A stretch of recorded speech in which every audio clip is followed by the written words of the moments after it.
It is praised. Criminality is celebrated in every echelon of society. The people themselves do not elect decent Nigerians, they elect criminals. You know, a country celebrates corruption and crime when it is 99% corrupt, but never has any top government official ever been convicted and imprisoned.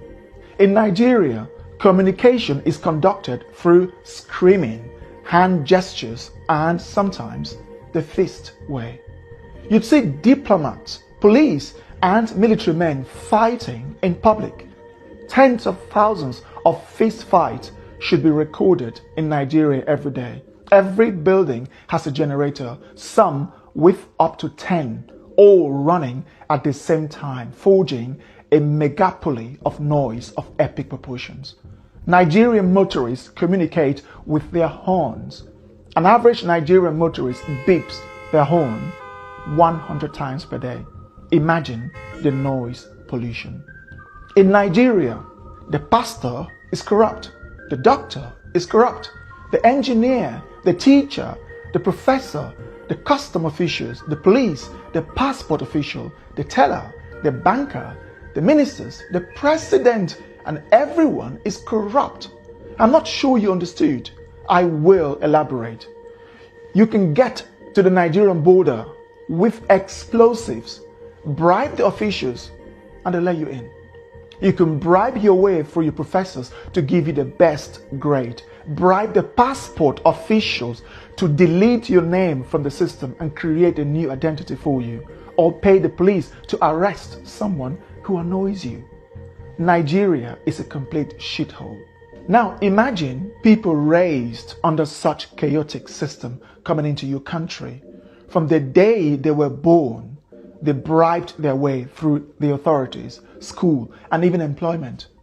When a government job opening becomes available, the person in charge sells it to the highest bidder. You see, this is not talked about enough. I have given this a serious thought before making this video, and it breaks my heart that I have to make it. A Nigerian have no sense of queue, keeping the street clean, respect authority, law and order, or the faintest idea of customer service. There is only one thing on the mind of a Nigerian: make money and buy respect. They have succeeded in creating nations within their country. The Hausa, Yoruba, and Igbo effectively have quasi-nations within Nigeria. You should see them bashing, fighting, hating, and disparaging each other instead of working together to fix up the world's greatest human shithole ever put together, called Nigeria. Let me take you around the world. There are Nigerian prisoners in South Africa, Namibia, Botswana, Kenya, Angola, Gabon, Cameroon, Ghana, Cote d'Ivoire, Senegal, Indonesia, the UAE, Qatar, Pakistan, India, Thailand, Malaysia, Singapore, Vietnam, China, Hong Kong, Japan, South Korea, Russia, Ukraine, Poland, Germany, Italy, Switzerland, Norway, the Netherlands, Spain, Canada, the USA, Colombia, Brazil, and even countries as poor as Chad, Congo, and Mali. Their conviction typically surrounds around drug trafficking, pimping or pandering, 419 fraud, which includes dating scams, credit card fraud, and other fraudulent activities. The world has every reason to scrutinize Nigerians 5 times more, or even ban them altogether. Nigerians give black Africans a bad name. I bet you Namibians, Botswana, Kenyans, Angolans, Senegalese, Burkinabes, South Sudanese, or South Africans commit the least crime of all Africans who live in the West, South America, and East Asia. Botswana, Namibians, South Africans, and Kenyans don't leave their countries like Nigerians do. When they do so legally, and when they are in your countries, they are 10 times more likely to abide by the law of the land and stay away from crimes. In contrast, Nigerians would fight in public at every opportunity. They have one of the lowest levels of etiquette in the world.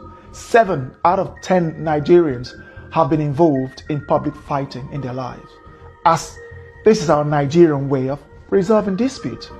Now imagine letting someone who doesn't understand law and order not to litter, not to urinate in public, how to dialogue instead of yelling and using their fists in your country. What do you think will happen? They don't get along with their neighbors or other African countries. How do you think they'll get along with the world's most evolved and developed societies of the West and East Asia? The Nigerian sees the humane laws of your country as a weakness to exploit. As with everything, nothing is 100%. I know this. There are some good Nigerians, but almost every Nigerian is infested with that corrupt mindset. Living in Nigeria, I have tried to find something good to sell to the world, but unfortunately, there are scares. It is a land absent from progress. The Nigerian system is broken. Nigeria is not even a country. A Hausa person hates the Igbo person to the extent that they can wipe them out. The Igbo hate the Hausa in the same way. The Yoruba have a fundamental hatred for the Igbo that they'll rather die than elect an Igbo person, whilst the Igbo are the world's most arrogant, self-deluding, zero-etiquette people of Africa. These three major ethnic groups, Hausa, Igbo, and Yoruba, each have over 40 million people, with the Hausa nearing 65 million. Now imagine putting Spain, England, and Poland into one country. Do you know the type of chaos you'd be creating? This is how Nigeria is. The Spanish, English, and Polish are all European, but they cannot function as one country. So too do the Hausa, Yoruba, and Igbo. These people cannot function under one country. When government ministerial positions are declared, they often have to reflect the Hausa, Yoruba, and Igbo shares before the other minority ethnic groups receive their own share. If the sharing favors one ethnic group more than the other, they fight, yell, insult, and complain until the next appointment. The other ethnic group in charge will now retaliate by appointing their own ethnic group. The presidency has to go to that ethnic group, then that one, and this one, and those one. Then when the next one comes, they keep changing. You see, in short, the number of ministerial positions have to reflect the various ethnic groups. This is not a country, but a bunch of tribal, unevolved, mentally unstable, over 200 million stupid people. Why would any country let Nigerians into their country? I'm not sure, but if I were the Prime Minister of the United Kingdom, I would impose a total ban on Nigerians. The risk outweighs the benefit. There are 24 million homeless Nigerians, which is almost the same as the rest of sub-Saharan Africa combined. And over 70% of the country's population lives in poverty. That is over 160 million people. The highest in the world when averaged, given that India has over 5 times as many people as Nigeria. They have the largest arable land in Africa, Nigeria, yet most of that is uncultivated. Their weather is characterized by abundant sunshine during the dry season and ample rainfall during the raining season. The north is the savannah, and the middle belt of Nigeria is level with abundant arable land suitable for farming. Still, 56% of Nigeria's 70 to 84 million hectares of arable land remains uncultivated or underutilized. You begin to ask yourself, why are these people hungry? The answer is simple: incompetence and a collective lack of skills to run a country. Nothing in Nigeria is properly managed, from the police to the immigration services, customs to the airport, traffic to the road network, schools to the national grid, and from the people to their own very homes. Nigeria is a chaotic society where people exhibit some of the lowest levels of etiquette and quality known to man. And most of these people are looking for ways to obtain visas to the various developed and semi-developed countries so that they can bring that chaotic upbringing from Nigeria to the world.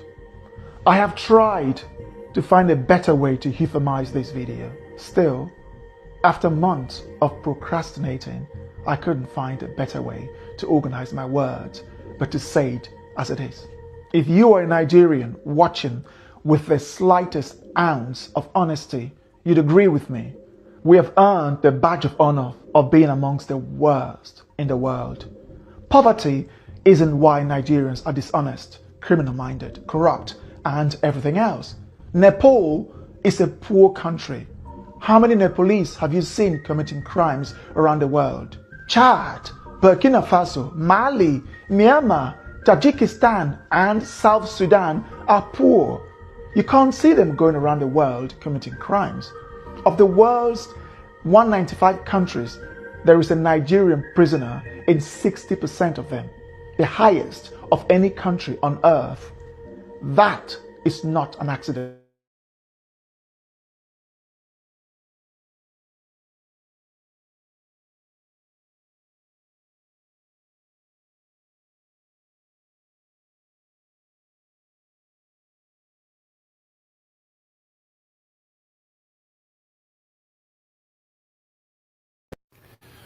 I will not watch this thing alone, please. I want you to listen to this. I couldn't believe it.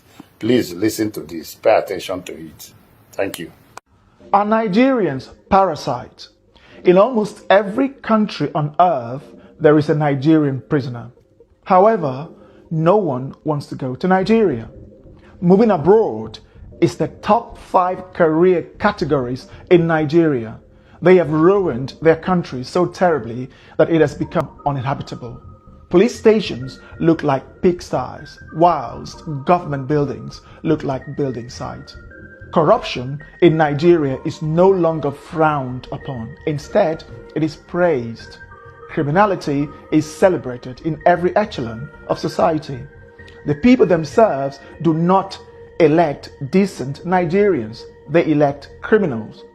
You know a country celebrates corruption and crime when it is 99% corrupt, but never has any top government official ever been convicted and imprisoned. In Nigeria, communication is conducted through screaming, hand gestures, and sometimes the fist way. You'd see diplomats, police, and military men fighting in public.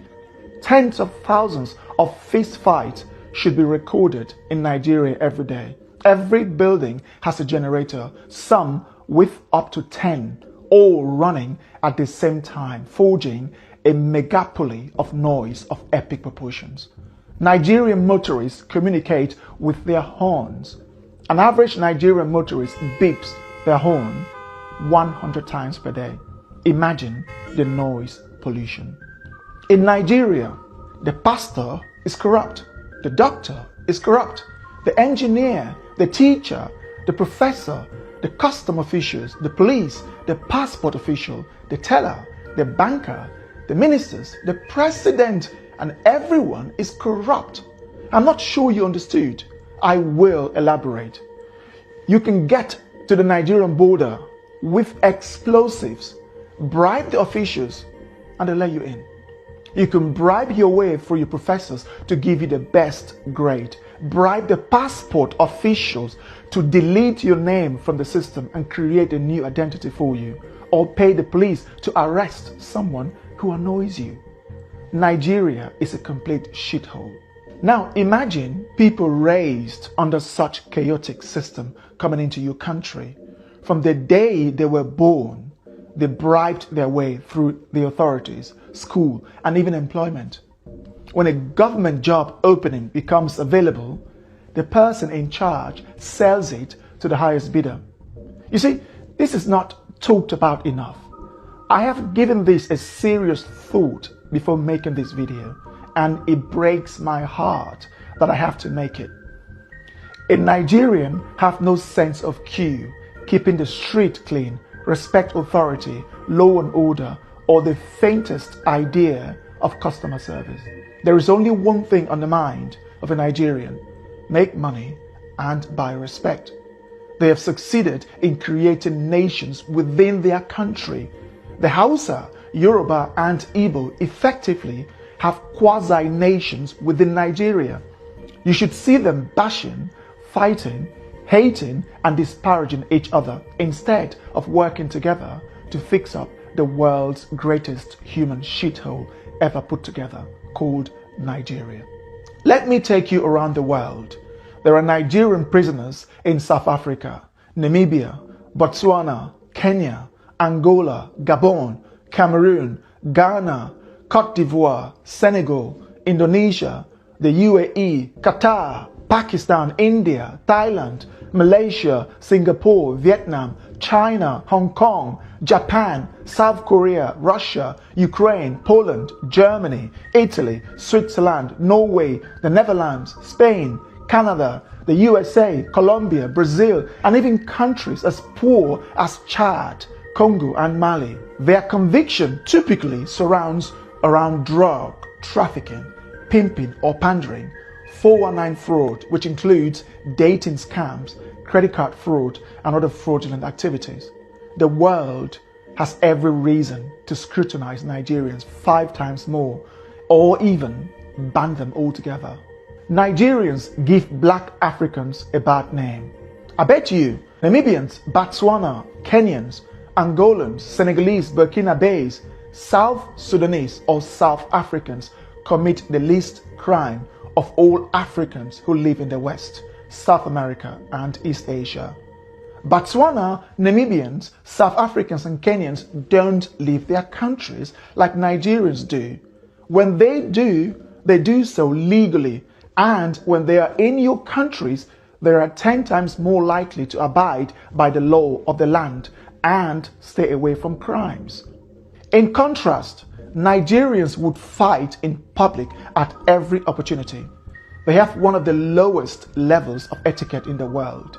7 out of 10 Nigerians have been involved in public fighting in their lives, as this is our Nigerian way of resolving dispute. Now imagine letting someone who doesn't understand law and order not to litter, not to urinate in public, how to dialogue instead of yelling and using their fists in your country. What do you think will happen? They don't get along with their neighbors or other African countries. How do you think they'll get along with the world's most evolved and developed societies of the West and East Asia? The Nigerian sees the humane laws of your country as a weakness to exploit. As with everything, nothing is 100%. I know this. There are some good Nigerians, but almost every Nigerian is infested with that corrupt mindset. Living in Nigeria, I have tried to find something good to sell to the world, but unfortunately, there are scarce. It is a land absent from progress. The Nigerian system is broken. Nigeria is not even a country. A Hausa person hates the Igbo person to the extent that they can wipe them out. The Igbo hate the Hausa in the same way. The Yoruba have a fundamental hatred for the Igbo that they'll rather die than elect an Igbo person, whilst the Igbo are the world's most arrogant, self-deluding, zero-etiquette people of Africa.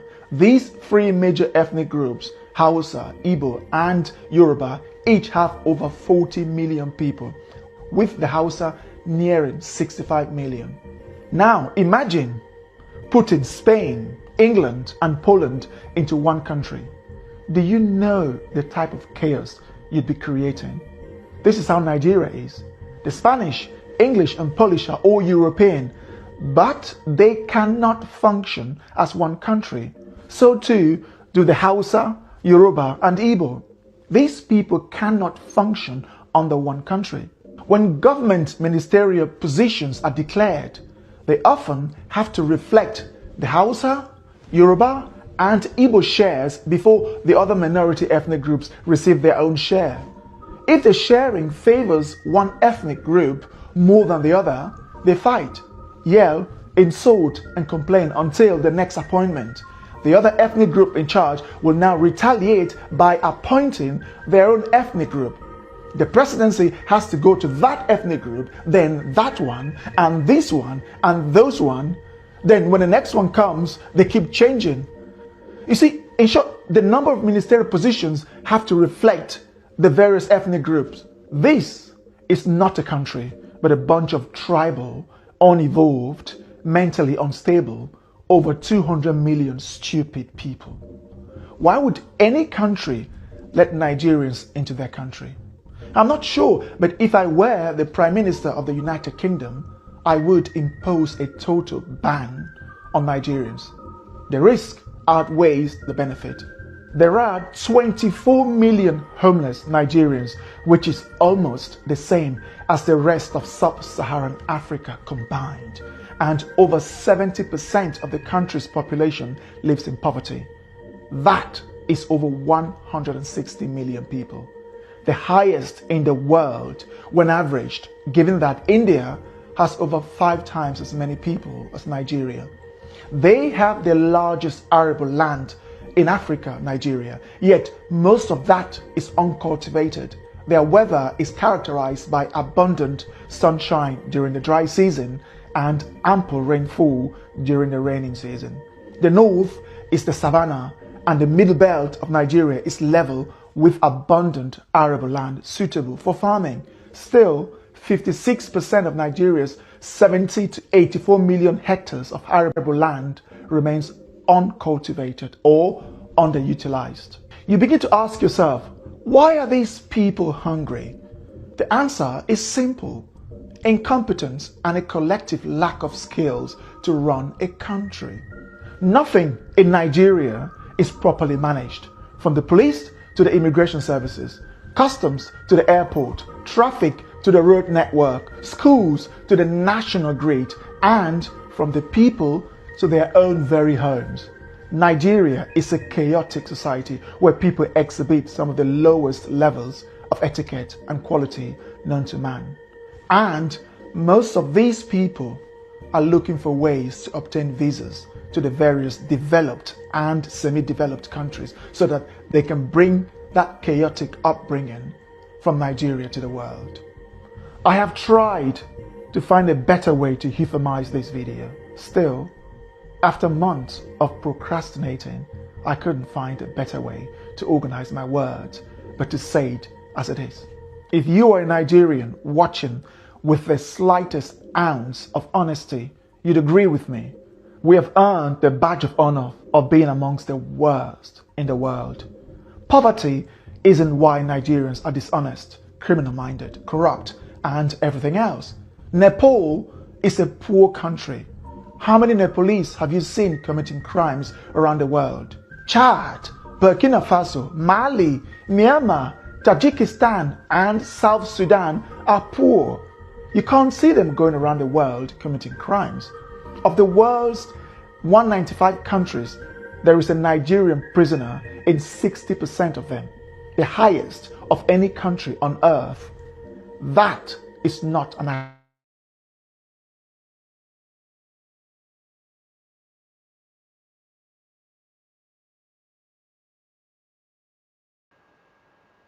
Hello, good evening, Biafrans and lovers of freedom all over the world. I want to welcome you to this wonderful edition of our BTV live program. I want to welcome the global community. I want to welcome the world. I want to welcome Biafrans globally. I know that millions and millions of Biafrans and spectators are watching us on this wonderful edition. And I can guarantee you that we'll be delivering as usual. I want to say welcome once again. We are live on multiple platforms.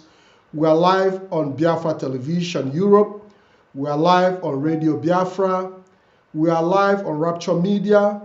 We are live on Biafra Echo. And we are live on Radio Biafra X Space, formerly known as Twitter.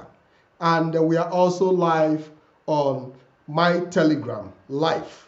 I want to say thank you very much for being here. If you haven't shared this program, make sure you share this program so that we'll be able to have more engagement, because it is a very, very exclusive one this evening. And as you all know, for the past 1 week, we've been advertising this program, so we'll be able to encourage each and every one of us to be part of it. You share this program on different platforms, including your WhatsApp groups and on other Telegram channels, where we can have people hook up to be able to listen and engage with us this evening. And you know my guest already, Mazi Chinasa Nworu, who will be joining us in a very short while. My name is Ikem Patrick DK. It is my pleasure to have you, Biafrans, lovers of freedom, and our global community, lovers of Biafra, haters of Biafra, and whoever that might be concerned. We are bringing you this live program because it is very, very imperative for us to make this presentation and also make very, very important clarifications. And I'm getting notification that my voice is very, very low. I don't know how low my voice is, but I will try as much as possible to see how I can improve on that audio. I just hope to also get signal from my director to give me confirmation, and also from the comment section as well, because I can also read your comments. I can read your comments. So if I'm not coming clear, you can also drop comment on the comment section so we can be able to resolve whatever technical issues we have at this moment. I want to say thank you very much once again. I want to thank Biafrans in Ireland. I want to thank them for their performance in these few days in the St. Patrick's Day, the St. Patrick's Day celebration. As usual, they've already bagged another award. We want to say thank you very much to the Deputy European Representative who took Biafrans to that event. I also want to say thank you to Biafrans in the United Kingdom who demonstrated boldly before the Prince of England and made their presentation as regards to the quest for Biafra and the clear demand for the unconditional release of the leader of the indigenous people of Biafra, Mazi Nnamdi Kanu, who is illegally detained. I would still continue to use the word detained and illegally imprisoned to life without any law backing such charges. I want to say, Biafrans, thank you very much for the boldness you've exhibited. And I want to say welcome once again to this program. While we wait for Mazi Chinasa Nworu, who will be joining us shortly, it's going to be an interactive program. It's going to be an interactive moment with Mazi Chinasa Nworu. And I can guarantee you that he is here with us already, and I want to welcome him. Hello, good evening, Mazi Chinasa Nworu. You are welcome to the program.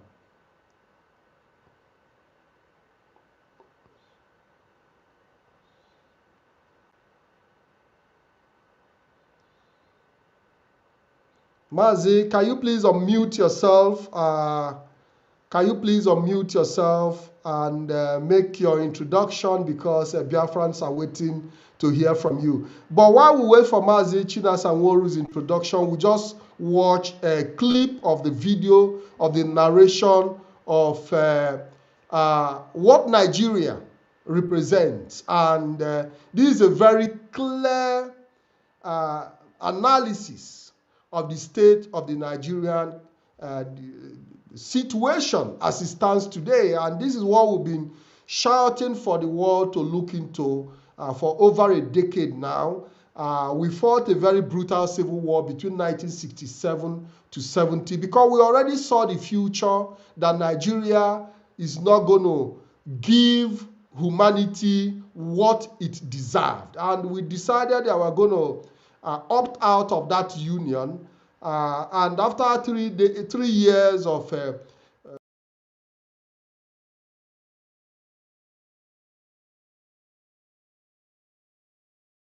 to return back we were forced to return back to the table with hopes that things are going to improve. And roughly 60 years down the line, Nigeria have even gotten worse than it is. That when you ask people, they will tell you that things were better 10 years ago than it is today. And any country or any society that lives in retrogression, a country that hasn't shown any sign of improvement existing.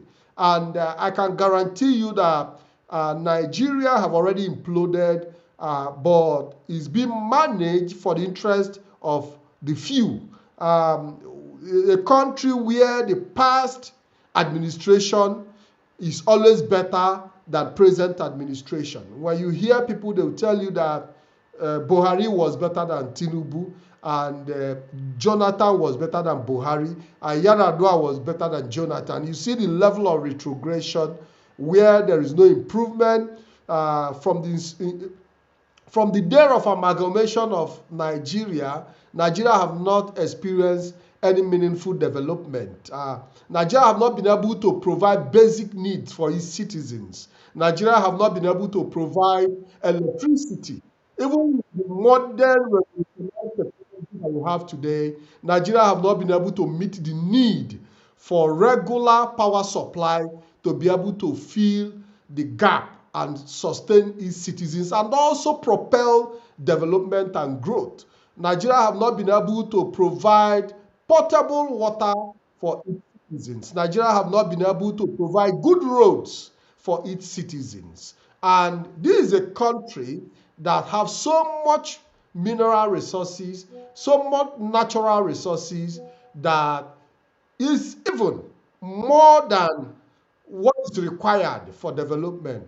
But for the fact that Nigeria is not created for development, Nigeria cannot develop, because when the foundation is bad, there is nothing the righteous can do. We have Mazi Chinasa Nworu here with us. Mazi, can you please unmute yourself? Let the conversation begin, please. Mazi Patrick, Ndewo, can you hear me very clearly? Absolutely. You're welcome to the program, Mazi. It is my pleasure to have you. Can you please introduce yourself to Biafrans and the world at large? Because everybody is standing by to hear your voice after a very long time in great anticipation. Go ahead, Mazi. Thank you, Mazi Patrick Ikem, Biafrans and all the lovers of freedom. My name is Mazi Chinasa Nworu.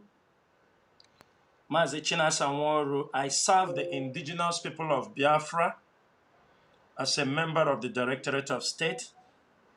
I come from Obingwa. Obingwa is in Aba province.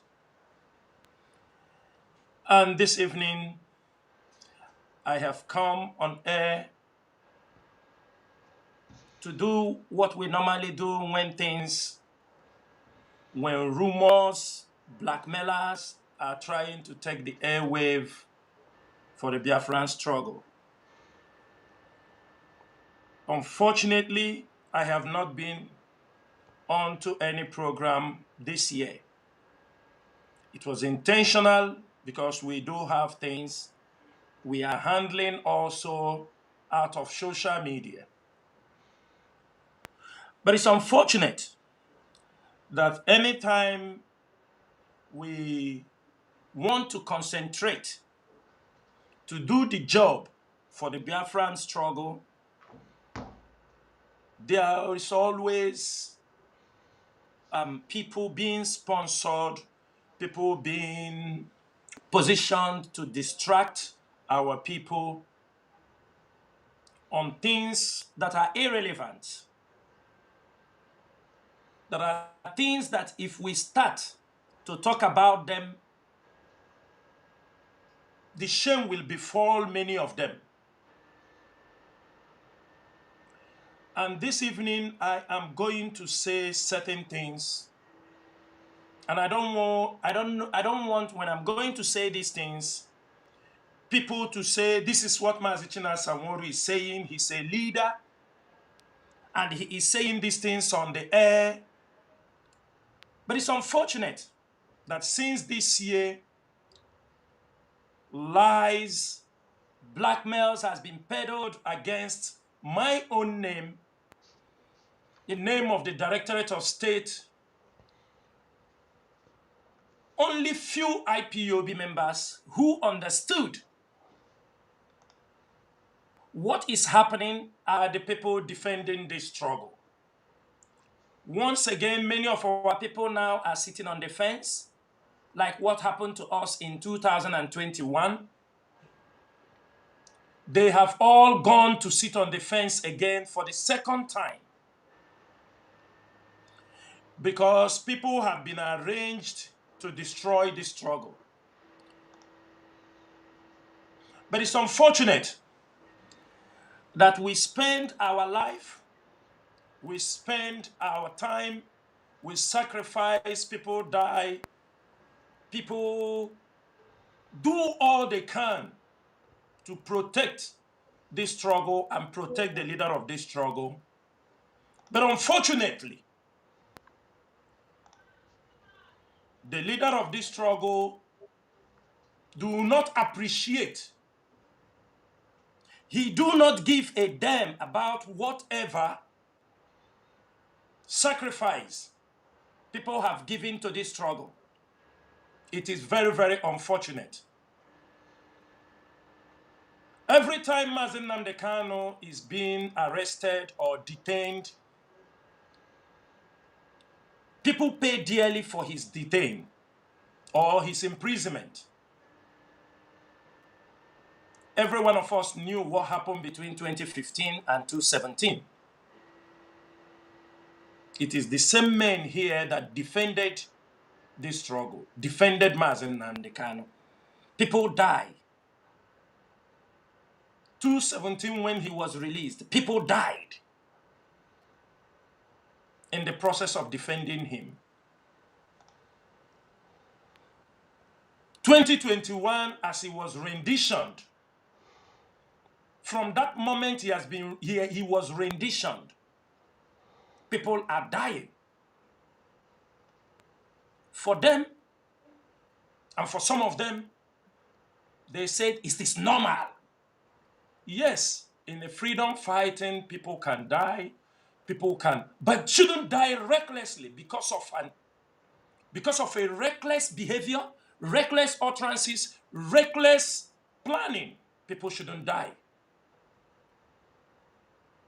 Today, it is really, really surprising that since 2021, Mazi Nnamdi Kanu was renditioned from Kenya, imprisoned, finally sentenced to jail, to life imprisonment. And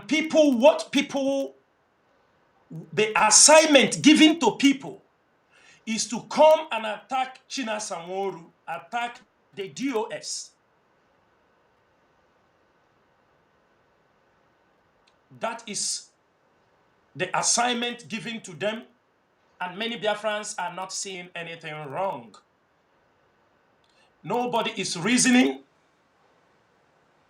They're sponsoring you to launch an attack against somebody who have paid dearly for this struggle. In exile for 12 years. In exile for 12 years.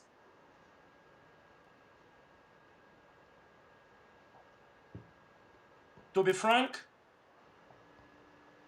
I'm going to try my best this evening to explain and clarify certain issues. I do not want to do this. But you know, when you keep silent, when people lie against you, try to blackmail you, and you keep silent over it, people will say, yes, it's true, that is what you did.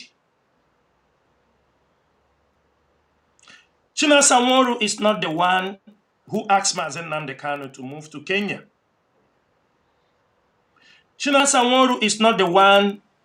I am not the Nigerian intelligence agency that was following Mazi Nnamdi Kanu and they renditioned him to Nigeria, handed him over to the DSS, Chinasa Nworu did not know. Neither do the DOS have knowledge of it.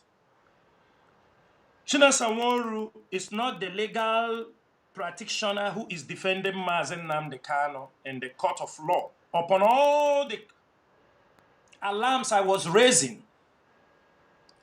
Chinasa Nworu is not in charge of IPOB fund. I am not the one that sentenced Mazi. I am not a motor shop or Nigerian federal government. But today, I am not the one that sent Mazi Nnamdi Kanu to Sokoto prison. But today, it is Chinasa Nworu is the topic. The DOS are the topic. Nobody is asking any question. And it is, they don't listen to Mazi Nnamdi Kanu. They don't listen to Mazi Nnamdi Kanu. And I'm going to clarify all those listening. And I wish after this broadcast, people should go back also to Mazi Nnamdi Kanu and ask him certain questions. Of course, people have gone and asked him. There is nothing tangible that he's saying. There is nothing. The only thing we hear is all about money, fundraising, order, order, order. That is all we hear. Before I proceed in this broadcast this evening, I challenge anybody, anywhere you are, that I have discussed or in any IPOB meeting that I have instructed you to go and attack Mazi Nnamdi Kanu. I want that person, I want anybody who will say that Chinasa Nworu have a discussion with him, even in a meeting where people gathered, even in a meeting where we are discussing or clarifying issues, that I told you, go and attack Mazi Nnamdi Kanu. If anybody can come, bring the evidence where I ask him to do this, I will come on this radio on two things: resign and tender apology to Mazi Nnamdi Kanu. I will do that. But it's unfortunate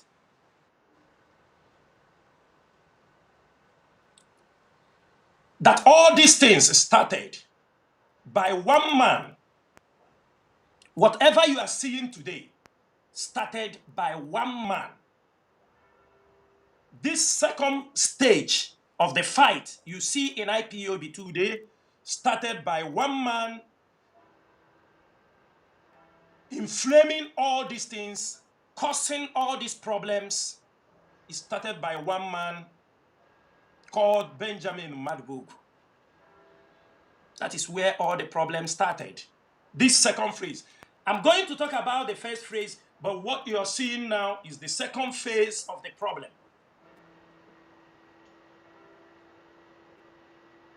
That is what we are seeing now.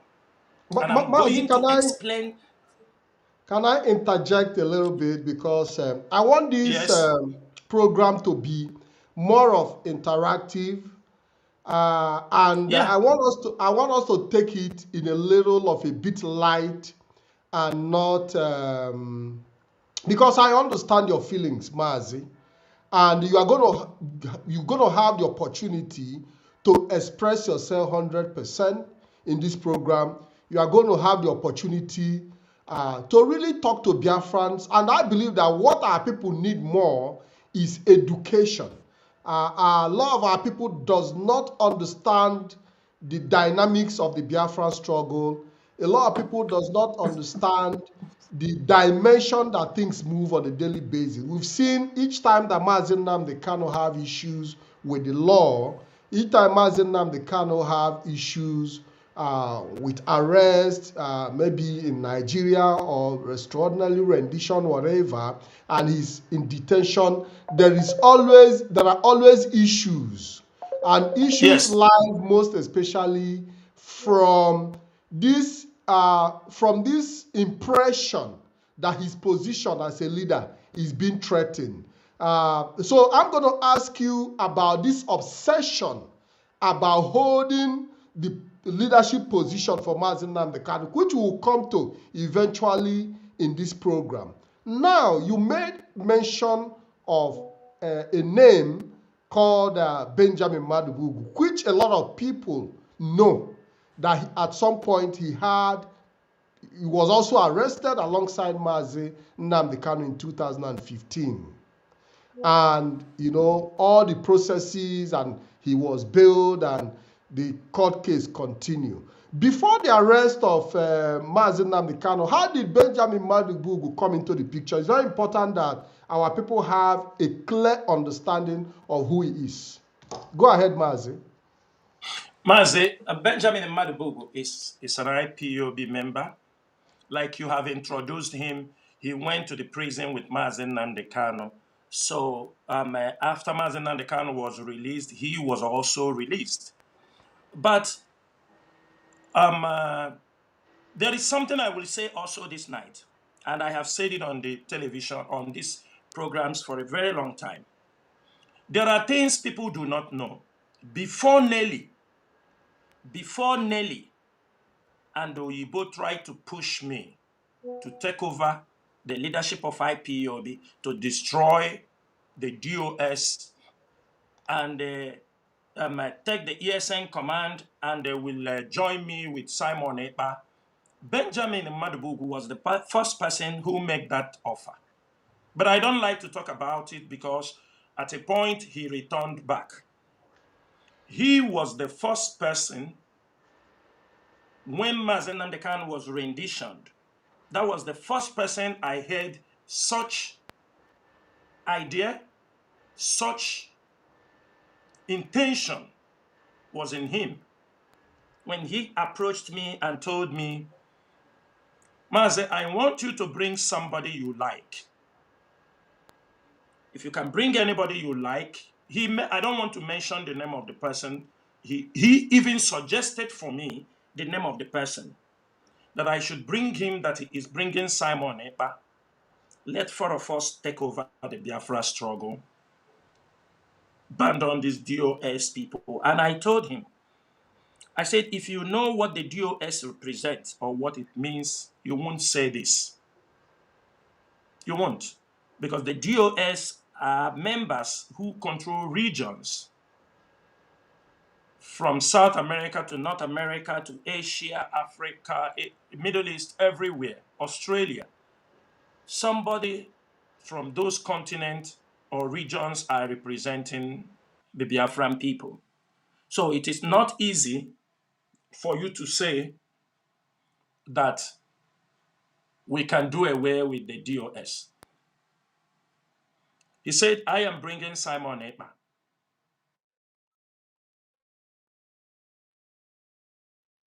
Yeah. Okay.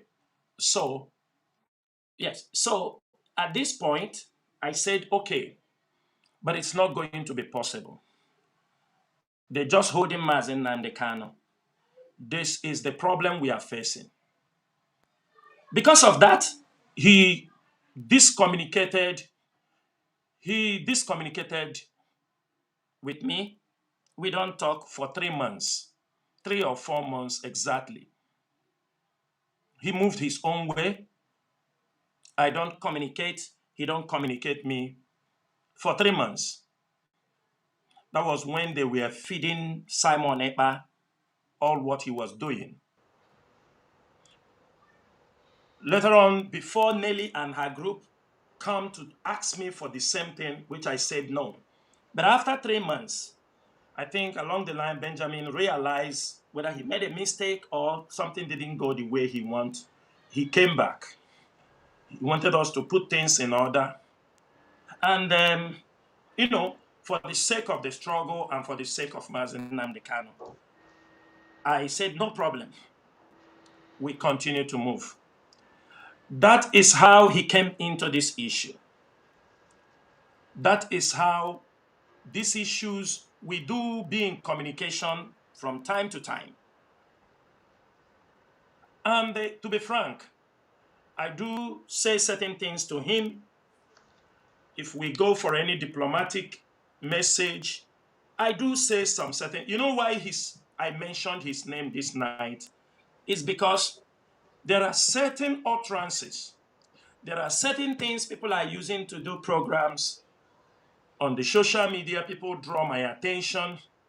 There are certain languages I do hear from Mazi Nnamdi Kanu when people go there to visit him.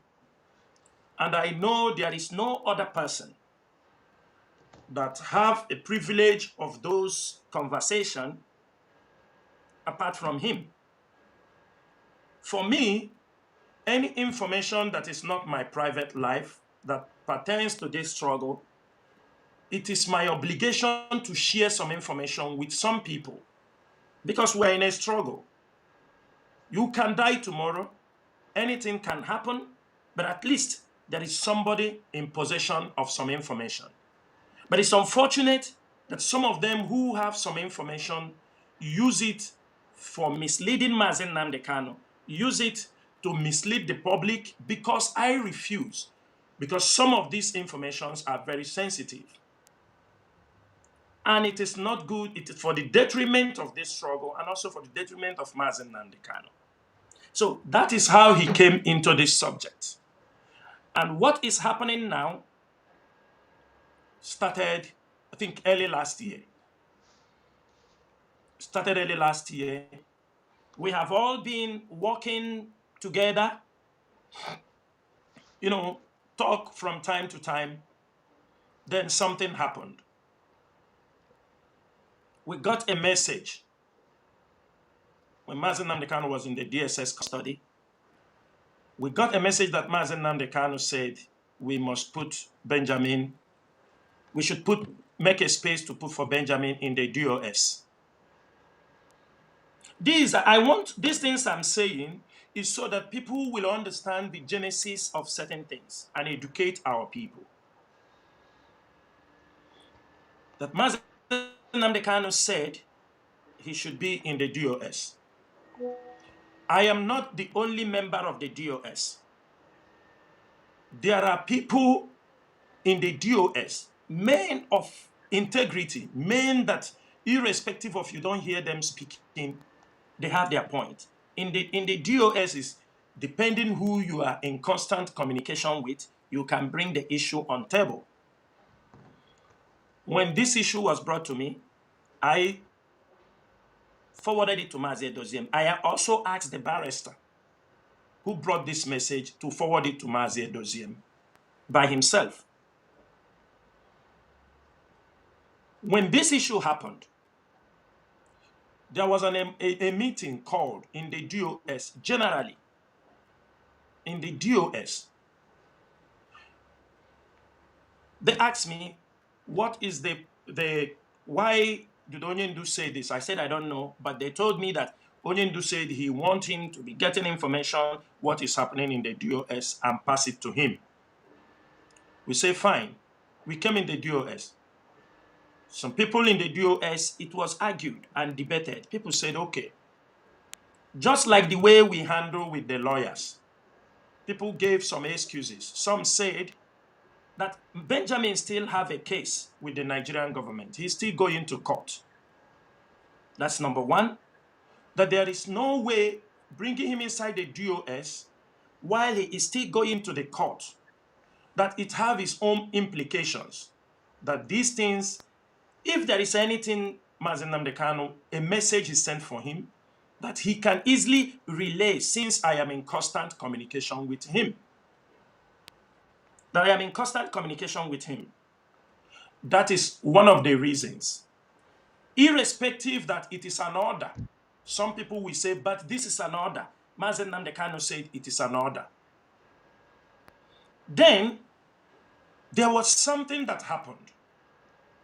When we talk about how people use the name of IPOB to do certain things, the leadership is not aware.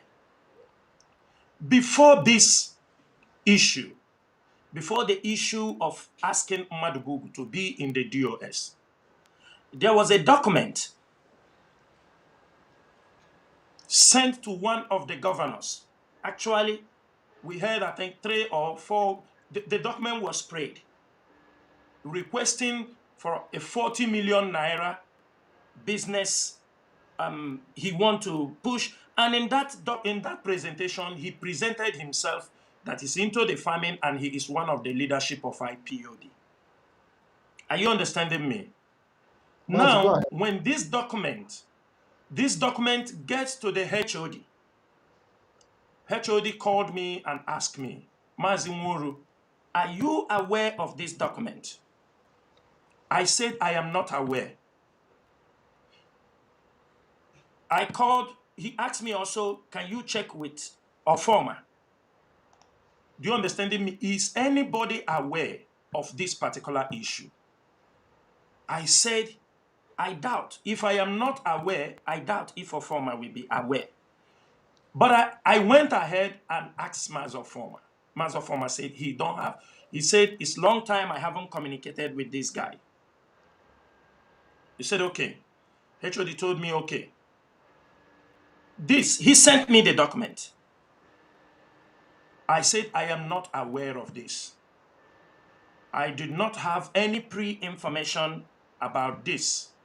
This is exactly. Now, everybody in the DOS, we created one channel to communicate, especially on the legal matters. The DOS said, we don't want too many channels. This person will send a message. This person will bring a message. They said, we need one channel. And they designated one person to be doing that communication.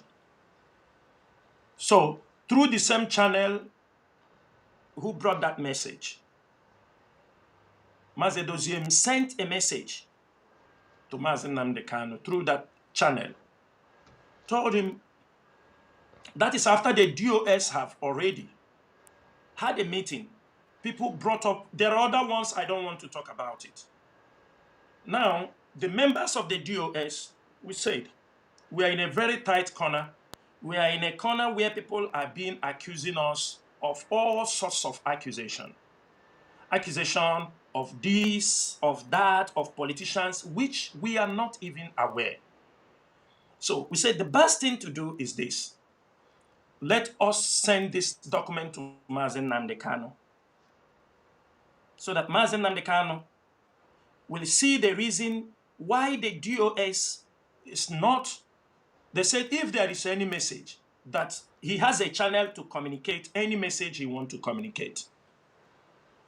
That there is no problem. Any information he needs is be given to him. I think the guy in question realized like that document have leaked along the line. When we sent that message, that document to Mazi Nnamdi Kanu to have a look, Mazi Nnamdi Kanu, after going through that document, Mazi Nnamdi Kanu said, I have seen this document. It is not right, but I have forgiven him. I have forgiven him. You people should go ahead, bring it in the DOS. I want him inside the DOS. People complained. They said, if this guy who is not yet a member of the DOS, I don't want to go the questions that follow those documents, but the members of DOS said, if this man who is not yet a member of the DOS can use the name of the leadership to go to seek for fund, not from one person, not from two persons, with a written document, that it is, we are risking this leadership. That we are risking this leadership. And we should be very careful. If there is anything they want him to do, any information, and he's getting it, he can never deny he don't get information of what happens in this struggle. Mazi, that's exactly what happened. He came to me. I think he felt that document have leaked. He came to me and started telling me, Mazi, that he want to write a letter to some people to give him money to start a business. That he want to write to some governors. I told him, Mazi, please, this thing you're saying, let it not be. There should be no third ear to hear this. Do not put me inside this discussion. Do not say that you informed me. And I told him, why must he be the governors?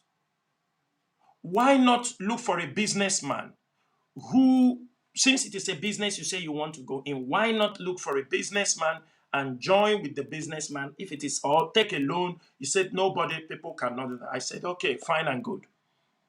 But to our greatest surprise, Mazi Nnamdi Kanu said he has forgiven him for sending those letters to the governors, that we should take him. This decision didn't go very well with the leadership. They said, how can Mazi Nnamdi Kanu say such a thing? After seeing this document, after seeing somebody using the name of the leadership to seek for this. When he heard it, he came back to me. He was upset. He called one or two people to say, this is what we said, that Onyendu asked us to put him in the leadership. We refuse. Over his dead body, this leadership, he will destroy it. He uttered some horrible comments. So Mazi, are we dealing with a situation of forgery here? Yes, situation of impersonation also. That is what we are dealing on.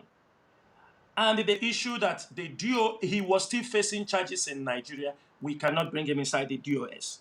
So these are two cases, and he made those utterances what he will do to me, to the point that he told somebody that if he found a means, he will poison me. He said it to somebody. He said that the way he is looking, he got any means that he is ready to poison me. And I laughed. I said, why do you put this anger on me as Chinasa Nworu when I am not the one making decisions for the whole of this struggle? They said that I have the ability to convince other DOS members to accept him as a DOS member. Mazi, I do not have that authority. In the DOS, these are men. I know the utterances of many of them. I know their comments. They said we cannot at this particular time risk the name of IPOB. That we are facing a lot of accusations. That if eventually we bring in him into the DOS, that we have sealed. You know, when we bring him in the DOS, we will release an official letter. The public will be aware of it. And there is this fear that if somebody can do this when he's not a member of the DOS, there is a possibility.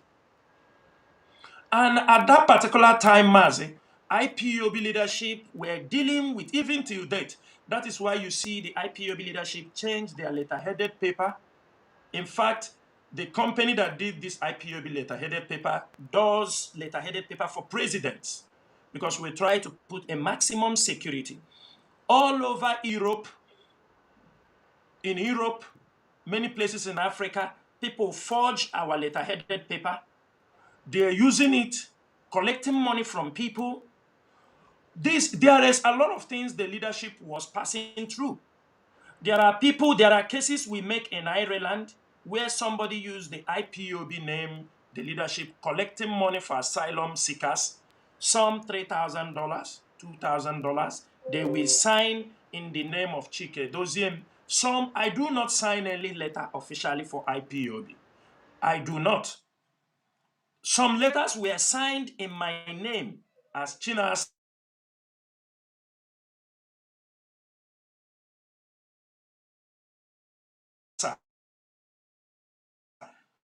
As people using my name of this. There are a lot of, to the point, Mazi Azayoba went to the city to make a case of this impersonation. We have these cases all over Europe, where people in South Africa, in all these places, where people are forging the letter-headed paper of IPOB, using it to seek one thing or the other. And the question is this: do IPOB have the right to scrutinize, to make sure that anything that is being done in their name goes through the legitimate way? Can anybody, Mazi Nnamdi Kanu, just send you a message? For Mazi Nnamdi Kanu to say, I have seen this document and I have forgiven him, meaning he didn't even take it serious.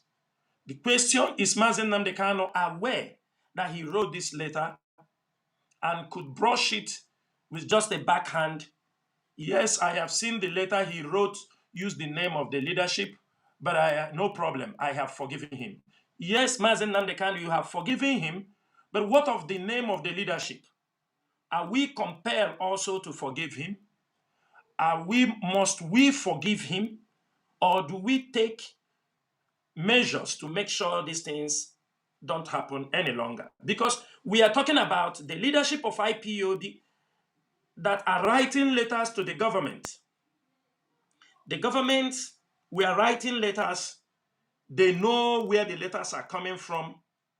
For example, I will give you an example. Somebody used a photocopy of IPOB letterheaded paper, wrote letters to some people, collected money from them, $2,000, $3,000. Later on, they needed, the institution needed the original paper of that particular paper.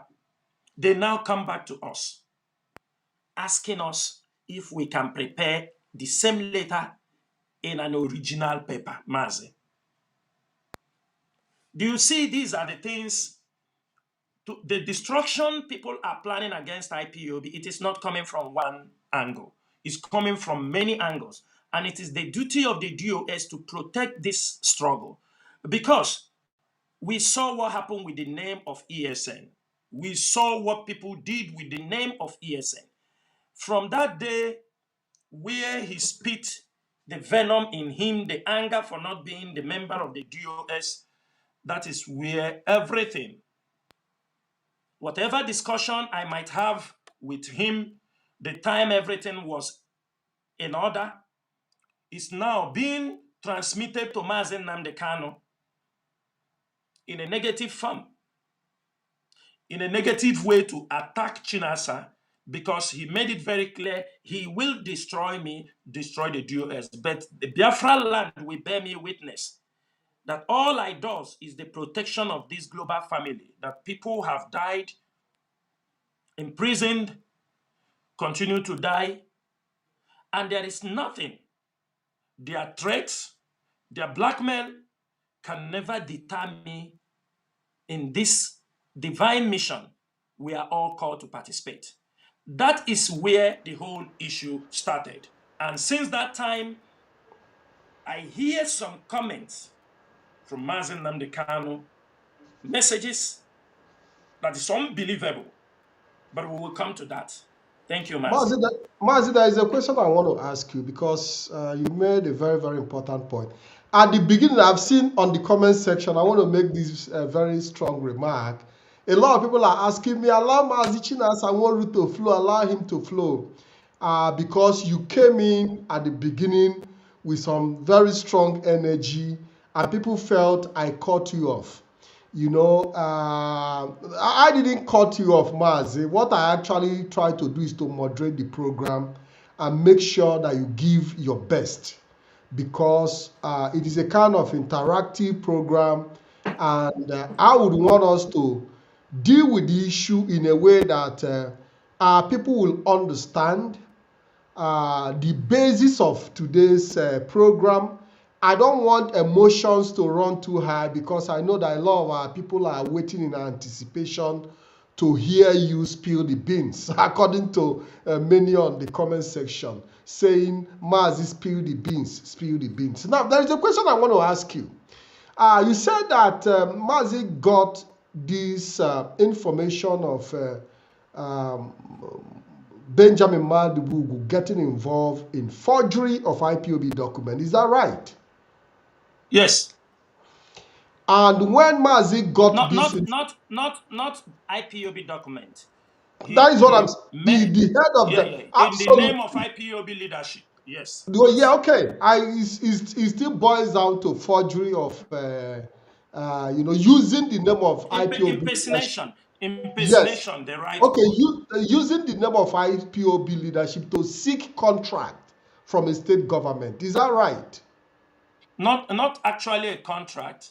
It was a kind of a loan, a financing loan, not loan, request, to fund him in his agricultural project. Okay, so it's a kind of business proposal. Business proposal. He begged them money to support him. Do you understand me too? He pleaded for fund from them Okay, as one of the okay. leaders of IPOB. Yeah, there is Which nothing which wrong, Mazi. which is Mazi, which is Mazi. that is what I was There is about to nothing say. wrong. I'm That coming. is There what is I was nothing about to wrong. say. Yeah, there is nothing wrong for him to. He can write anybody he likes. Do you understand me? Over business proposals, IPOB leadership have no problem with that. But while in that proposal, when he mentioned as one of the leaders of IPOB, do you understand me? This is where we had a problem with that. And that is because he mentioned as one of the leaders of IPOB, he would have gone ahead, do his business proposal directly. But when he mentioned that, that was when one of the people that was given that document want to verify from IPOB. Are you people aware of this?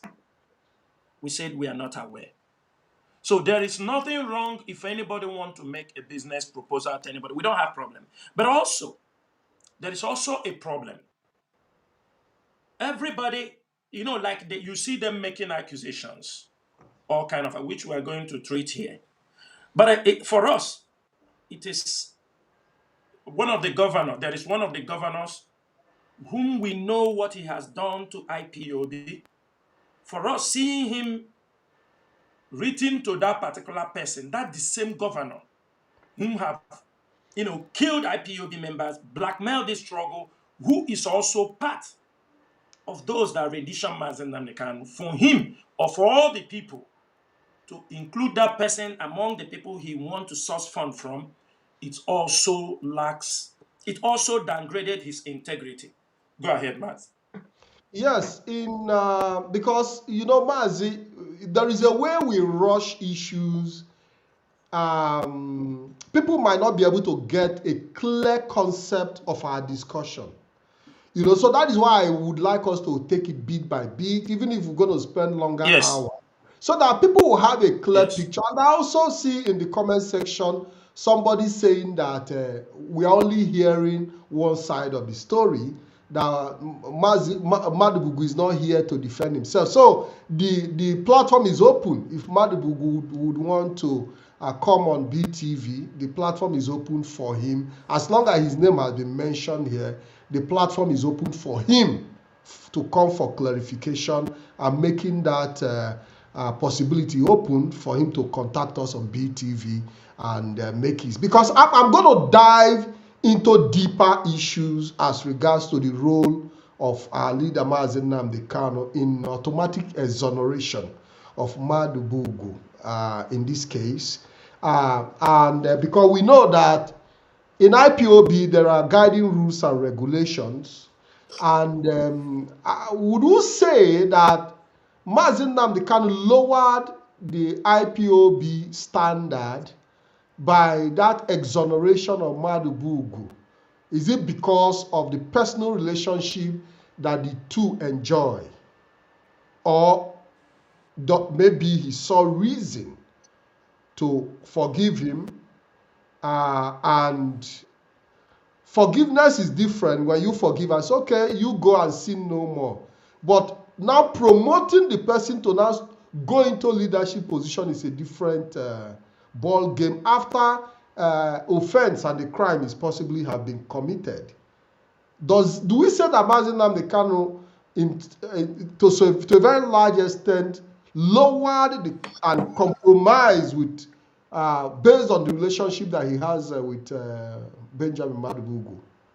I don't know if you are in a better position to respond to that question. Mazi, I do understand you. I don't think that question is supposed to go to me, or the answer should not come from me. They say a man's mind, it is difficult to found a man's mind through construction of his face. I think it is Mazi Nnamdi Kanu that question should answer, why he makes such decision. Knowing quite well what we are going through, But there is also another part of the story which there is no need to talk about. But that particular person, I cannot say he lowered. He is the one who have the reason why he said, I have forgiven him, which it didn't augur well with the members of the DOS because of what happened. I have told you what happened now, and that is why some of them said that Mazi Nnamdi Kanu the message sent back to him was, we have heard you, there is no problem, but we would prefer things will be moving. If there is any message you're supposed to send to him, you can also send it to him. You will get the response. And at the same time, he should exercise patience as soon as he comes in, since this is not a life-threatening issue. After he have gone through things that have happened, then he can be able to, if he want to appoint him, after he have heard everything, that he have his own reason to appoint him. But Mazi, I want to also point out one thing. There are things people see the DOS, they see this DOS as just Chinasa Nworu, Chike Doziemu, Azayoba, and all these things. And I can authoritatively tell you that these few men and others, Mazo Form and all these things, these few men have built this institution. And I know when Mazi Nnamdi Kanu was there, you know, in his absence, it have sharpened the DOS. If the DOS of today can be contacted by foreign bodies on intelligent gathering, can be contacted by intelligent agencies around the world based on what they see, how we have been able to carry this struggle at this crucial time, that means you will find that there is a need to protect this institution. Because any one of you can also be a member of this Directorate of State tomorrow or next. If we cannot be able to project this body, what we are projecting is building an institution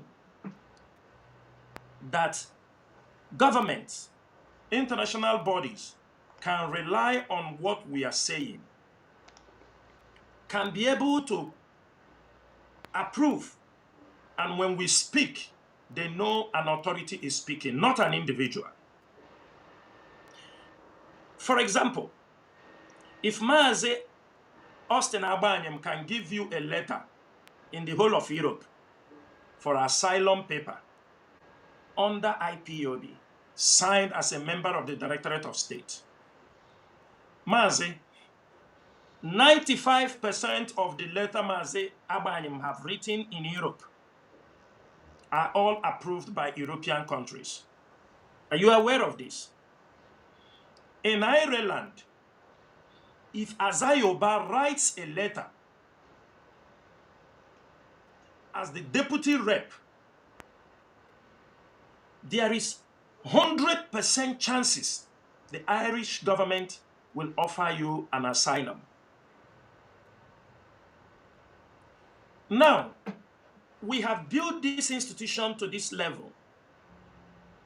When people were faking our documents, our properties, we try to inform the government. We are in the process of building a very strong institution. And knowing quite well how corrupt, how fraudulent our people are, I think that is the first thing we have to do, to show the world what we are capable of. If we are not professional in what we are doing, if we are not consistent in what we are doing, they will not approve all those things. I can tell you the fact, sometimes Nigerian government will write a damning report against IPOB to some government bodies. They will call us because they have checked us. They have run background check about us. They know we are not into any crime. They know we are not into fraudulent things. They know. And they will do what? Said, come and see the document the Nigerian government wrote to us about you people. We are giving it to you people. Go and study it. I'm telling you what is happening. I don't need to mention names because we are not in those things. But I mean, along the line, the intelligence department of this movement, under the leadership of Mazi Nnamdi Kanu and the DOS, have been contacted by several intelligence agencies around the world. At least I can tell you up to 3 or 4. To say, can you help us? We trust what you do. We know what you're doing. We need intelligence report on this. And we're looking forward to get it from you people. And we will prepare it. Mazi, do you know some of these our people that are misbehaving or doing fraud? Do you know how many intelligence agencies sometimes do contact us? Say, give us information about this person. But we don't do it. Because we know we don't want to be used on the negative side. You see some of these our brothers you see who are doing all this fraudulent 419 crypto scam. They think when we speak, we don't know what we are speaking. Because they know we have the information. They know we have information and we will give accurate information. From the Sahel to Sudan to Asia to court to fraud. The IPOB leadership, the intelligence departments have the ability. And these are the things we are protecting, Mazi. We know many people are hungry in this struggle. Not only they are hungry, they are fraudulent in nature. All their life, they haven't done anything than doing fraud. And you know, defrauding people in the name of this struggle will be one of the worst things that will happen to this movement. That means we are not going to be all those things we say we are. So Mazi, I cannot say why Mazi Nnamdi Kanu say it, but we are talking about things that can damage our reputation. That's what we are talking here. So that question, I think, anytime he has the opportunity, he can answer that. Okay, thank you very much, Mazi. There is another question I want to put across to you, because this question now is directly to you, because we've seen a lot of name calling. We've seen your name being used all over social media, people putting different allegations on you, Yes. even to the extent that you are working to take the position of Mazi Nnamdi Kanu. How true is this allegation? Do you have that eager to take the position of Mazi Nnamdi Kanu and be the IPOB leader as alleged in certain quarters? I believe you are in a position to respond to this question now. Mazi, thank you so much. I do say these things. You know, this is one of the most dumbest accusations I have ever seen in this struggle. One of the dumbest accusations. Mazi, like I have said here, I am not the one who renditioned Mazi Nnamdi Kanu. Neither do I know how he goes and how he comes and what happened to him. But Mazi, you can agree with me that in our present, from the time they renditioned Mazi Nnamdi Kanu, you can count how many people who have dragged to become the president of Biafra or prime ministers of Biafra. Right or wrong? You Absolutely. can agree with me. Yes. Simon Ekpa came out as the prime minister. Mazi Nnamdi Kanu never fought him one day. He became his beloved, according to the lawyers. Ogenkere, now after Simon Ekpa, Ogenkere is also another prime minister. I don't see those people fighting them. Ngozi Orabeze is also prime minister in the same USA. Indeed, what do they call it? Something Onya, Sylvester Onya, is also a president of Biafra. I have when they launched to be president of Biafra, I was sent an invitation. I have it here in my phone. That group was before with IPOB Media. Colonel Obon na Iche Soronnade. They were in IPOB Media, the office. Immediately Mazi Nnamdi Kanu was renditioned. They divided. They are smart in doing things because we brought some of them and bring some Ambazonians in a forum because Ambazonians were in America. And when Mazi Nnamdi Kanu had that interview with Choi Ayaba, at a point, they were the one who they log out from those things because we were all in the same forum with assistants of this Ambazonia. They went through the back, start contacting them, start demonizing the leadership that we are the one who sold Mazi Nnamdi Kanu. They now formed their own. They said they divided and they opened their own radio and make Chinasa Nworu and the members of the DOS their topic. Now, the question is this. 4 government in exile, 4 prime minister in exile, with Tony Nwanwisi. There is the one they call Tony Nwanwisi. Also, that one, he was working with those Omo Adaka in America. Mazi, in all these things, have you ever seen where Chinasa come and address himself as the leader of this struggle? Have you? Have you ever seen me, even in a picture where I say, or in any means, I do speak to people? Can anyone tell me that I have such intention? Mazi, that intention is not there. I am not a power monger. You understand me? People who knows me. I'm not a power monger. I want things to be in order. That is why I'm in IPOB. That is why you see me participate in many things, because I want everything we do in IPOB to meet up the international standard of people say I am in the media. Some of them will say I am, I want to say something. Some of them say he's a coordinator, he's trying to lower down. They know my capacity. Mazi Nnamdi Kanu knows my capacity. All of them, Yabe Mouth, knows my capacity. They know what I can do. They know. Go to IPOB Media. Go to things, diplomatic issues for IPOB. Go a lot of things. I am too busy working for Biafra to seek for leadership. If I become planning to be a leader, that means the game is finished, Mazi.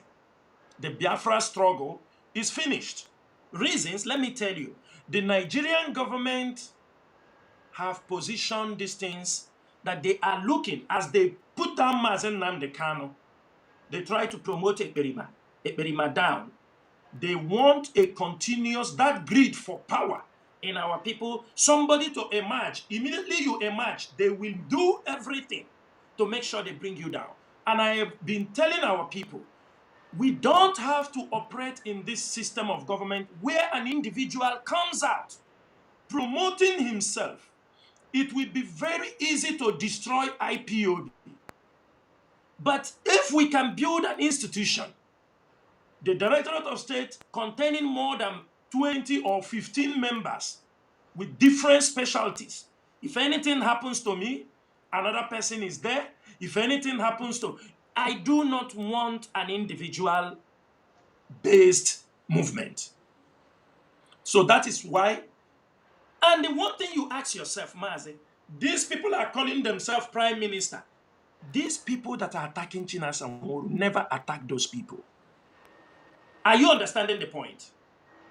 They never attack them. But it is somebody whom you don't see him. I do my job on the social media. I do the ones I will do offline. That is the person. What is this threat? Why do they see me as a threat? Why? Mazi, yes, there is a question. Now I'm coming. Okay. I'm coming, Mazi. Do you know to the point? Do you know to the point when they rendition Mazi Nnamdi Kanu, already Simon Ekpa and his team, the people, you know, sometimes people say we said he's working for Nigeria government, but they jail him because people don't know how government works. Government can use anybody. After they finish with you, they put you in prison. You can look at it. Even the Malami, all those people who work and rendition Mazi Nnamdi Kanu, are they not taking them into prison today? Don't they take them into prison? Don't they arrest them? But they were working for Nigeria government. Some of them were happy when he rendition Mazi Nnamdi Kanu. But today, the same people, do you understand me, put him in prison also. So people don't understand how government works. When they rendition Mazi Nnamdi Kanu, they have already prepared the website, prepared pictures. Immediately his picture, they dominate everywhere. That at a point, people said you people are leaders. Where is, you people gave this guy opportunity because none of you want to be present. We say Mazi Chike Doziem, your picture will be in the public. You are the head of the directorate in the absence of Mazi Nnamdi Kanu. Do you know how we have fought for putting picture of Chike Doziem out there? Because sometimes we do go to diplomatic issue. Do you understand me? You think the world is not watching. They are watching. Because I can tell you there was a place we want, the people, some people went there, the government, the Minister of Interior, he asked them. He said, some people will come here with the one you call Simon Ekpa. Some people will come here with Nnamdi Kanu. He said, Nnamdi Kanu is your leader. We know, but he's in prison. Who do you project to run the day and day? Where is them? Even to the point, they mention names. That is when we know the international, listen, they are following what we are doing. We put the picture of Chike Doziem, all kind of accusation came. Imagine that the people call Chike Doziem a leader. It used to be a problem. They will inform Mazi Nnamdi Kanu.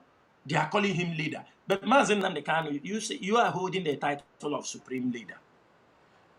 Coordinators, everybody serving IPOB, they are leaders in their own capacity. I don't see the reason if somebody called Chike Doziem a leader. Where is the crime?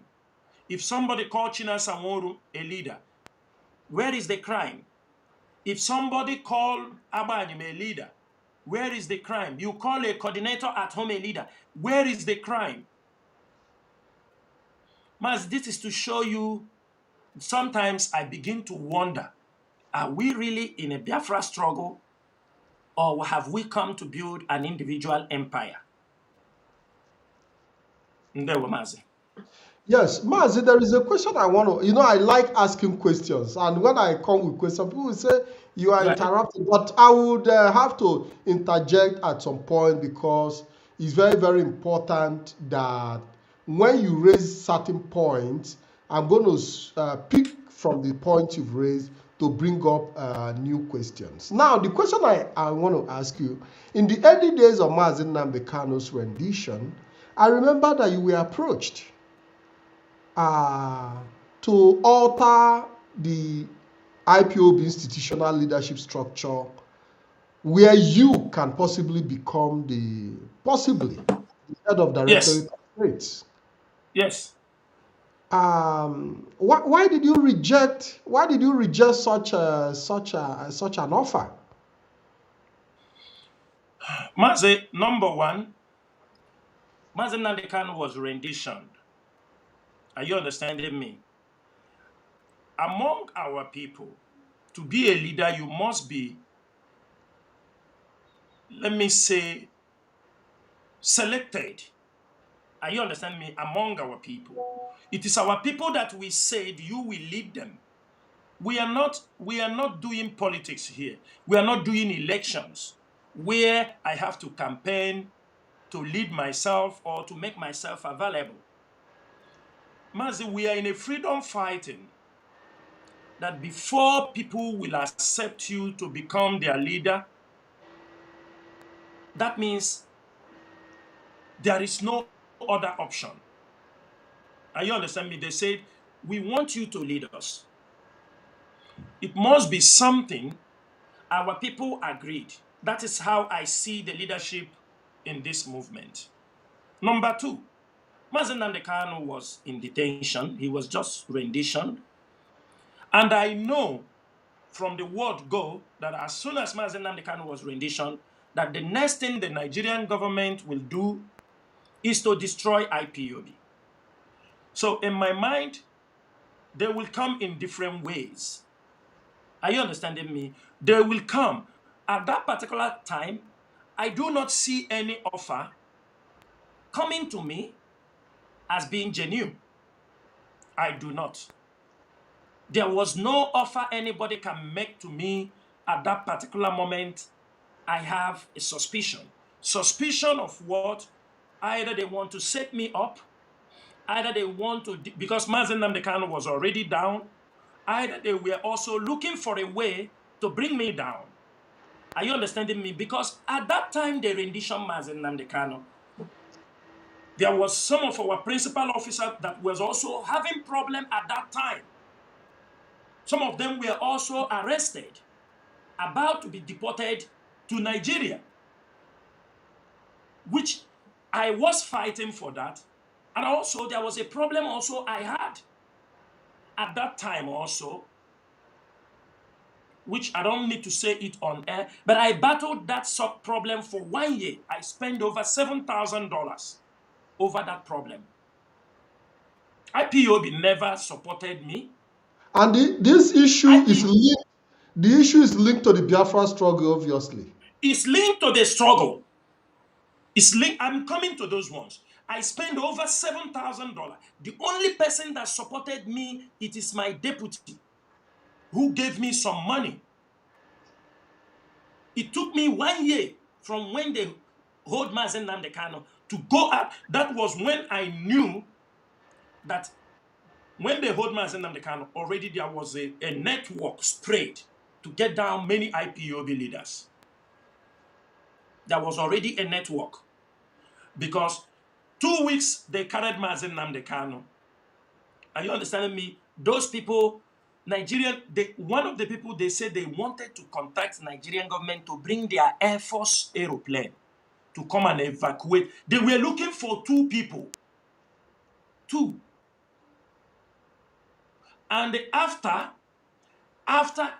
I realized that it was like a wrong information. There was one of our coordinator from the Middle East. He went to that country. There was somebody inside who thought that guy was me also. Do you understand me? The guy, I'm not bet. The guy was also inside. Then after 6 months, our coordinator also in Israel was also picking. Mazi, a lot of things happened during that time. So there was nothing, and finally on that, I know the IPOB structure. I know it is not somebody from outside IPOB that will appoint. I know how Mazi Nnamdi Kanu emerged as a leader of the indigenous people. He was not appointed from outside. Because you must know what you are doing for you to be appointed within the IPOB struggle. Some of us who become members of the DOS, we didn't become it by lip service. We were doing something. We were doing something for this struggle excellently well. We were mobilizing for this struggle. We were mobilizing for this struggle, seriously. So, Mazi, I am not that power monger. Those people that say, because I know the principles and basic in IPOB, so I cannot be, swindled or carried along because you want to offer me anything. I am not that type of man. I do come on this radio and I tell people on many occasions, I don't do lip service. I am a man of self-accountability and deep-rooted in morality. If you don't know about me, this is who I am. Yes, Mazi, you know why I asked you that question? Why did you reject that offer? It's because the offer was for you to possibly overthrow the head of Directorate of State, Mazi Chinasa. Exactly. Now, if you cannot if you cannot overthrow the head of directorate of state that is even close to your rank, how do you now jump into becoming the leader of The leader. IPO, where Yes. you cannot even cling to the power that is very, very close to you? So this is the reason why I asked that question, because you cannot jump from A to Z. So it is very, very obvious, and that brings me to the question of Madubugu. Does it mean that all the blackmail you have been and all the accusations were as a result of the rejection of this person? Does Yes. he saw you as the obstacle that made him not to be a member of DOS? Is that the reason Yes. why he choose Yes. to now, recruit some media persons and individuals to tarnish your image? Is that the Mazi, situation? let me give you a small highlight on that. Do you know why I don't worry myself? Do you know why I don't worry myself for these issues? This guy that have 1,000 teeth. Are you hearing me, Mazi? Am I I can I'm hear not you. Go hearing you ahead, man. again. Go ahead. Go ahead. Okay. You know this guy that have 1,000 teeth in his mouth? Every one of you remember when he was attacking Mazi Nandekano, abusing the hell out of Mazi Nandekano, abusing the hell out of everybody member of the DOS. You can ask Mazi, the Austrian coordinator. I was the one consistently that I am there. This guy is attacking Mazi Nandekano and speaking against Mazi Nandekano. The same person is the one we can't talk. He will tell me we are supporting these guys to be attacking Mazi Nandekano. We are this, that we are seeing people attacking Mazi Nandekano. Every time he brings this accusation, I will go to Mazi Abanyem. I will ask Mazi Abanyem, can you bring the Austrian coordinator? I will give the warning to the Austrian coordinator to make sure that this guy, to know the background of this guy, what he does. They said he doesn't come to meeting and he doesn't participate. They talk about that he's just only coming to make trouble. I will go back. I said, don't communicate with this guy. I don't see the reason I am the one being pested on when anybody is attacking or saying anything. This opportunity some of you are using to attack me, why can't you use it also and respond to this guy? But I always take it as a responsibility to go always to speak to the people through their coordinators, through their reps. I will tell them, call this person to order. But today, Mazi, the same person is now whom they recruited. Are you understanding me? The same person is whom they recruited today, and the instruction was given to him to focus on Chinasa. Attack Chinasa, they don't want to.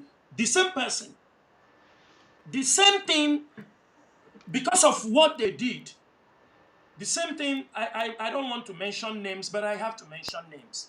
You see them calling this guy name, Ikenga name, always, that I am there attacking Mazi Nnamdi. Now, the question is this, Mazi. Most times, what these guys do, I don't even watch them. Mazi, imagine being busy watching where somebody is talking. If you ask people who know me, I don't even listen to. If you send me an audio message, more than 3 minutes, possibility I will listen to it is difficult. I mean, immediately. But any audio message between, a minute and a distance. But when you imagine me sitting, watching those people for program, I don't have this time. But I do get reports. Then I ask people, I said, this guy whom you are asking me now to go attack, you are bringing out your time on social media. attacking Chinasa Nworu for not attacking this guy, for not going to. Am I the attacking dog? Number one.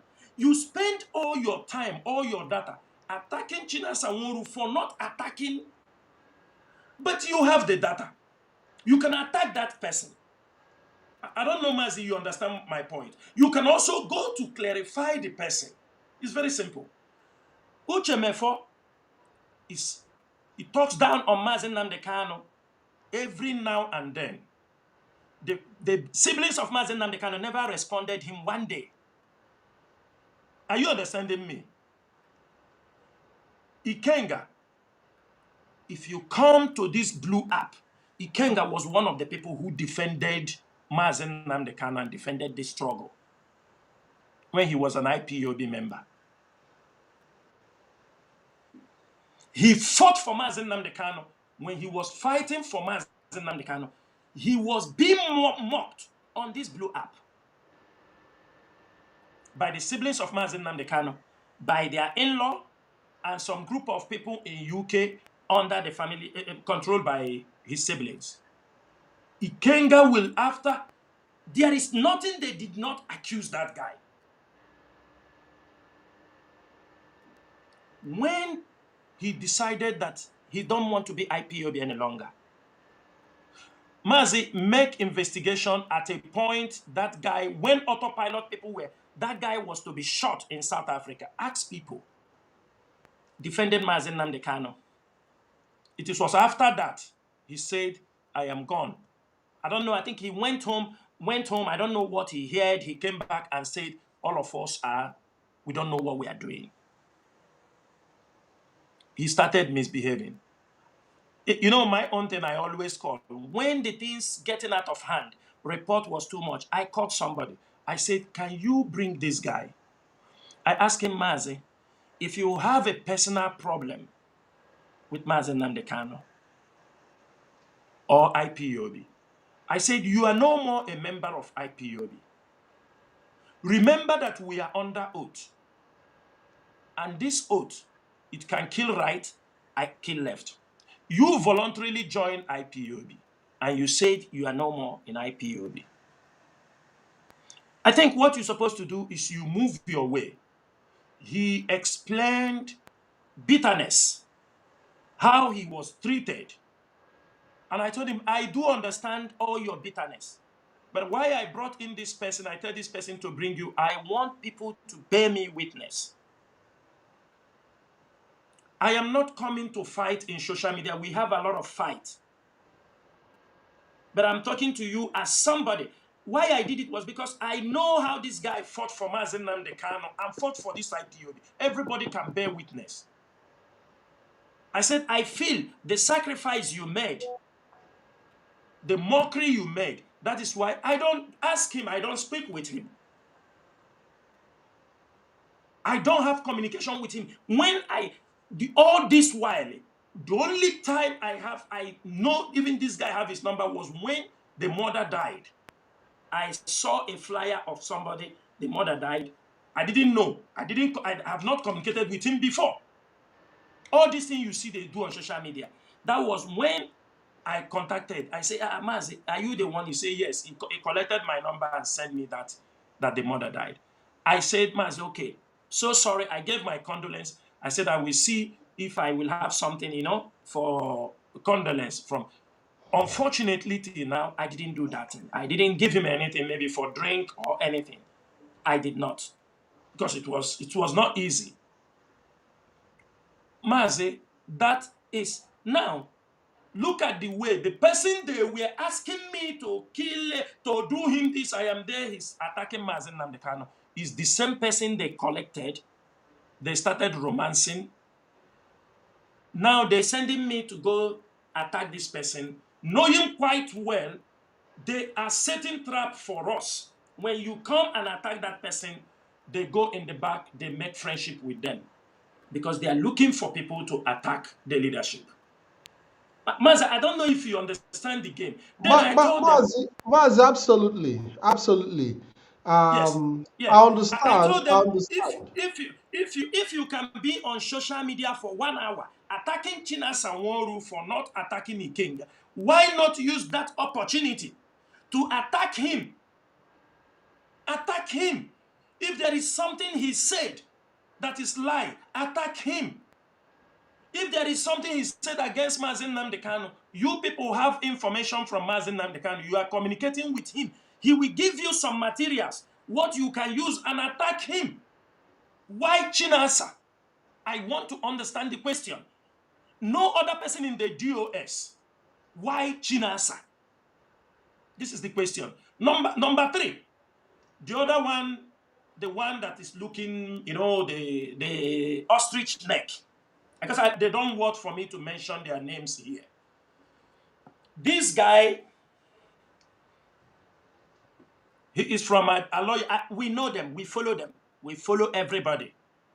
We may not talk about anybody, but if you are coming to this struggle, we will follow you to some point to know the basic. Whether you tell us or you didn't tell us. We will. We will. It's our duty. It's our duty. Due diligence is very, very important in this struggle we are doing. This guy have never been in IPOB. Was not a member of IPOB. He only joined the family writers. Because of insubordination, he want to be on his own. He's left. Of course, in social media, people can talk about IPOB. You don't kick anybody. You don't talk about IPOB. You must not be an IPOB member. But he was joined the family writers before. They have some issues. He decided to be on his own, his writing. Suddenly, when the wife of Mazi Nnamdi Kanu, she's there. She come and told us that Mazi Nnamdi Kanu won this guy. That's why when I look at all of them, I laugh. That he won this guy to become the current spokesperson. Onyendu gave this information. I told him, this guy is not IPOB member. We are not going to do the mistake we did with Berima. Besides, we have his background check of certain behavior, where we come out and promote somebody who is already demonstrated signs of insubordination. Do you understand me? And if you cannot align with ordinary, writers group, it is difficult for us to even come to be. And also, while we are during that time, we are running an investigation. We realize, I think he's from the same place with Aloy Ejimakor. We know Aloy Ejimakor. So we saw the influence of Aloy Ejimakor on him. Though he's somebody, today he will be white, tomorrow he will be red. Because of his inconsistency, we said, that was the person they said he will be disposed to. They want to buy him suit. Suit should be bought for him to be to come and start speaking for IPOB. I told them, this guy may write. He may write, and most of the things he writes is more of a theology, because I know his background. You understanding me? He went to the father, this theology school, which they kick him out because of also some bad behaviors. So sometimes insubordination as usual. Insubordination. Yes. He was in the Catholic theology school to become a father. He was kicked out because of the same behavior. So Mazi, in this movement, we can bring in somebody. Do you understand me? When we check a little bit of background, we see all those elements of. So the same thing we complained about Eperima. I said to them, this guy, let him continue doing the work he's doing. Are you understanding me? All these people that I commented, one thing or the other, because of the information we have in our disposal, this is all the people they gathered together to be attacking Chinasa Nworu. Are you understanding me? This is the people they gathered together to be attacking Chinasa Nworu. You ask them, what did Chinasa Nworu did to you?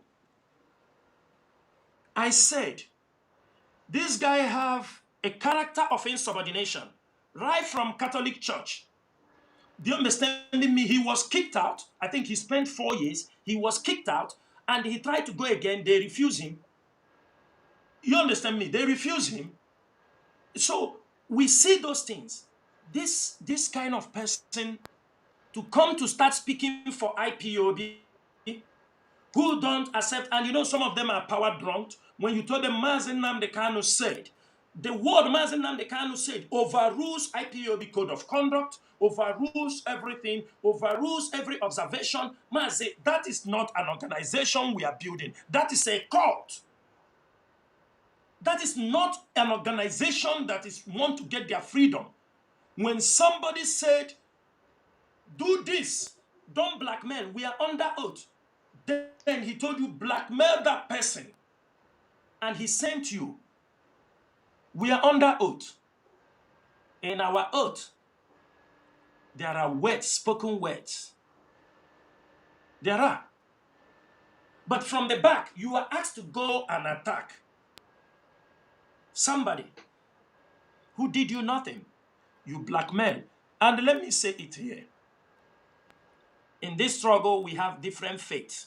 Sometimes people say, allow, God will. No, at a point you won't allow. And I can tell you here, I am researching some of the biggest oracle in Igbo land, because some of them, I must place them in those places because of their lies. Too many of them now because of their lies, their blackmail against my name. I will do it, and I won't hear any word from anybody who will tell me, because it has taken now ages.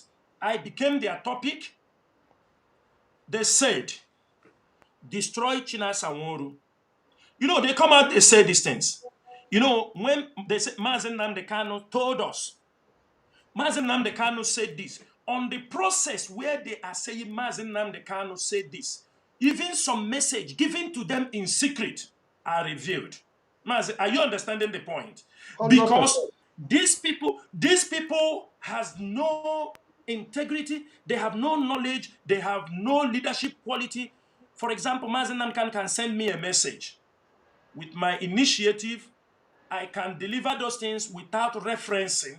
He sent me an appointment. But anybody who comes to you and said, Mazi Nnamdi Kanu said you should do this, he don't want to know the consequences. He don't want to know anything. He said, even if it will kill you, you must do it. Now, it is being abused. The command and control, those issues are being abused. Seriously being abused.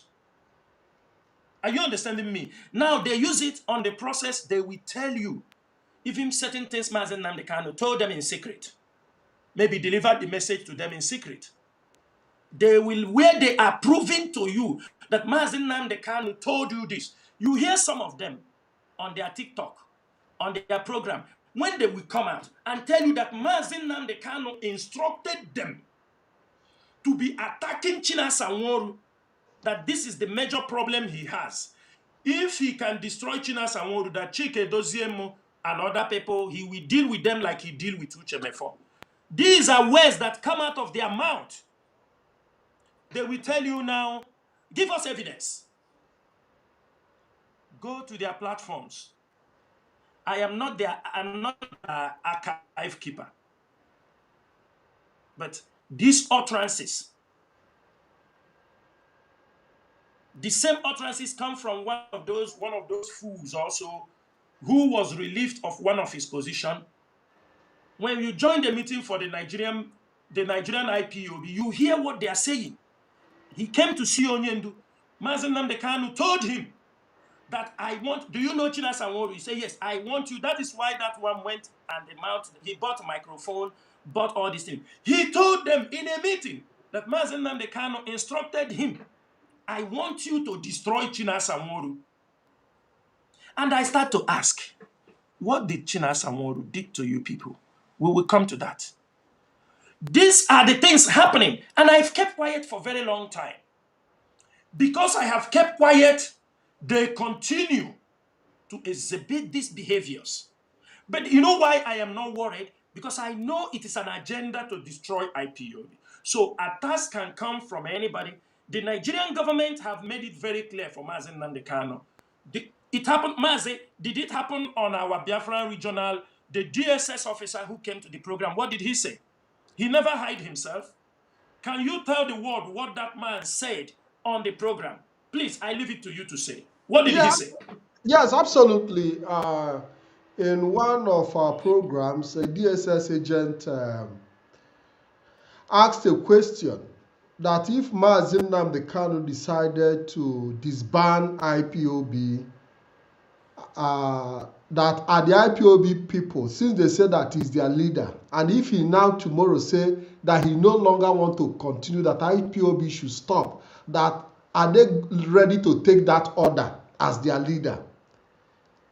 You know, it's a question a DSS agent asked and said, if your leader Mazi Nnamdi Kanu, if your leader Mazi Nnamdi Kanu come out now and say, okay, I don't want IPOB to continue, I'm giving an order to end IPOB today, are you people ready to drop your agitation for Biafra restoration? And I responded and I said, well, unfortunately, that IPOB have gone beyond Mazi Nnamdi Kanu. Because Mazi Nnamdi Kanu himself also made it very clear that the IPOB that he built have gone beyond him. That the Mazi Nnamdi Kanu can no longer stop Biafra agitation. And what the officer of the DSS told me is that if if IPOB have gone beyond Mazi Nnamdi Kanu, and that Mazi Nnamdi Kanu can no longer stop IPOB, which means there is no need releasing Mazi Nnamdi Kanu from detention. That was in an open program on Twitter.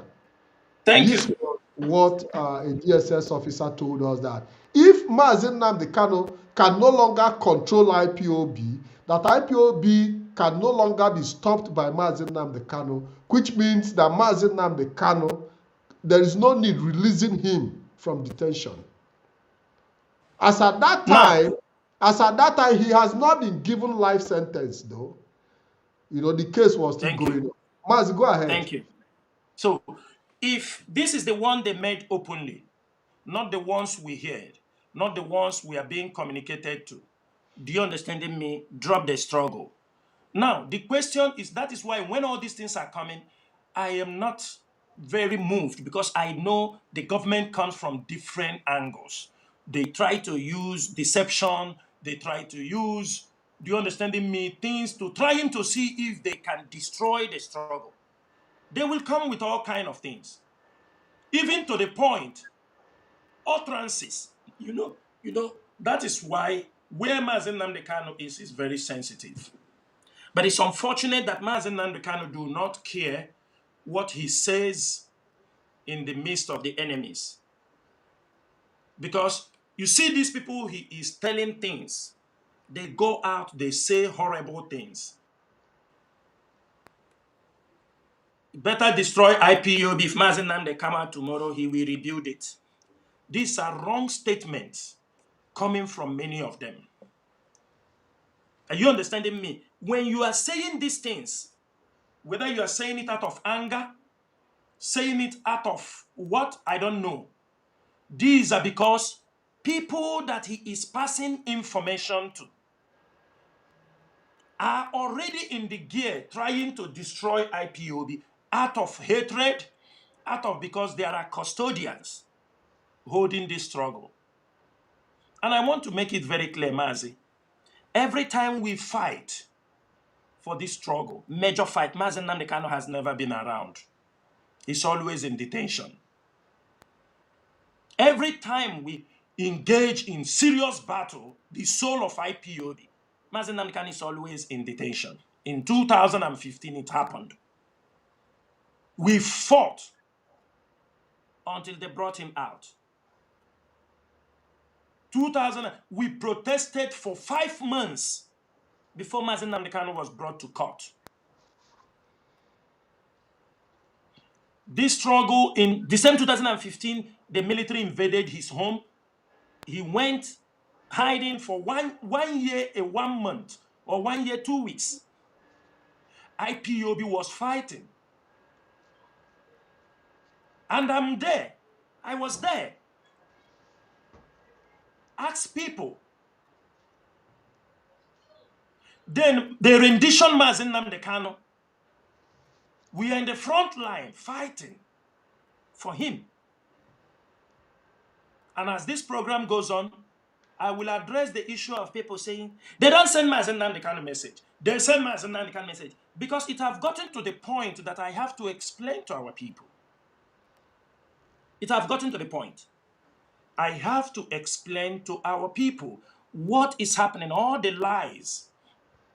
You don't see Mazi Nnamdi Kanu. You don't send him message. He don't message. You That is don't. the question. That is the next question I wanted to ask, because we've seen Mazi, go ahead. on Go yes, ahead. we've seen on many occasions people also direct that question to me.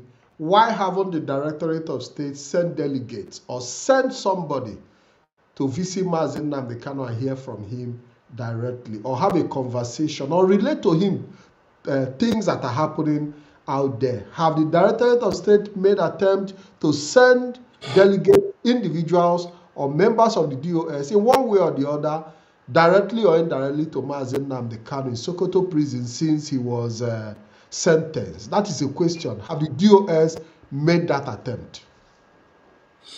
Mazi, I will not say from Sokoto prison.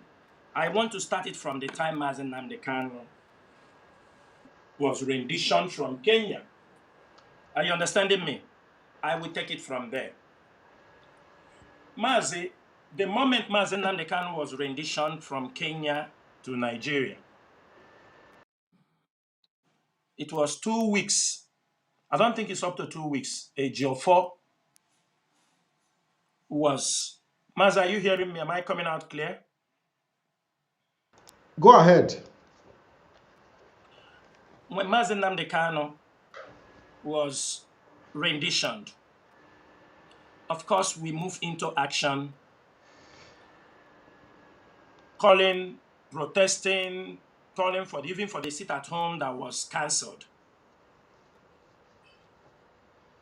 If we have to be sincere, because I don't want to say something I will say now, people will say, Mazi Chinasa, you have come here, why did you say like this? But because I keep silent, and members of the DOS kept silent, for me, I saw it, that the moment they rendition Mazi Nnamdi Kanu, the next step was to destroy IPOB. Are you understanding me? So, we do pass information. We will send information to the lawyer. Some information will come at those early days when we make that, what they call it, that sit-at-home issue. Until when we cancel it, information was, to ask. But I can tell you there was no any concrete information, response coming from Mazi Nnamdi Kanu. There was none. When we send message, we have a way to send message, and we are very careful. At a point, I asked Ejiofor. When I tried to send message again, Ejiofor said, Mazi, please, I'm not going to be sending you people message for reasons. He don't want to be doing a job, do you understand me, more than his legal, that I know this case is very sensitive. That he don't want to be doing like, become a medium, passing message between IPOB and Mazi Nnamdi Kanu. That if there is anything we can do, or we feel it's not getting us any response, that we should put it down and send to him. That he will find a way so that he will know it is a word said by us. And during that time, we tried to, once, we wrote, and there was no response. Then, in many occasions, Mazi Nnamdi Kanu is alive. He's still in Kuje prison. People are visiting him. On many occasions, because I can say I'm one of the people who send messages always, because I was asked to be, coordinating, corresponding with the lawyers and all these things. So I do get in touch. Other members of the DOS also do. But at a point, all the messages that was going to Mazi Nnamdi Kanu, especially the time we are fighting with Simon Ekpa and his brothers, Mazi Nnamdi Kanu don't respond to any message. Instead, he responded with threats, accusations, warnings. He's alive. Ask him. And those messages sometimes sent through the lawyer, sent through another person I don't want to. There was a time I sent a message to him. I know what he responded. I kept that screenshot because I felt bittered and betrayed. He's alive. Every message sent to Mazi Nnamdi Kanu doesn't come back with any response. In most cases, it comes with insult and comes with threats. He's alive. We took it cool. We said, this is our leader. We know a lot of things are going on. Mazi, for 2 years and 6 months, even though he used to send those abusive words, those insults, I used to send a message to him. Mazi Nnamdi Kanu, I want you to exonerate the DOS, that we don't know what happened to you. I told them at a point, I have to call a lawyer Jimako, and one of the lawyers, that time, I said this thing. They said, nobody is saying, who is saying it? I said, because when the rendition Mazi Nnamdi Kanu, you have come out on air and exonerated his siblings and his secretary. Are you understanding me? You have come out on air, exonerated these people. Can you please get instruction from Mazi Nnamdi Kanu to do what? Now, every DOS member here knows what I am saying, and all of them can bear witness. Some people have a cold feet because of the way Mazi Nnamdi Kanu was rendition. Some people have a shock. Some people have all kind of things. When Mazi Nnamdi Kanu was renditioned, we summoned a meeting and asked the secretary to join the meeting. Nanya was in that meeting. Also, when we were trying to know what happened to Mazi Nnamdi Kanu, the secretary at a point, when we are trying to understand all these things, he said to us, my God, that Mazi Nnamdi Kanu told her that he don't trust any one of us. That only his trust is in his siblings. The secretary is alive, I'm sure. And the DOS members can bear witness. He don't trust any one of us. You say, really? No problem. But we continue to push. I don't want to say other ones. That he don't trust. He told him clearly that is why when they hold him, they didn't want to tell us. His brother said he should not tell us. If he tell us that they will kill her, all these kind of things, all these kind of threats, that they don't trust any one of us. So that word that lady said start to play out from when Mazi Nnamdi Kanu was inside the detention. So it started to give us worry. That is why I continue to ask. After 2 years and 6 months, when Ekperima was being arrested the first time, I think the first time he was arrested and questioned, that was when Mazi Nnamdi Kanu told Barrister Nnemeka Ejiofor, because I continue, I never stop. He said that he told him that we don't know anything that happened to him, that he should write it. He should put it in writing and give to us after 2 years, 6 months. Now, with all the happenings, I realized that they were using that we are the one that sold Mazi Nnamdi Kanu, trying to see if they can destroy the DOS and destroy some of us. That is why you see Biafrans, people were talking all kind of things because they want to lay the accusation on that particular. And Mazi Nnamdi Kanu did not. I said they should make it public, not just you come out to talk, as they are writing all this memo. 2 years, 6 months. Until when Emeka wrote it and gave it to me, I laugh. The way he put it, it is because of how it is written. It was written, made me not to publish it. I say this is a joke. I said this is a joke. Now, from that time, we try to send message. Mazi Nnamdi Kanu is in the enemy's territory, in their house. Every one of us can bear witness when they rendition Mazi Nnamdi Kanu that Lai Mohammed came out in public. The publications are there. Go there. If you don't have it, go and check it. Lai Mohammed spoke about how they followed Mazi Nnamdi Kanu for 2 years, collecting informations, data. And for that reason, somebody like me was very, very careful communicating Mazi Nnamdi Kanu there. I was also warned. And let me make it very clear, people don't know that during these 2 years, Mazi Nnamdi Kanu was, I don't know how he was communicating. I don't know how he was doing this. Mazi Nnamdi Kanu also compromised my communication with him. Some communications I have with Mazi Nnamdi Kanu are also in the hands of some international bodies. I have gone to some places, they asked me certain questions, they play some audios for me.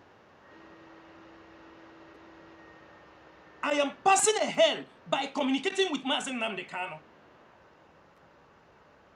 He compromised our communication, but they don't care. They don't care. We are very careful communicating him. They use this opportunity to destroy, calling our names. Mazi Nnamdi Kanu never. There is something I will say, if I say it, so that people will not say. There are some messages Mazi Nnamdi Kanu will send. Most times I don't believe he's the one who can send this message.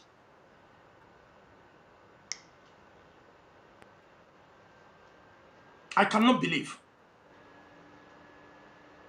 that he's the one who sent that message to us, especially to me, Chinasa Nworu. Mazi Chinasa. Now, the question. I'm coming. Let me finish. Yes. Let me finish. In this communication, we tried our best to be communicating, but all we get, Mazi, at a point, many of you people will ask me, I don't tell them anything. Have every one of you forgotten that every day, every post I made in my life, I put free Mazi Nnamdi Kanu? Have every one of you forgotten? Have every one of you forgotten?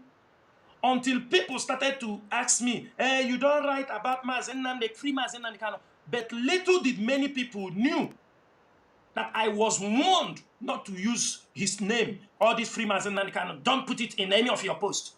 People did not know. People did not know. And I respectfully listen to that. I respectfully listen to. I take it serious. I am not communicating with him every day. But some issues he will bring, I don't know his reason. Then comes the letter they wrote and told us don't attack, no leadership should talk about a Perima. Benjamin Madbugu was sent to Mazi Nnamdi Kanu. Ask him, they can deny or they cannot deny. We sent Benjamin Madbugu to Mazi Nnamdi Kanu. When he met him in the court, we asked him, did you tell him about so thing? About what a Perima is doing? You see what he said on... Benjamin is there. Ask him, what did Mazi Nnamdi Kanu said? We keep that one aside. The wife, we send the wife to sort out issues. The only word coming from him is, this is an order, fundraising, do this, remove Chinedu, remove this thing. If you don't do this, I will. Onyisi, can you even listen to us? No. He made up his mind. Whatever they have told him, he don't want to listen to us. There comes to Sokoto. Ask them. When they go and say they found that they moved Mazi Nnamdi Kanu to Sokoto, ask people, ask Chukwudi Oforma that night. We make communication. We want some people. We don't who in Sokoto. Later, I found out I have one in-law in Sokoto. On Saturday morning, I sent him to Sokoto prison. On Saturday morning, they said because they brought in Mazi Nnamdi Kanu just that yesterday, do you understand me? They still didn't have people to start meeting him. The guy said, they said because yesterday they came in. I sent somebody to Sokoto. He came to the prison. But they said because they just brought him yesterday, you understand me, they are not anybody just coming. I said, okay, I informed the DOS. We even tried to move somebody, some of our family members from Niger, to go into Sokoto on Saturday till we got that guy. Mazi, ask Mazi Nnamdi Kanu, was I sending messages from his in-law from time to time, asking how he is doing? His in-law that is in Sokoto, was I sending messages on a daily basis? Call Mazi to be ask him. I told him, how is our Onyendu? Please take care. Take care. I was following up. And the DOS was aware. We said since they have moved him from Sokoto, from Abuja to Sokoto, asking Nemeka, this is a leader. Do you understand me? Okay, we said now he's in Sokoto. It will be easier for communication. Mazi, what did I hear in the social media? Nobody knows I started making this communication. What did I hear with his squad? The squad they have set up. They came now on social media. Chinasa Nworu that hate Mazi Nnamdi Kanu, he's going from the back, looking his face. Now, Mazi Nnamdi Kanu, now Joe Tomere. Mazi, it was on social media. Can you believe that? I said, so it is wrong. I came back to the leadership. I told them, do you see what these guys are talking? Do you see what they are saying? And I told the leadership, I said, please, I don't want much problem. Because I have found out that trying to please or look after Mazi Nnamdi Kanu only turns out to be a blackmail against. And I told them, you can find somebody who will go and any of you can communicate to Mazi Nnamdi Kanu. I don't want, I need, for my mental health, we have gone through 4 years of this thing. We need to know how we are going to handle this issue. But if I am asking for Mazi Nnamdi Kanu, asking message, how he does, who saw him, is he okay? Ask the wife. I was trying to make sure I keep, that was when I said, the leadership, we have to find something to make sure. That was when it started. Immediately they bring him to Sokoto. We start to say, okay, we need his welfare. How can we manage it? You understand me? We start talking about this thing. The next thing I heard was now they are using my name. Chinasa, who is telling people to hate Mazi Nnamdi Kanu, is going in the back, looking his face. And I said, please, I will not ask again. I don't want any problem this time around. Let them finish what they are doing. Mazi, that is how I kept silent. The leadership said they will send somebody to Sokoto. There were 3 people that are supposed to go to Sokoto on behalf of the leadership to go and see Mazi Nnamdi Kanu. But we couldn't make the clearance. People, for one reason or the other, one person said, okay, that he will go. Let us go and put things in order. And this person traveled. He went to Sokoto to see Mazi Nnamdi Kanu on behalf of the DOS. But I'm not going to. The person saw him. There was no even concrete message. But I take the ones that was directed to me. The message is order. I give command. What are the command? Do you understand me? I ask you people to make fundraising for me. You don't make the fundraising. I say remove this person. You don't remove. There is nothing more. And how Chinasa will be killed, how Chinasa will not enter Biafra land for disobeying me, for whoa. What did I do? I did nothing. This guy was still in Nigeria. A member of the DOS that went there secretly to see him, to explain things to him. The guy is there. People can ask him what happened. If there is other things, the message is that an opportunity Mazi Nnamdi Kanu will use to put everything in order because of the lies they are putting on him, because of anything they have said. Again, I will come to what also the hate, where they are going. And at the end of the day, this guy was, nobody knew till this guy came to Sokoto to see him.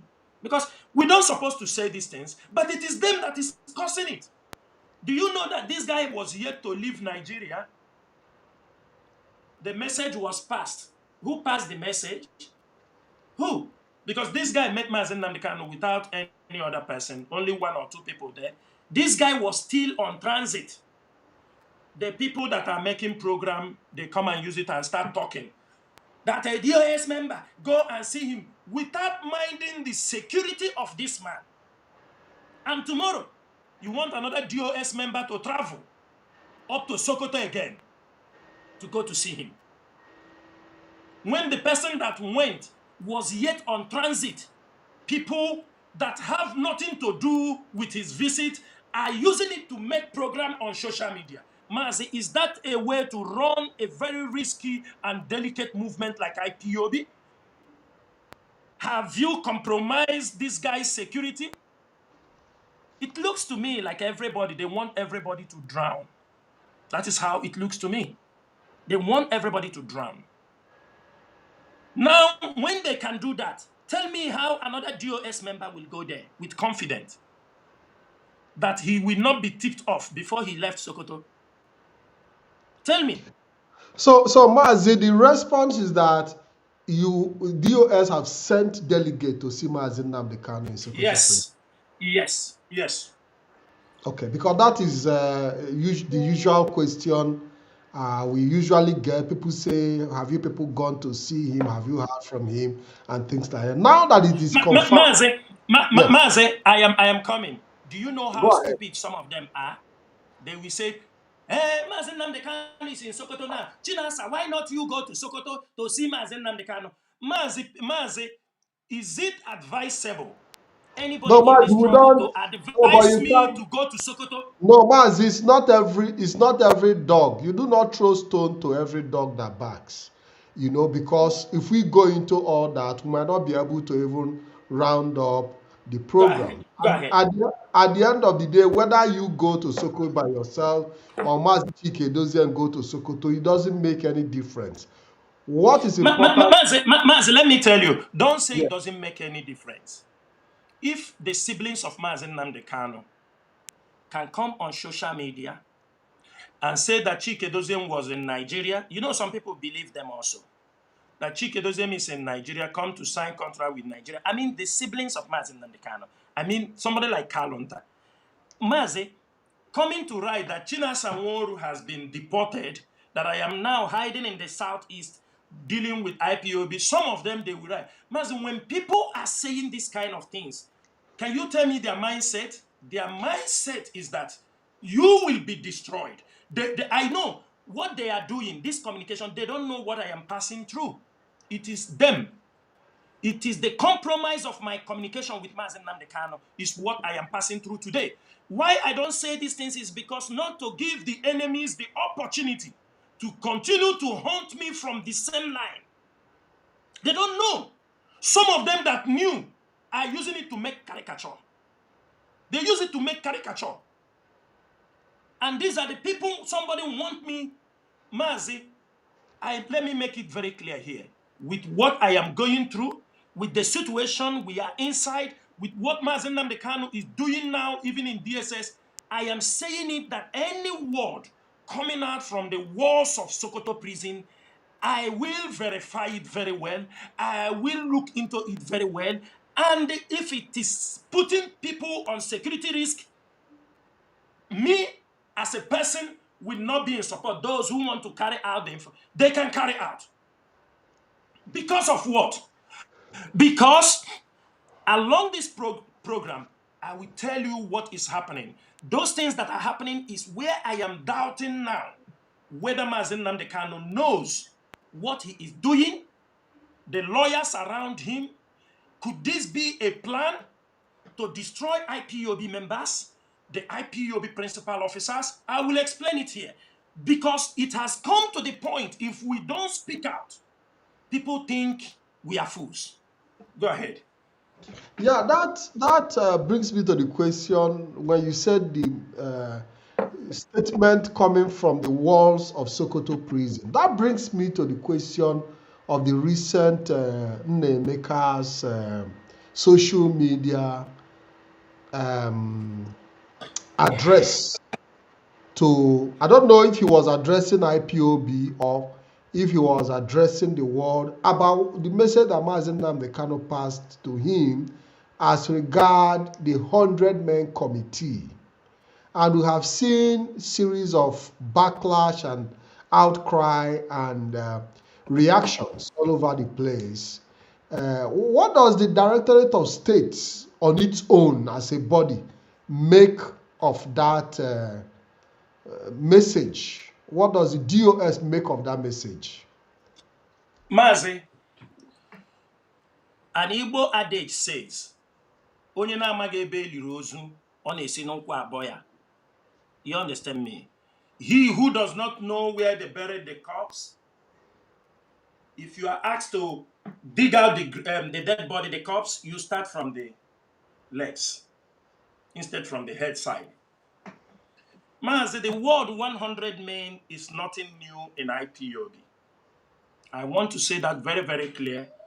This has been the word Mazi Nnamdi Kanu used at the beginning of this struggle. That I need 100 men.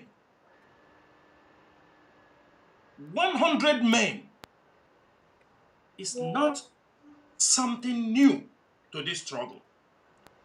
But also, I want people to understand that this issue pertaining to 100 men, it is a philosophy quote from those. It is like for men in war, it is a philosophy quote or a metaphorical statement. And I can tell you the man who this particular quote is attributed to, Heraclitus. It is a Greek philosophy. And this particular quote, in many modern military and leadership programs, this particular context has been used in many places. In this 100 men, they talk about always the 10% don't even know why they are in the group. Are you understanding me? Inside the 100 men, the 10%, 10 people from that 100 don't know even why they were inside the group. They are like novice inside the group. This is like a human behavior. He said 80%, say 80 people, 80. Inside this group, they are just passive participants. You see them, do you understand me? They are helping in the struggle. They are doing everything very possible to make sure that the struggle comes. They will contribute, they will do dues. Then he said 9%. 9%. 9 people out of this 100, they are the real fighters. They are the skilled and dedicated fighters. Then the 1%, which is one person, is the warrior, the leader, the elite that carries the burden on his shoulder. Mazi, that is the meaning of 100. Let us stop using words, bringing in words that people will be misused. And it's because when Mazi Nnamdi Kanu made this statement, it's just like when he said Biafra is our religion. People thought that we have started a church. They forget to know what religion means. Religion does not mean church, but it is what people believe in. Biafra, it is what we believe in. Now, you come to this 100 men in leadership contest, in a freedom fighting movement, meaning out of 100 people, you will find 9 people very skilled, dedicated, talented. If you want to translate it to IPOB, meaning Mazi Nnamdi Kanu, the leader, he is that warrior who is leading this struggle. 9 other people are the members of the DOS who are very, very dedicated, skilled, die-hard. The other 80 are people who are, do you understand me, trying their best, opening doors for IPOB, whatever they tell them to do, they are doing it. Then there is 10 people among these 100. They don't deserve to be there. They are fools, but they just found themselves there. That is the contest of 100 men in leadership or in any global movement for freedom fighting. Now, since Mazi Nnamdi Kanu pushed up this 100 men, some group of people in Biafra land and in diaspora formed and called themselves 100 men. Kalonta was in touch with them. Some of them are in America. They were having a WhatsApp group. You know, our people used to forget a lot of things. They used to forget a lot of things. These 100 men, they were in one WhatsApp group contributing money, raising money, saying they want to take. When even Simon Ekperima was arrested, when Mazi Nnamdi Kanu was rendition, they positioned themselves. Kalonta was in touch with them. These 100 men they are talking. Along the line, these 100 men joined the autopilot. You know, I don't want to call names because some of them are still in Wawa prison. Some of them are in prison in Enugu. One of them that joined autopilot, they found with him 25 AK-47 and he was killed. They joined, all of them become autopilot. These 100 men, the ones on the ground. I know, I am not somebody will come to, you call one name. They have abused all these things.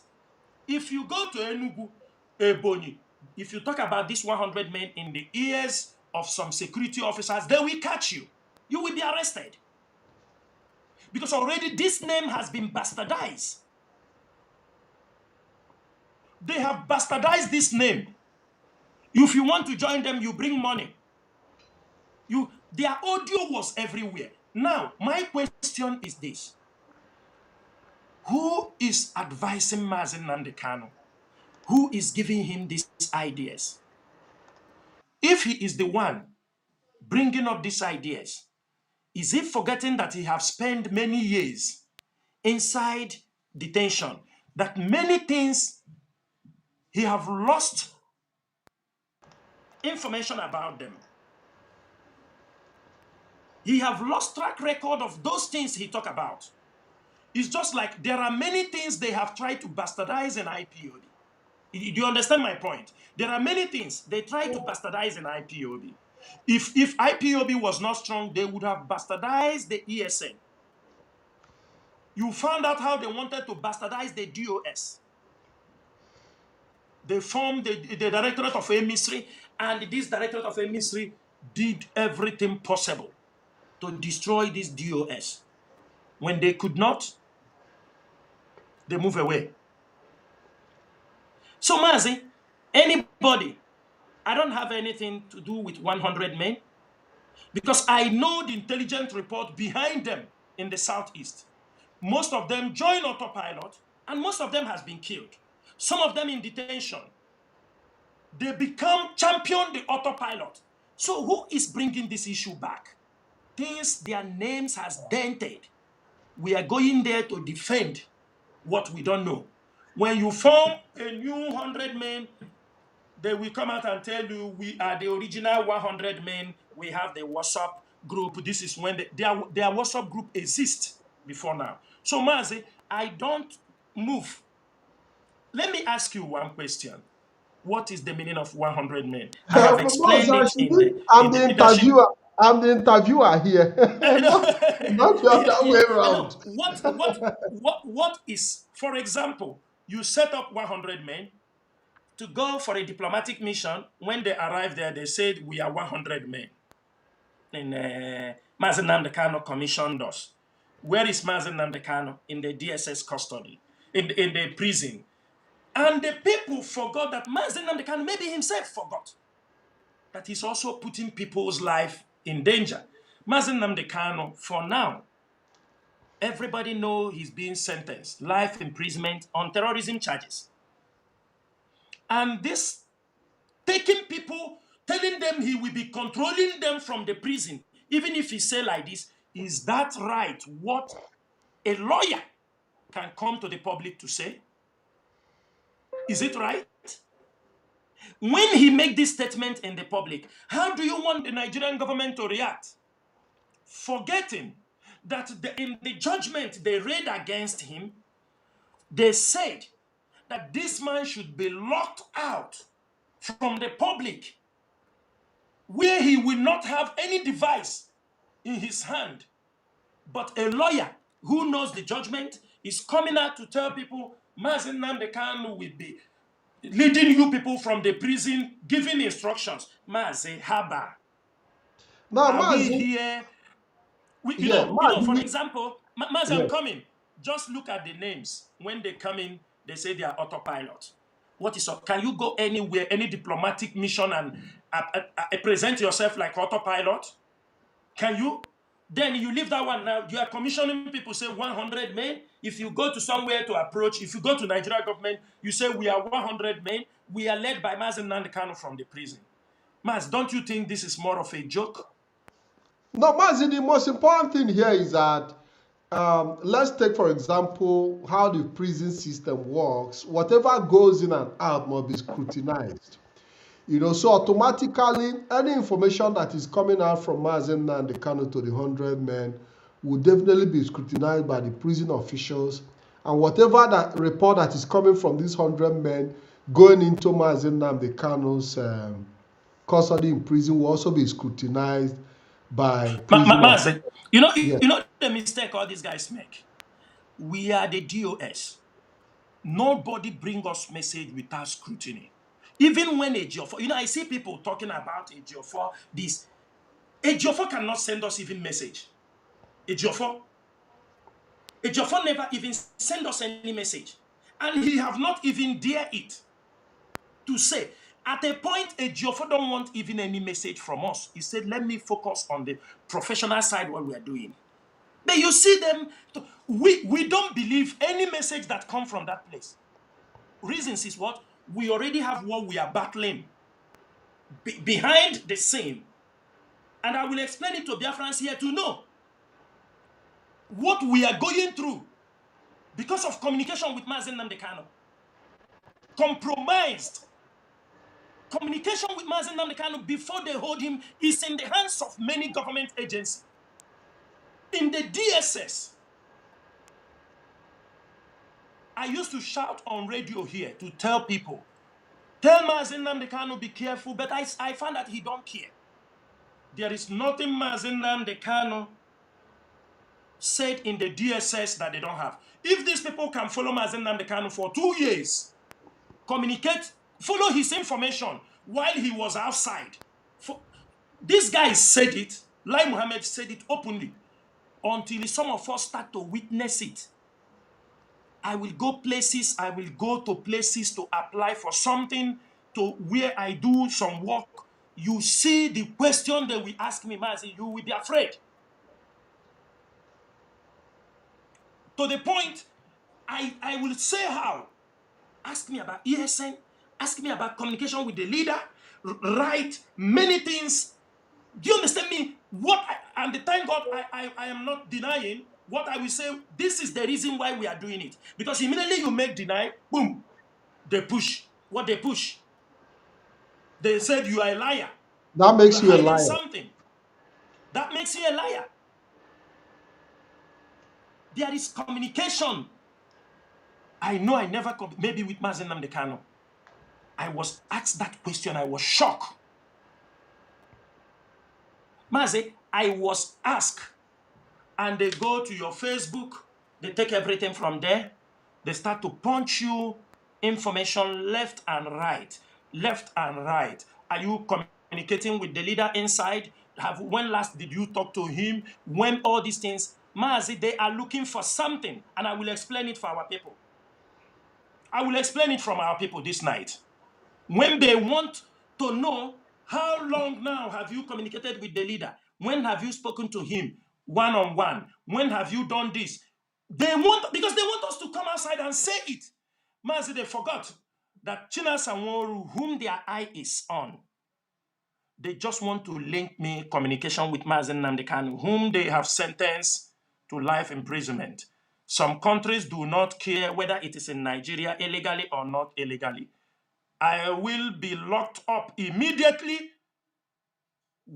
for having a communication and discussing issues, material support with somebody sentenced on terrorism.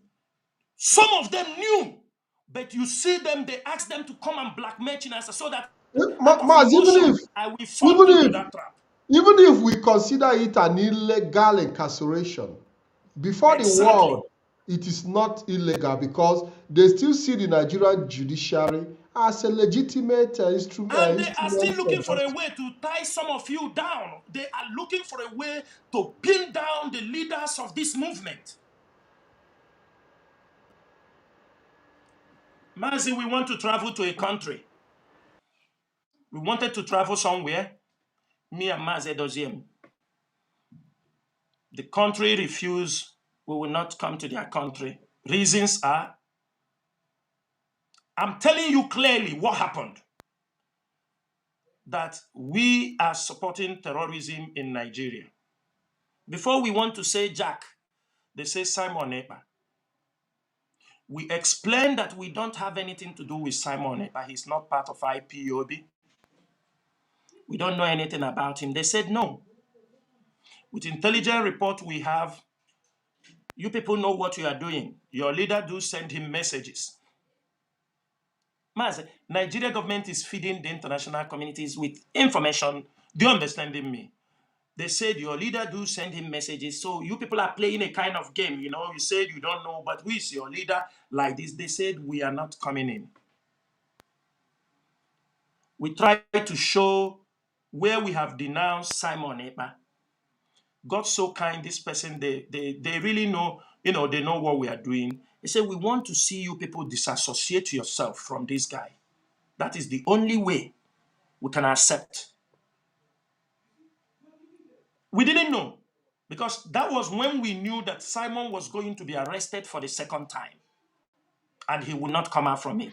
He said because the Nigerian government is pushing very seriously and this guy will be picked, and if care is not taken, we try to let them know, Mazi Doziem, that Nigeria put a case against him, but we won in the court. They needed that judgment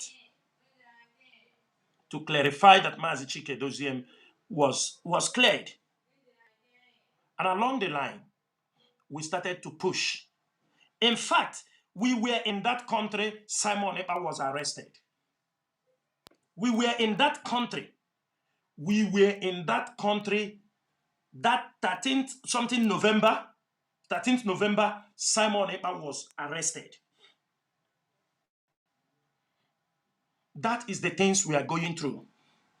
And I start to ask the leader of indigenous people of Biafra, whom we have adored for his wisdom, whom we have known, is making, they don't only make those decisions, they ask people to blackmail us with it, to push our emotional, so that out of shame, you said you go to talk, and tomorrow they clap you. If the family and siblings of Mazi Nnamdi Kanu can come be celebrating I have been deported, don't you think there is something in their head they are wishing it will happen? Don't you think so? Don't you think so? This is what they are thinking. Today, they say, I am in 5-star hotel in the Imo State. I have run, I disappear. This is 12 years, Mazi, in exile. To be in exile for 12 years is a torture. It has its own psychological effect. It is not something easy. It is not a willingly something. People who know me, I can fall into Nigeria anytime for my business. 12 years in exile. But the siblings of Mazi Nnamdi Kanu, they are moving around in Nigeria freely. My family is not moving. I was not part of those who did anything wrong to Mazi Nnamdi Kanu to be renditioned.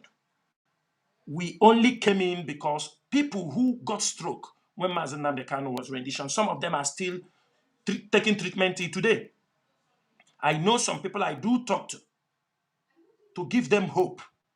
And suddenly, Chinasa Nworu have become the enemy of Mazi Nnamdi Kanu. To the point that, Mazi, these people go to see him, even some of them coming from America going to see him, go to some places. When they ask, because the government knows the DOS, when they ask, they say, no, Nnamdi Kanu doesn't work with them any longer. They don't work with those people. He don't have anything to do with them. Even Mazi Nnamdi Kanu does that. You know what we suffered in the hands of Mazi Nnamdi Kanu when in DSS custody? His in-law, the father of the wife. Mazi Nnamdi Kanu, that man will come out to visit Mazi Nnamdi Kanu. He will come and tell Biafrans, coordinators, that Mazi Nnamdi Kanu doesn't work with the DOS any longer. They are not, he don't want them. And may Ikechukwu, may his soul rest in peace. Whenever they will bring up this thing, confusion will be in Biafra land. This is how the DOS will be having meeting, bringing you in to speak to them. There is no problem. There is nothing like that. Emma Powerful. Some of the lawyers do call him and tell him back off from the DOS. Onyendu don't work with the DOS any longer. These messages are coming from when they go to see Mazi Nnamdi Kanu. Whether it is Mazi Nnamdi Kanu sending them, whether they are coming to fabricate, but Mazi Nnamdi Kanu do hear them. And he never make any attempt to correct those misleading. I'm coming, Mazi. One of the lawyers, he wrote to Emma Powerful stood. They hated Emma Powerful because Emma Powerful stood that time. They told him he should stop doing anything with the leadership. Mazi Nnamdi Kanu don't have anything to do with them. Mazi, they put the whole family in disarray. At the same time, some of them in America, you see this America, you see this America, you see this America. Some of them in America, we will be here. They will tell us they spoke to Mazi Nnamdi Kanu. He's in meeting with them. They spoke to him. He said like this. He said like that. He said like this. Because they're having access.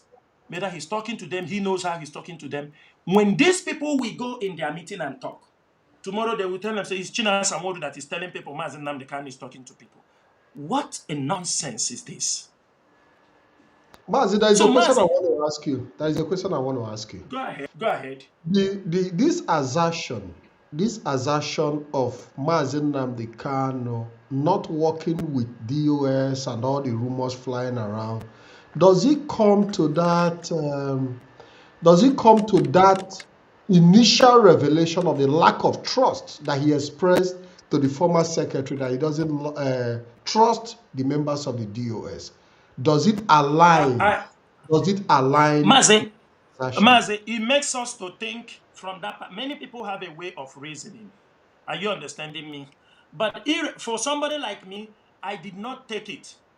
Even though the lady says it, I didn't take it serious. But I start to see the attitude of Mazi Nnamdi Kanu, what he has been doing. If anybody said Mazi Nnamdi Kanu don't know these things, you see, when Mazi Nnamdi Kanu was in detention in the DSS, we tried our best to say Mazi Nnamdi Kanu to denounce, disconnect himself from Simon Ekpa. We sent messages. We were mocked on the social media. His siblings, they mocked us. They mocked us. I think it's after, maybe, that's why I said, because the lawyers are seeing him differently. Ask Nemeka. If you ask the DSS to release audios of threat from Mazi Nnamdi Kanu against the leadership inside the DSS custody, you will be amazed. We did him nothing.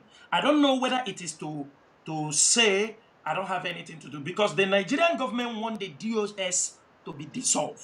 They found the members of the DOS as very conservative for this struggle. They found them very conservative. And it is very difficult. And it is very difficult that some of these things, we wonder, why? Mazi, IPOB members are facing a lot of things. They will say, we do this, we do that. And Mazi Nnamdi Kanu do hear those things. But he never responded one day. He don't. Instead, he continue. For me, I see it is one of those things they ask him to destroy the leadership of IPOB so they can form a new one, what they want to do. But I know that it will hit the wall, because trying to destroy the structure that holds this global movement is destruction of IPOB. Imagine this structure is here. People do misbehave, do how they want. Imagine when this structure is not here. Imagine if the DOS was not there. Look at what happened in Osun. It would have moved beyond Imo State. I think you understand me. It would have been replicated in many parts of Biafra land. What happened in Osun, if you see what they are showing today, things that happened in Osun, Mazi, had it been the DOS, some of us did not stand to say, this thing have nothing to do with IPOB. This is not the foundation this struggle was built on. This is not why we came here. From 12th December 2021, I started to shout about these things. If not, there will be nothing like IPOB today. There will be nothing like IPOB. None of them. I mean, when we were fighting to exonerate IPOB, the siblings of Mazi Nnamdi Kanu was entangled themselves with people destroying our land. And they were doing it with impunity. And at the end of the day, we continue. Every day we are on self-defense. They were supporting a Perima. They were supporting a Perima. Mazi, let me tell you something. If not that Chukwu Okike Abiama is with me and in this struggle, what happened to Eperima will happen to me. Because after they want to use all those things to heap on my head.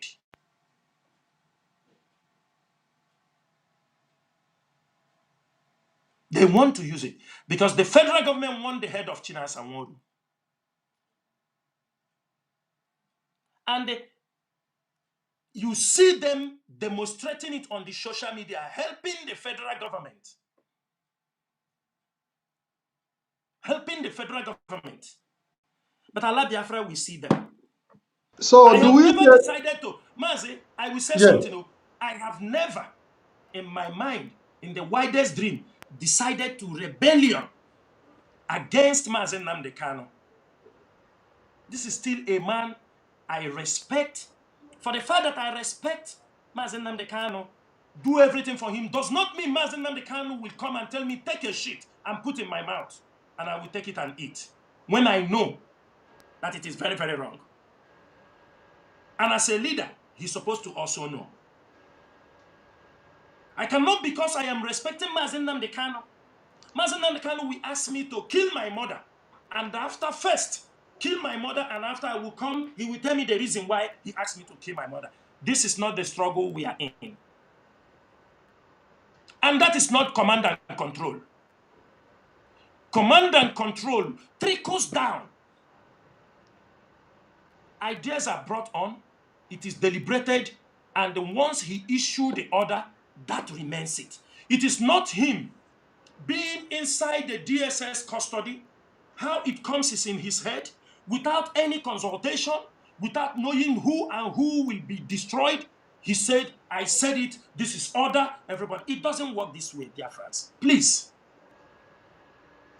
Now, Mazi, there is a question I would like to ask you on the issue of trust. I know and I believe that the members of the Directorate of State are not above 50 in number. I want to just put it at that number. If Mazi Nnamdi Kanu cannot trust and work with the few circle of Directorate of State that he set up, what is the possibility of him having trust for a whole 100 men to work with? What is that possibility? That question is supposed to go to our leader, Mazi Nnamdi Kanu, but I'm putting it But to Mazi, you. I don't know.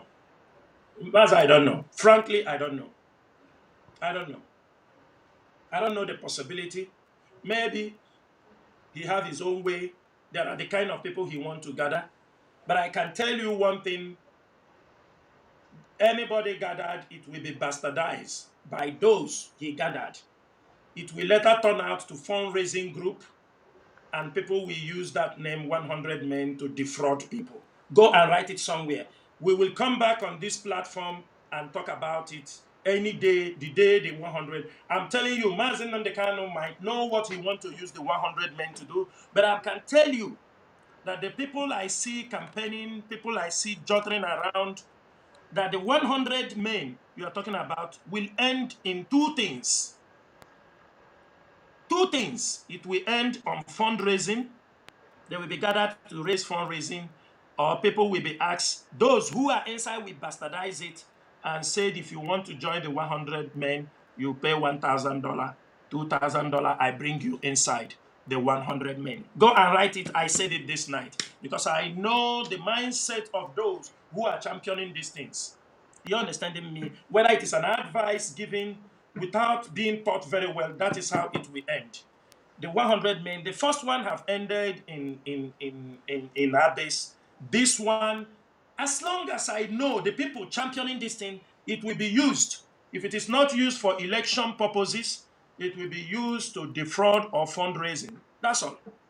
People inside will use it. They will use it.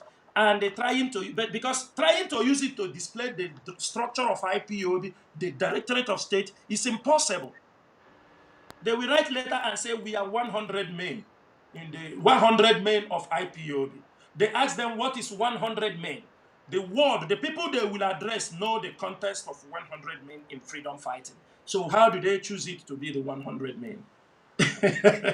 Now, Mazi, let us yeah. not Let me now distort ask you ourselves from this. let me now ask you the last question on the issue of the 100 men. Outside Barrister Emeka coming on social media to announce the 100 men, have Mazi Nnamdi Kanu himself sent a direct message to the DOS regarding the issue of the 100 men that he No, needs? no, no. Have he directly sent a message to the There DOS? is, Mazi, I've told you in the beginning here that from the time I am trying to check upon him, I'm trying to check on him. Are you understanding me? I am not the only members in the Directorate of State. Are you understanding me? From the time I start to check on him to know how he does when they move him to Sokoto, it was turned to another thing. Every time they are using my name in social media that I am, whether it is Mazi Nnamdi Kanu told them that I am doing this. Mazi, I don't spit and I take it back. I said, I have known this intention. He is my leader. I have no any intention. But is there anything wrong in seeking Mazi Nnamdi Kanu's face as your leader? No, Mazi, Is there there anything is wrong with that? no, Mazi. The contest is being taken to. Do you understand me? Everything I'm doing is also to protect myself and protect my mental health because we still have a long journey to go. I don't want to entangle myself in this thing. So I told them, I sent even message to somebody I said, please, I call even in America, I said, please, I cannot be able to check on and follow. There are other members of the DOS. Even I said, you can communicate to other people, they can do this job. Since whatever I do is now being misinterpreted, let me be I am not the only members in the DOS they can do. So that message did not come from me because I already told them, please, any message, send it where you know who is the head of directorate. Chinasa is nobody. Do you understanding me? So for them, I don't want to be in that circle. Let them do whatever they want to do. I am here to make sure I protect this struggle, protect the blood of people who have done this thing with all the hardcore members. We continue to protect this struggle. That's the most important thing. I know that with the protection of this struggle, Mazi Nnamdi Kanu will get his freedom. But destruction of this struggle, do you understanding me? Hoping that the Nigerian government will release him after destruction of IPOB, I can tell you that is a dream taken too far. Now, Mazi, thank you. Let's move into the politics of today, the discussion that surrounds the politics. We've seen the launching of the City Boy movement. Mazi, before we go there, I want Yes. to, because I talk about, they said, I think, let me use this one to wrap up that particular situation. Yeah, go ahead. You know the issue every time they tell you fundraising. Do you understand me? They talk about fundraising. Mazi, can you remember the last time IPOB stopped making fundraising in the public? I can't remember any longer. I can't even remember. You cannot remember, right? Yes. But it's a very long time that IPOB don't do fundraisings in the public any longer, right? But nobody, at the initial time, Chukwadem have a way to do things. At the initial time, when we want to do fundraising, it will be cancelled. His brothers will attack it. Everybody will, do you understand me? Attack the fundraising. At a point, I let people to understand. I sent also this message to Mazi Nnamdi Kanu. I talked to people. I said, you ask Chike Doziem to lead a fundraising. Mazi Chike Doziem, as the head of Directorate of State, he goes on, call people to raise money. He make out time and address Biafrans worldwide. And people started to make contribution. Maybe make contribution. He pleaded. After pleading and people made contributions, maybe along the meeting, he couldn't spend all the whole time there. Then he moves out. And now tell the fundraising to continue. Then after the fundraising, Mazi Chike Doziem will go to Nnenayanya to ask, can we know in this fundraising we did, can we know how much we raised? What is the money we raised in this particular fundraising for record purposes? The next thing is that Onyendu told you don't come to ask for money. They're talking about money, coming to ask for money. Onyendu want you. I have no this thing. You will see his siblings of Mazi Nnamdi Kanu come on social media, send their boys, their media racks. They will be attacking that man. So Chike Doziem, who is the head of directorate in your absence, cannot even have a record of how much money that was raised. Mazi, who on earth will accept this? Who on earth? Who on earth? A movement of how many countries? And this insult will be bundled on this man, both the siblings of, if you see where they insult that man, I told them they are lucky. It is Mazi Chike Doziem that is the head of directorate and they can talk to him like that. If they insult me that way, ask them. I will find them and come where they are. I will beat them up. If they are close, I will pull their tongue from their mouth. Who gave this opportunity? I blame Mazi Nnamdi Kanu. Mazi Nnamdi Kanu gave all these opportunities. Mazi Nnamdi Kanu is the one who educated and indoctrinated Nnenayanya and his siblings to treat Chike Doziem in that way. It's Mazi Nnamdi Kanu.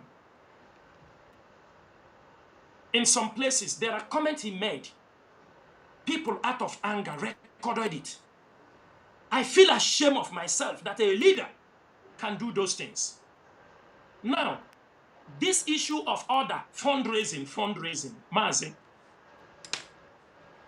From the time we stopped fundraising was because some of us start to get. It's not everybody Nigeria government is looking for. Huh? I think you know that. There are people they are looking for to tie down. And have you ever seen me in fundraising? Since they hold Mazi Nnamdi Kanu, have you ever seen Chinasa in any fundraising? I don't come to fundraising. Why I don't come is because I don't want to discourage anybody. But today, I will tell them the reason. I will tell them the reason because they don't like. You know, Mazi, if you come, you see this prison they sent to Mazi Nnamdi Kanu. From the time they hold Mazi Nnamdi Kanu, when you call people, say, can we look into this Mazi Nnamdi Kanu case? Can we look into it? This is a serious issue. No, leave it. Mazi Nnamdi Kanu is coming out tomorrow. He's coming out next tomorrow. He have finished it. We have discussed with this person. He's coming out. Mazi, when you come to see how we found a solution, knowing I used to tell some people, I said, this issue is not ordinary. It's a serious issue. This issue that Nigerian government went as far as Kenya, committed an international, do you understand me, offense, brought Mazi Nnamdi Kanu back. It is not going to be easy. But anytime you want to stir up a discussion that can lead to Mazi Nnamdi Kanu, I mean serious discussions, they will tell you, no, leave it, he's coming out tomorrow. When you tell them, I don't see the possibility, if we don't address these issues, now that time you don't want Mazi Nnamdi Kanu to come out. Immediately, they label you. They don't want me to come out. Am I the Nigerian government that sentenced Mazi Nnamdi Kanu? Have the Nigerian government said they are releasing Mazi Nnamdi Kanu? Chinasa, I refuse. Do I have even power to tell them not to release Mazi Nnamdi Kanu? Why should I be the person who don't want Mazi Nnamdi Kanu to release? Is it IPOB money that I am eating or what? And let me use this opportunity to say it. Chukwu Okike knows on this platform, before the rendition of Mazi Nnamdi Kanu, in my life, I never believed IPOB have even $40,000. I have no access to IPOB money. And even till today, Chike Doziem is there. Anything we need, we request. When they talk about this fundraising, the first issue I have here, this issue were brought in. Yes, Mazi Nnamdi Kanu is facing terrorism charge, but do you know that conducting a fundraising for somebody on terrorism charges, it have a legal implication? And sometimes I do advise our people, can we make this fundraising in the name of Biafra Project? Because in the name of Biafra Project, we are not committing any crime. We are fighting for our freedom. If we raise money under Biafran Project, anything we want to do, Mazi, you're understanding me, we can do. But no, because they want this money specifically, mention the name of Mazi Nnamdi Kanu. So that tomorrow when you ask, they will tell you, is it your money? Is it your money? This money was raised for Mazi Nnamdi Kanu. And Mazi, I can tell you this night, I am not saying it that our people should be afraid. I can tell you this night, we have more than 4 to 5 IPOB members whom participated in fundraising. Make a donation in that fundraising where it is being organized for Mazi Nnamdi Kanu and for our ESN. Somebody, it is also our people, whether the people in America or who, you see all these people in America, most of them are agents. Mazi, do you know that somebody in that fundraising caught the audio of where those our people are making the donation, giving something for on behalf of Mazi Nnamdi Kanu? When they are being invited and interrogated, they were asked, have you made a fundraising for ESN or any terrorist, any person going through terrorist issue? The person said no, they have not done so. To the greatest surprise, Mazi, they played his audio in one of the fundraising raised for Mazi Nnamdi Kanu and ESN. They played his audio They told him, so you are lying for us. In as much as this thing is very complicated, as I was battling my own subject, battling on issues of fundraising, one of the lawyers who handles issue, because you will think our people don't know that the world is not following, but there are people they are targeting. The people who are they targeting? The leadership of this movement. Do you know what this guy sent for me? This is he said, let me read it for Biafrans to know. You know, this thing, Mazi Nnamdi Kanu, we put his picture. They say it is for legal matter. And I asked myself, Mazi Nnamdi Kanu have lawyers beside him who can advise him better, who knows the implication of many things to protect the struggle. I am telling you, up to 4 IPOB, your 5 IPOB members are having query over this thing. I heard that one of them, his license was taken away from him. His license of 20-something years was taken away from him. I'm not saying it's for our people to be scared, but if they have jail Mazi Nnamdi Kanu, it is for us to change our pattern. But when you bring this pattern, tell them we change strategy. You hate Mazi Nnamdi Kanu. You don't want Mazi Nnamdi Kanu. There are people Nigerian government are targeting. Not everybody. They are targeting some people to come in. One of the charges Ekperima went to prison is raising fundraising and supporting terrorism. I think you are aware. Of course. I think every one of you is aware. It is one of the charges that Ekperima went to prison. It was one of that he raised fundraisings to carry out terrorist this thing.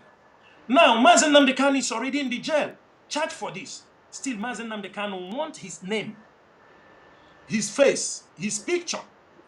Not in Nigeria, in diaspora, in countries where laws are very, very strict. In countries where cybercrime, they take it very serious. Look at the war going on. People that just make video of a war and posted in many of these countries, they are giving them 5 years imprisonment.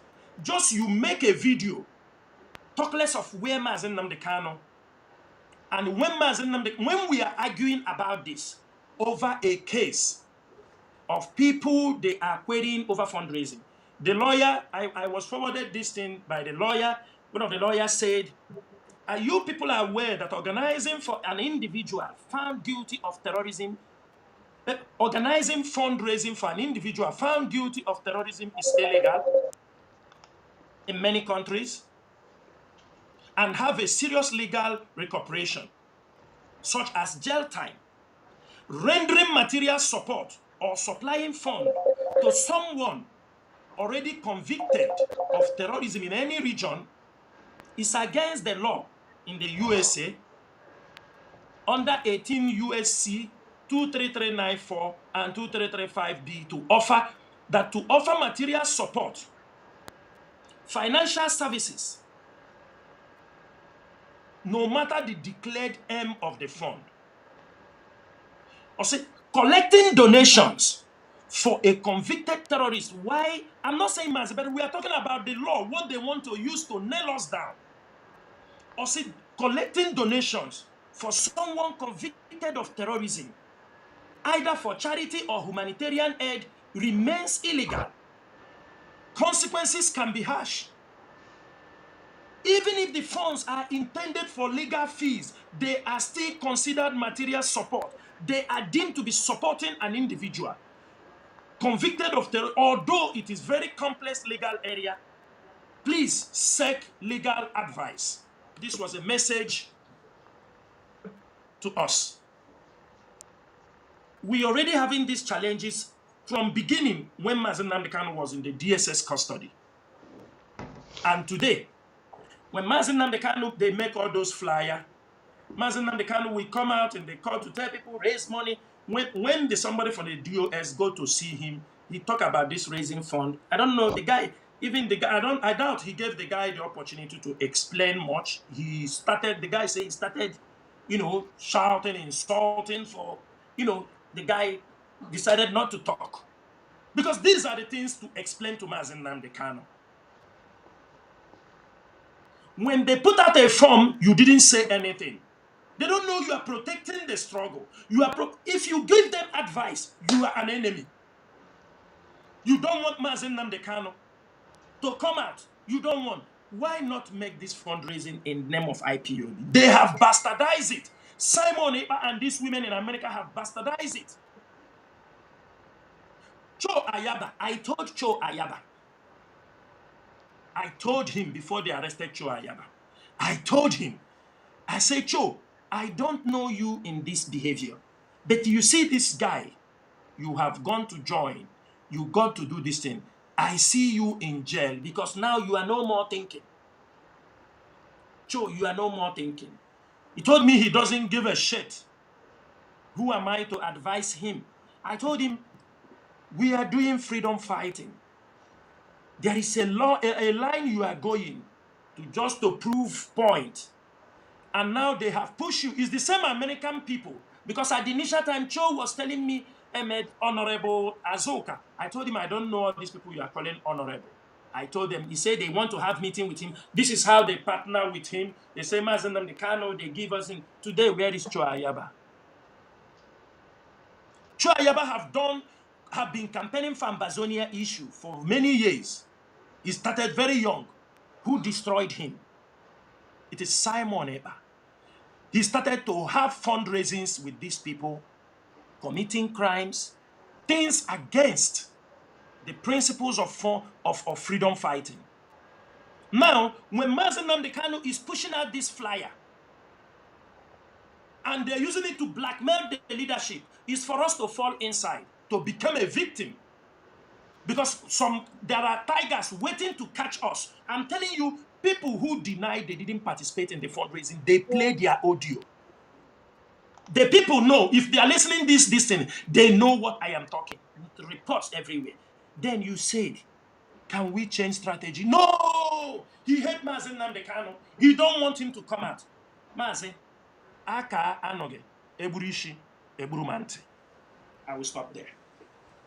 Thank you very much, Mazi Chinasa Nworu. You know, anytime you come live, you bring education on board. I've also been following the comment section. I've seen a lot of people who also some kind of, you know, they already have their opinion shaped out for them and for themselves. They have their biases, and I can read through all on the comment section.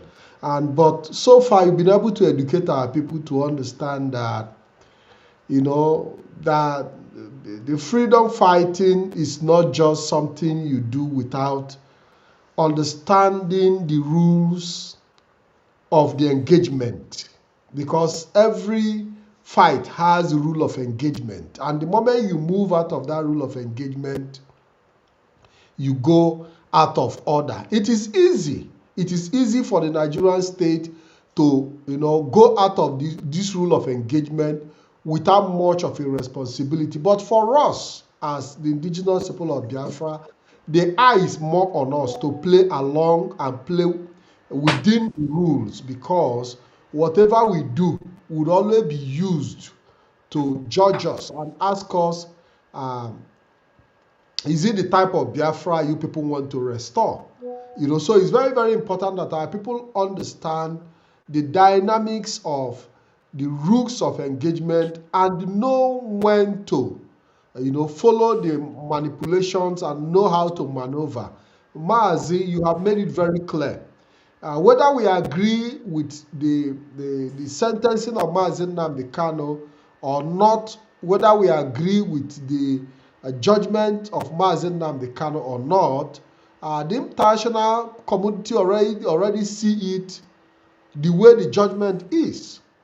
And we just need to understand that we need to change the rule of engagement and make sure that we follow through, following international standard, because any country you're also dealing with diplomatically will also look at how you are following the international law in your engagement. If not, then no country would want to have any business with you.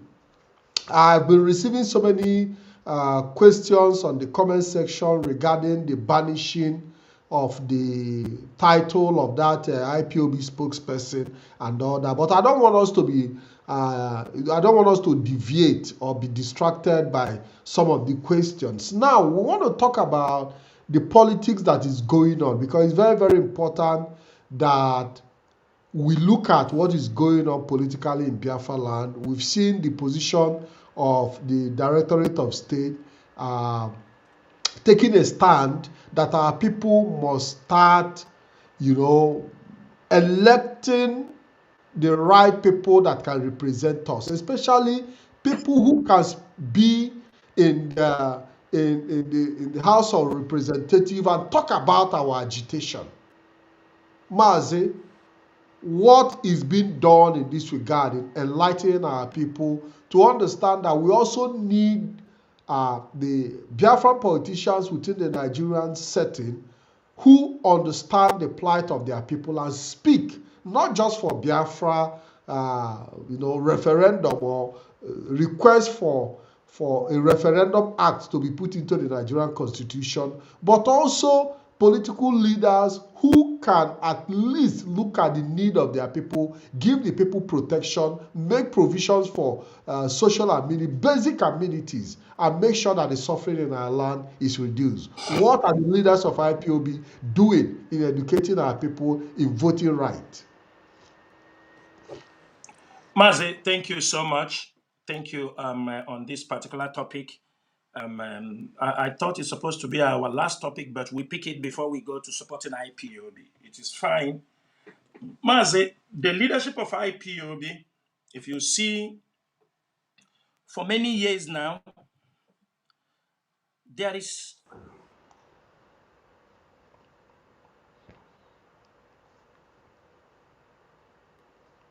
Mazi, go ahead.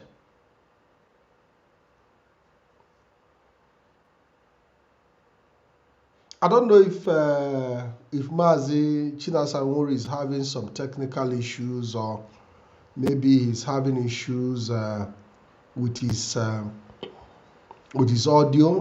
While we wait for him to come back, I want to talk to our people that we have one of the smartest leadership as far as IPOB is concerned. We have one of the most intelligent men and women within the Directorate of State. Let me see. I don't know what the issues are. Mazi Chinasa Nworu is telling me that he cannot hear me. I don't know if the problem is from my end. But just hold on a minute. Let me see if I can get to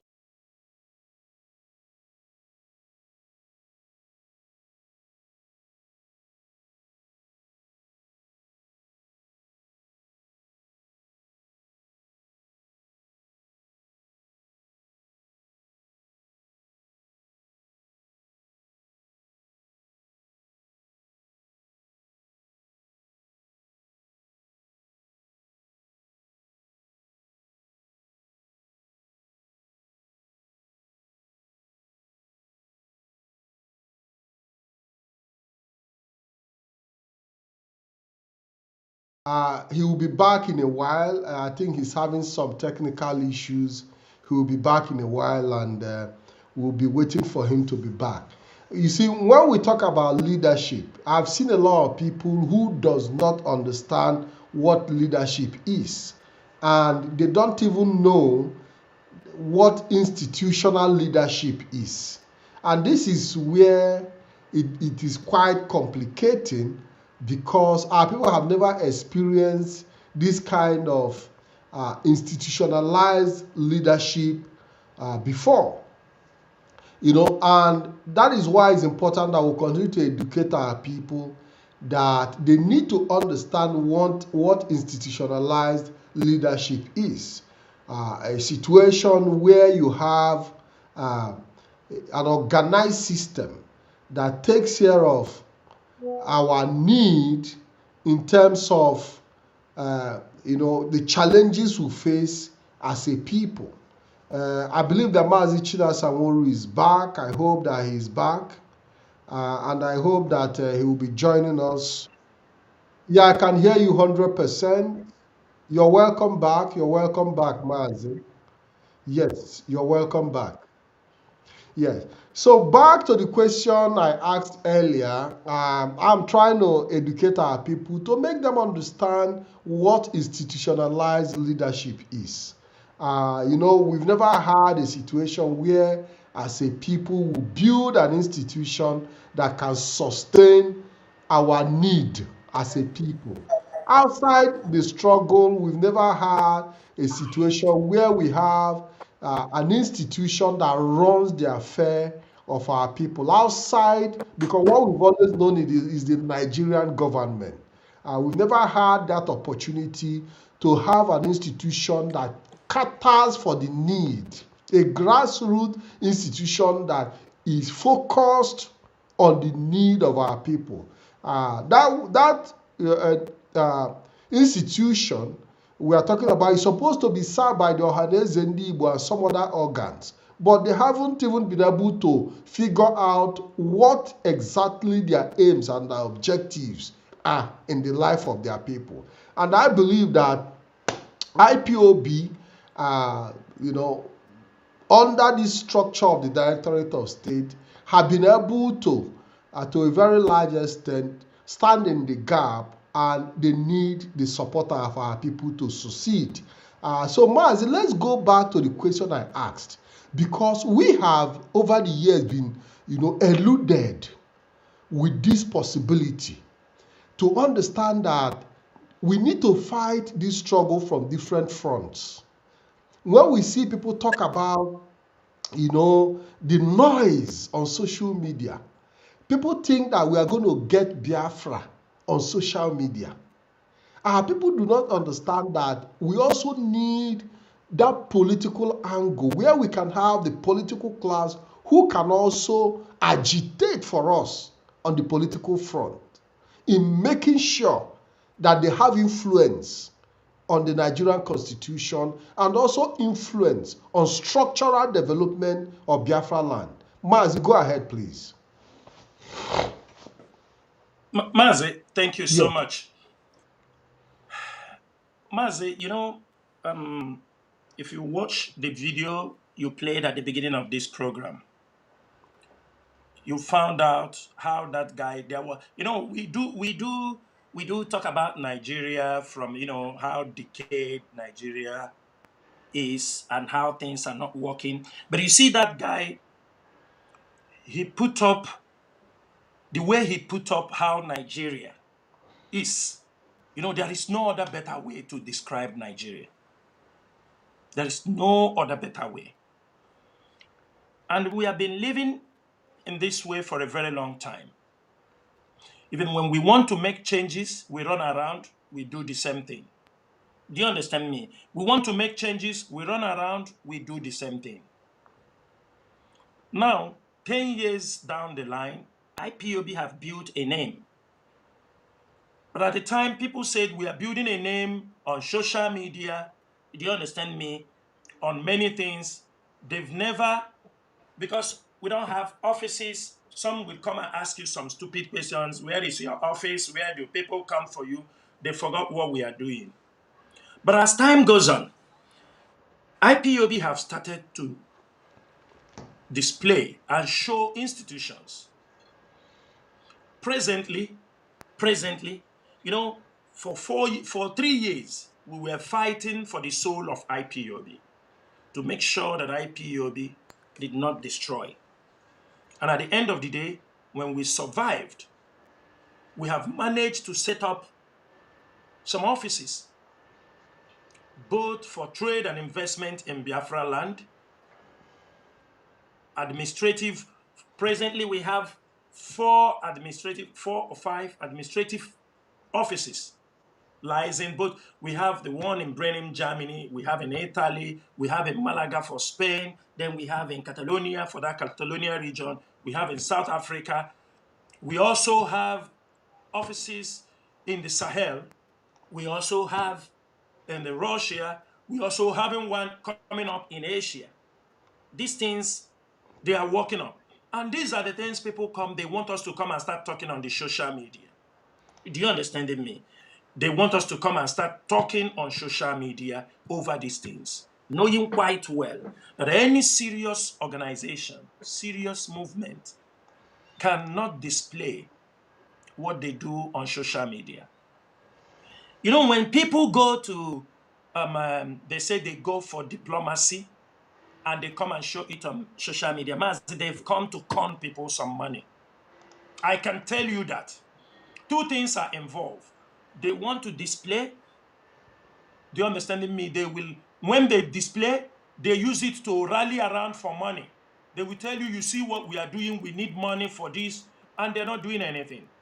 Another one is they will use it for personal ego, you know, to show I'm doing something.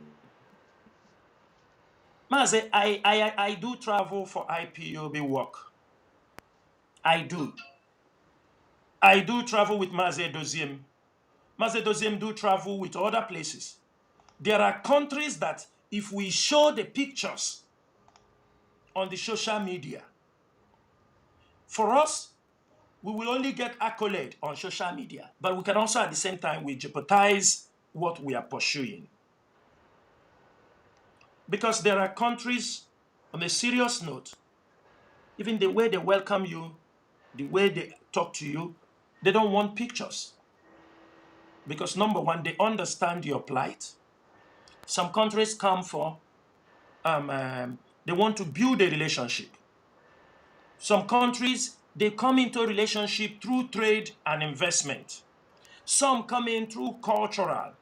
There are many ways to bring the your diplomatic activity closer to the foreign countries. There are things they are interested in. Are you understanding me? Let me give you an example. Imagine some country, they don't believe in your Christianity. They don't believe in your Muslim. Are you understanding me?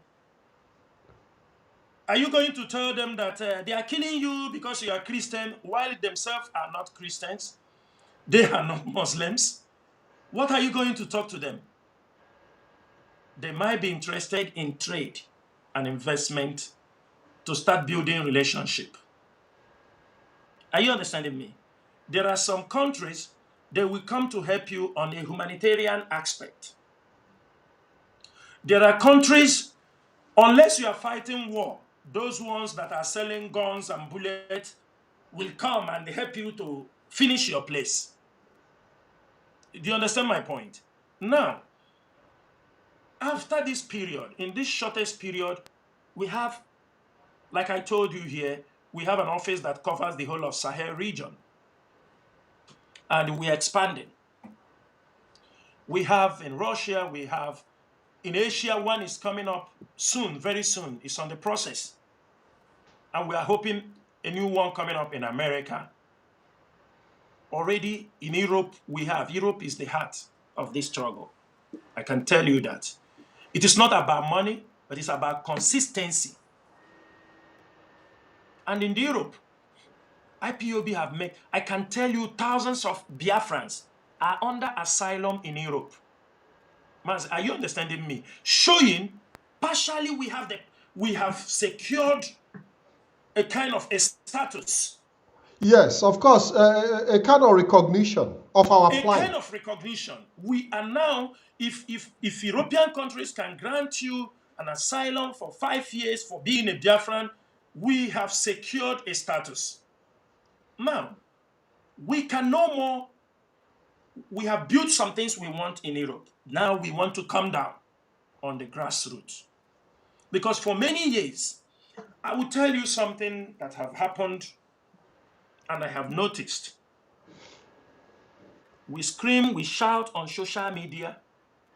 We scream, we shout on social media, talk about this election and all these things. On the dying minute, we pull out. Are you understanding me? The tempo, the pressure, the excitement, the things we want to achieve, we pause with some flimsy excuses. we accept. Do you understand me? We accepted. We move on. And also, politicians are also feeding on our agitation to put pressure on Nigerian government.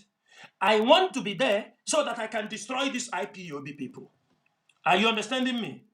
I need to be voted. You see some of them come out on social media, they talk what they are helping the government, pursuing IPOB members in their communities. Now they are using it to do what? To pursue IPOB, their own personal agenda. Are you understanding me? IPOB leadership have looked down on all this. We have the grassroots mobilization. We have everything it takes to make sure that our people understand even what is happening around them. We cannot be shouting the politics when the schools in our communities are in depleted conditions. Now, IPOB leadership and the media has already been instructed that this is our assignment. They have started their campaign. And I am saying it here on Radio Biafra, on BTV. We have to show the world the present condition of our educational system. Are you understanding me? We are not coming. We are coming because these politicians have lied against IPOB. They have lied against this movement. They have set up all kind of gangs.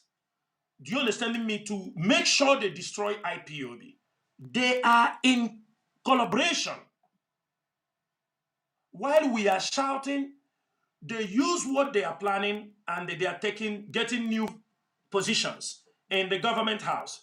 And when they go there, there is nothing pertaining to this struggle that have lasted for over 10 years now. IPOB is championing it. They cannot be able to raise one topic for this struggle. For the protection of our people, they cannot. Our people are being taken from our place straight to the north.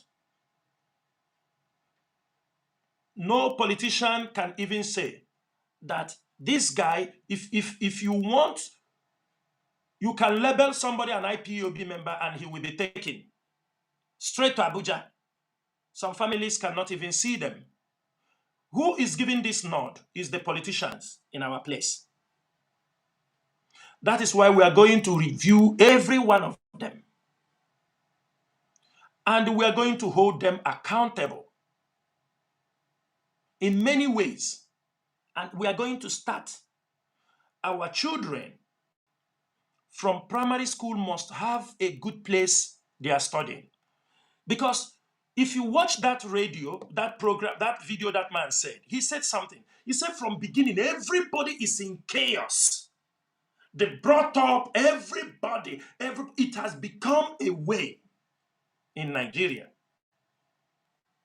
Are we going to allow that thing to continue in our place? Do you know, Mazi, that politicians in our place cannot even enact laws to protect the life of people? So certain things become a tradition, lynching of people in the public. Mazi, can you tell me anywhere in the world where people are lynched in the public because of a bottle of Coke? Jungle justice everywhere. I mean, somebody can steal a bread and the people, grown-up people, will lynch him to death. Jungle justice, Mazi. Jungle it's justice happening every now and then. But we have politicians. We have people who are members of House of Assembly who can protect life of people. None of them want any responsibility. They come out, they speak how they like, and they walk away. They use Mazi Nnamdi Kanu. Election is coming, they parade, they walk away. And IPOB leadership said no. But top on our agenda, what we want to achieve is this. I'm going to make it very clear. So, we have this thing that anytime you talk about the disintegration of Nigeria, they tell you that Nigeria is indivisible and indissoluble sovereignty. According to the 1999 Constitution, Section 2.1, amended. According to them, it was amended, Mazi. That means that was not how it was. That means it was amended explicitly that Nigeria is one indivisible and indissoluble sovereignty. This clause,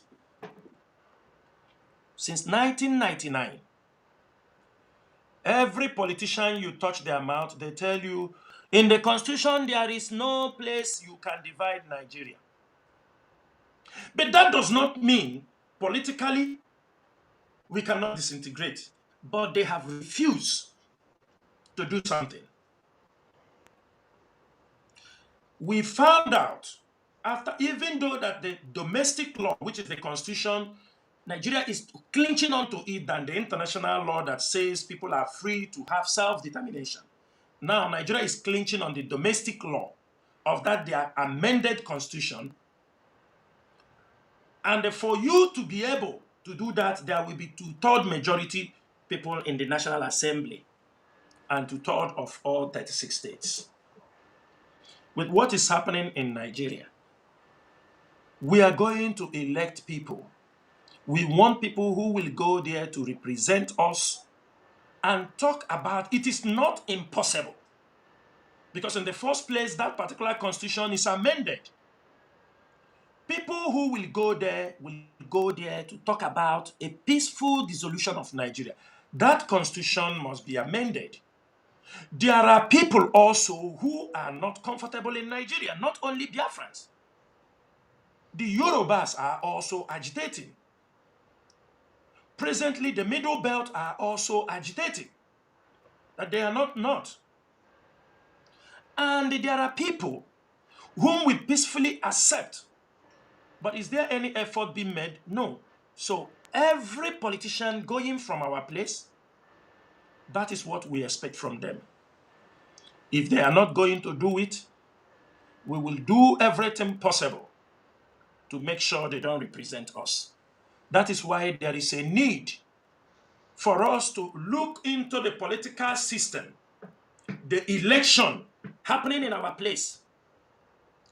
We don't want to hear, if I enter office, I will tell them to release Mazi Chinasa Nworu, because that is all what they are bringing to the table. They don't want to talk about...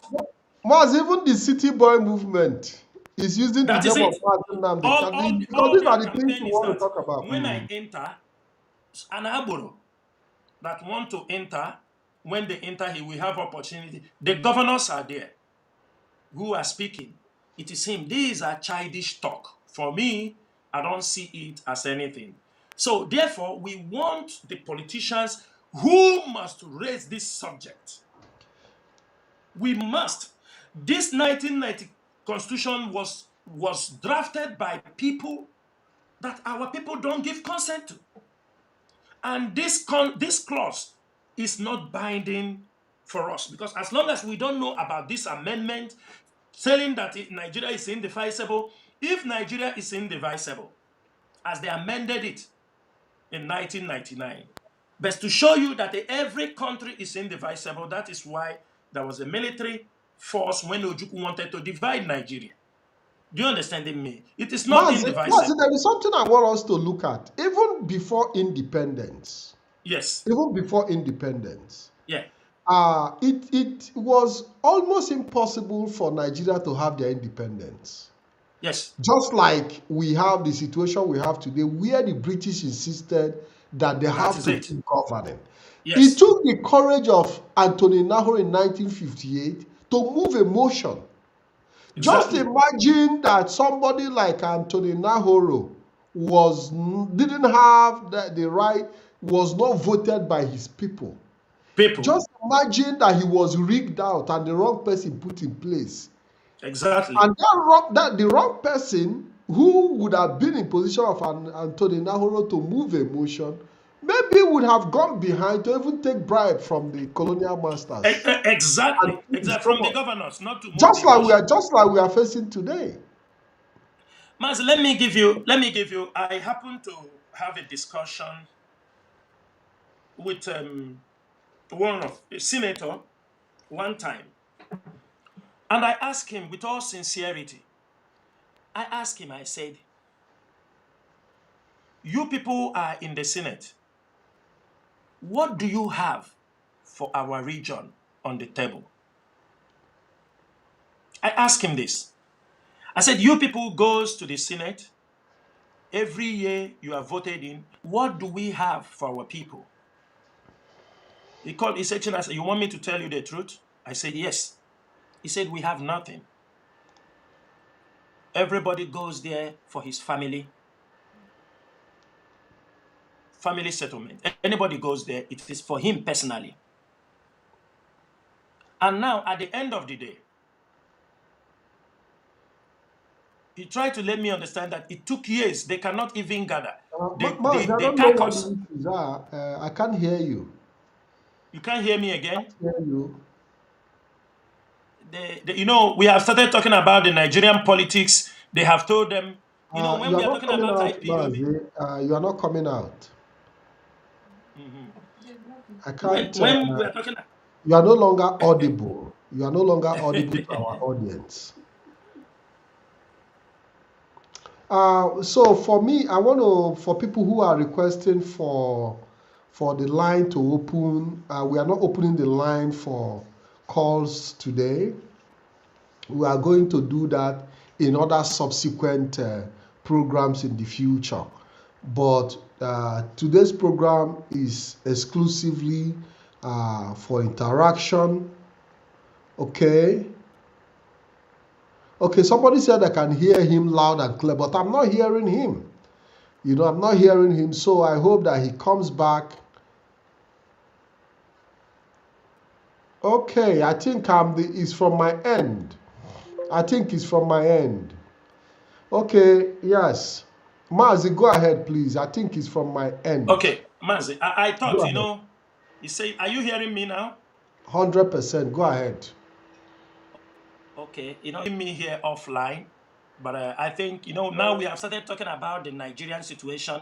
They don't Yes. want us to talk about. When we are talking about IPOB, the government, they were very interested listening to what happened in IPOB. So now we want to talk about what is happening, the Nigerian corrupt system.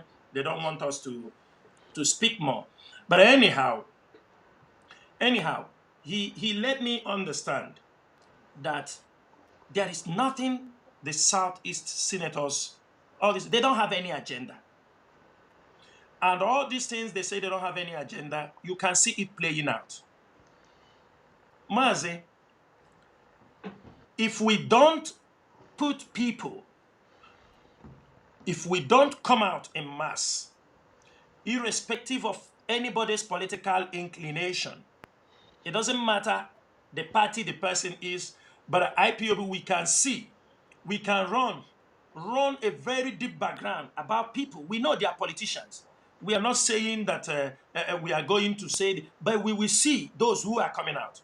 And we are waiting for the parties to select people before we launch the main counter attack on any criminal, all those people who have, in one way or the other, destroyed our land and they still want to represent us. This is what we are not going. For now, we are watching to know who is coming out, who is the party going to represent this party in any way. Mazi, for example, let me say something. I don't take it to be. Ojus Okalo have been in power for many years. Do you understand me? From governor to, I think he was a member of assembly or what, then become a governor, and he goes out. The same thing with Abaribe. Do you understand me? The same thing with Abaribe.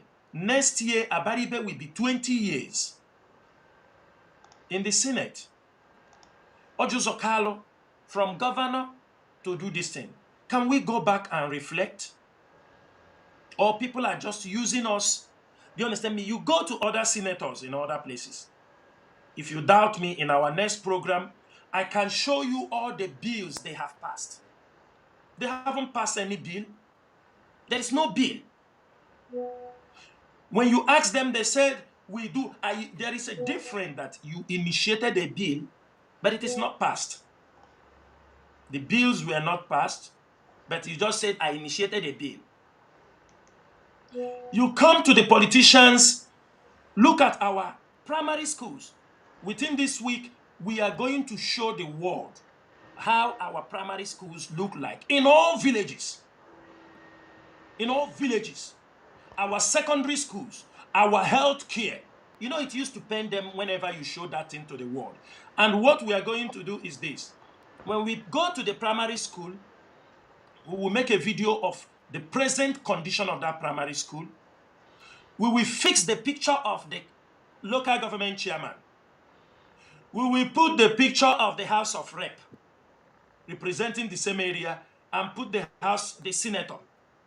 We will flood the social media with how these people have left our land to be ruined and they are doing politics. What do we gain from them? I saw somebody was talking about, if you talk about insecurity, they give you rice. You talk about no job, they give you rice. You talk about to increase their salary, they give you rice. You say there is no good road, they give you rice. You say there is no good education, they give you rice.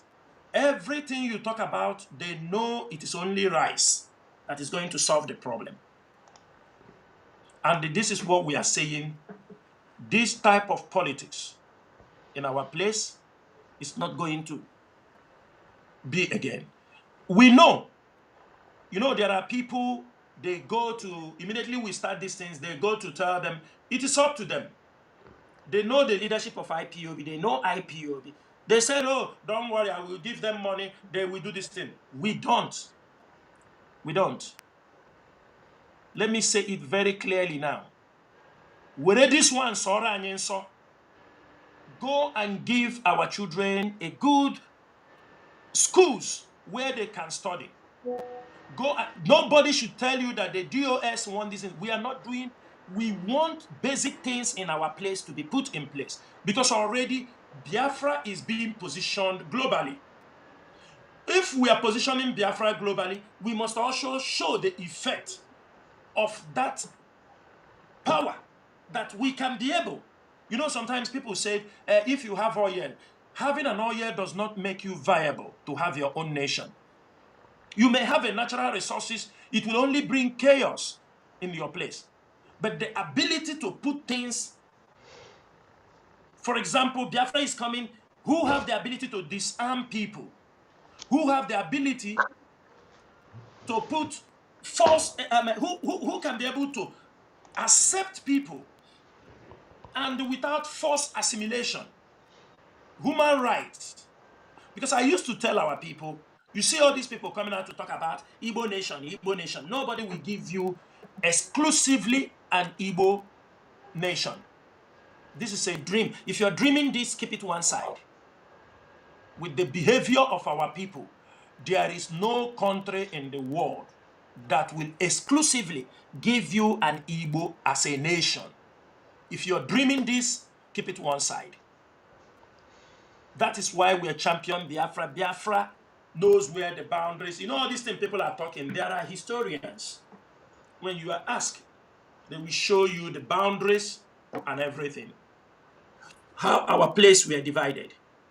And that is why we are taking this subject very, very serious about the politicians. What they are doing in our place. There is a point. Not that I'm trying to cut you. There is a point I also want to bring on board, and I want you to elaborate on that. We all know that there are allocations that comes to different states in Biafra land. And these allocations are being paid on a monthly basis. Don't you think that the Nigerian government can also use this allocation, all these monies that are being remitted to states, especially to our governors in the Biafran region, as also as part of their defense too, that these people are receiving their monthly allocations, that the agitation for Biafra has nothing to do with the central government, but by the mismanagement of our own regional fund. Don't you think the Nigerian government can also use that against our agitation, making the world to ask us how we are holding our politicians responsible over Mazi, here? that is the particular point. Also, I would try to clarify. Nigeria do use that as a defense. And many people do use that. When you talk about representation, they will tell you, we have your people representing you. When you talk about, they will say, we release the fund for the development, you go and hold your politicians responsible. We know the corrupt practices. Mazi, can you agree with me that it is for the past 2 years now, or 3 years, Biafra land IPOB championed returning home for development, returning home for agricultural? There is a change in our region. Can you agree with me on that? There is Absolutely. a there 100%. is Yes. a IPOB championed this thing. That's why I said people should understand the power IPOB have. It is now time for us to use it in our region. It is time to hold these politicians. We will encourage whistleblowers. If you are caught, we expose. We don't mind. You run to abroad, we will follow you and make sure that you are being persecuted. Because what we found out is that most of these politicians, of course, they do have their godfathers, but sometimes also our politicians are mean and wicked. Mazi, they don't care. Mazi, let me tell you, if you check many of our politicians, most of them were former 419 people. Are you understanding me? And you know, those people that involve in fraud, in 419, there is a spirit that possesses some of them. Mazi, they steal everything. They don't care. For them, it's a game. For them, it's a game. They don't care. And that is what IPOB is coming to clear. We want development. We want our places because we know money are being released to them. We want a conducive environment for our people. And as our people are returning back, we also want the politicians to set up laws from the state assemblies, policies that will help our people to relocate. And the problem is coming globally. You see what is happening in America today, what is happening in Europe. The world is coming, wars everywhere. Our people are returning back. It shouldn't be that when they are returning, they will come to complain. We want a change. And who can make that change? It is only IPOB. Mazi, I want to say something. You know, for how many years have Christians been killed in Nigeria? For how many years? For over a decade. Have anybody put out the voice out there? There are many people from the Nobel, they have gone to the USA State Departments. After talking, they go home. After speaking, they go home. For decades. But when Intersociety make this report, I don't want to go deep how the report came about. When we lay our hands on those reports, we did wonders with that report. This is the power of IPOB. We took it personal. That report was everywhere. We submitted it in many foreign embassies. But if you look at that report was not only about the Christian genocide. The killings of Biafrans were also in that report. Blood flows in the East.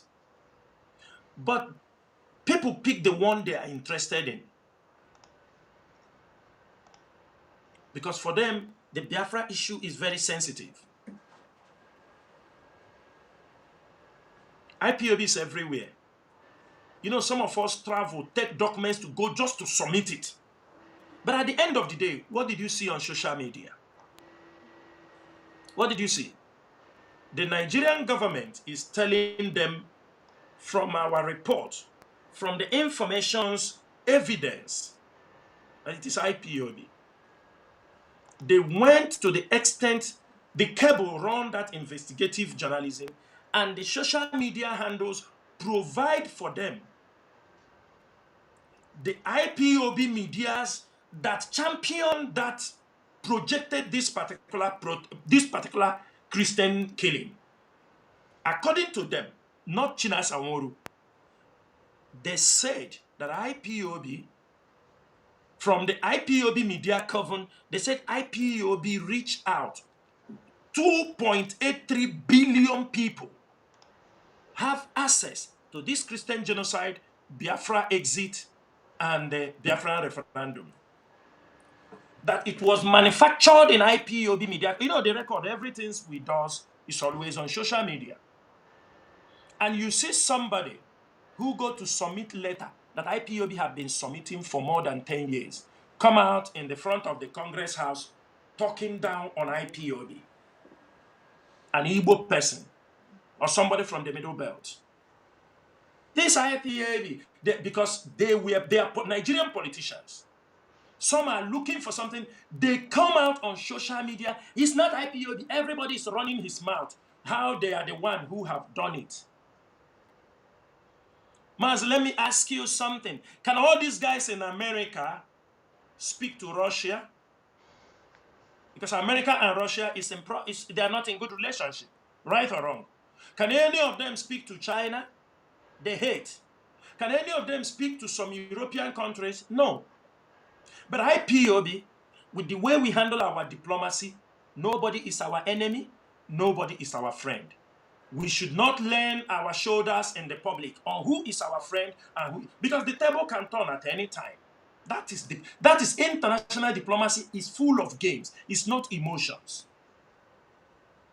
And that is what IPOB is trying to look on these politicians. We are not going to look all day demo. You talk about Biafra. You have talked about Mazi Nnamdi Kanu. It is not enough for what we want for our people. It is not enough. We are pushing our people to get the best. Many of them, as we are projecting the Christian genocide, I think you saw how it is everywhere. Everybody is dragging it. Everybody now is dragging glory, glory. I am the one that did it. You see them, everybody is coming out to say, I'm the one. IPOB was looking at them. Ask one of the lawyers. I told him, you see this project that IPOB spend their time. Mazi alone, me, every 28 days, I have up to 37 to 40 million viewers on my Facebook. This is a huge number.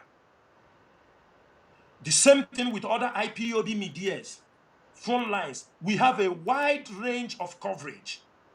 IPOB is not paying us. It is dedication. Now, they come to run the name of IPOB in the public. Everybody was visiting Sokoto to go to claim credit because you go to the Congress House and submit a letter. IPOB diplomatic team in America, you don't see them post pictures. We have IPOB diplomatic team. We have our files in all these Congress places. We have our files. Do you see us posting picture? We don't post picture. Call people in USA. We have a diplomatic team in USA that goes for IPOB. Do you see them come and write rubbish on social media? And I told that lawyer, I said, to show them the power of IPOB, from today, the issue of Christian genocide will die like water. Is it happening or not?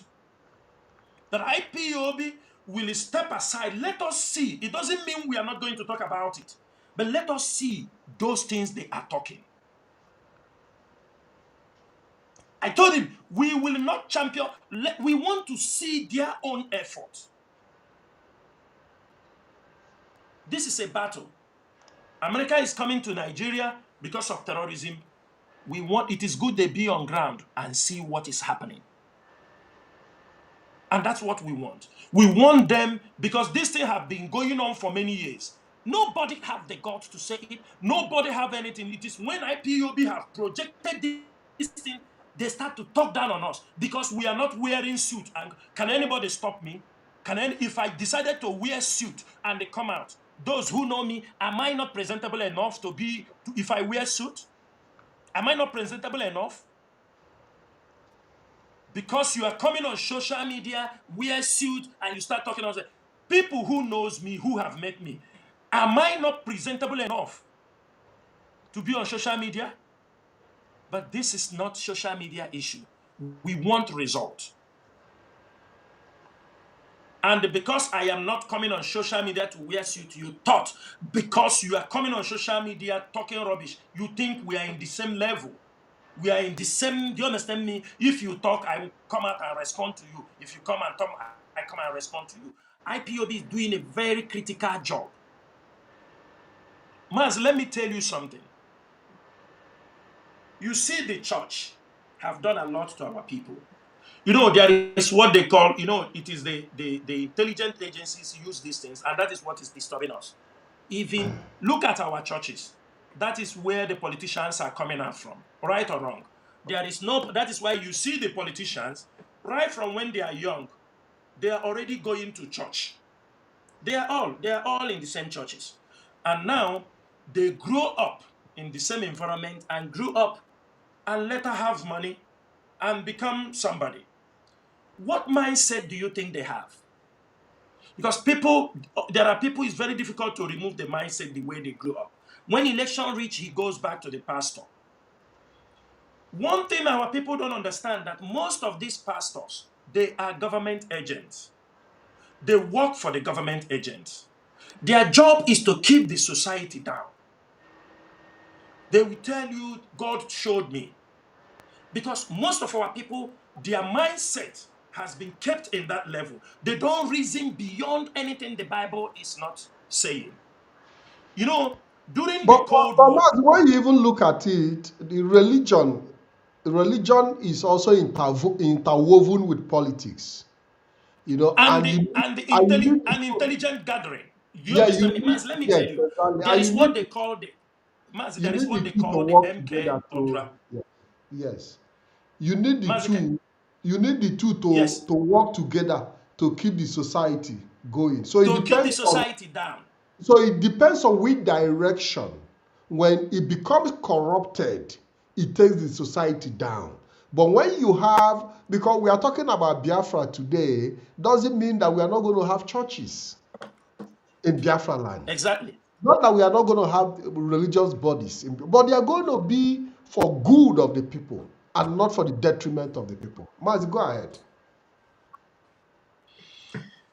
Mazi, you know why I'm telling you this? There is what they call the ultra, they call it the MK Ultra Based Mind Control.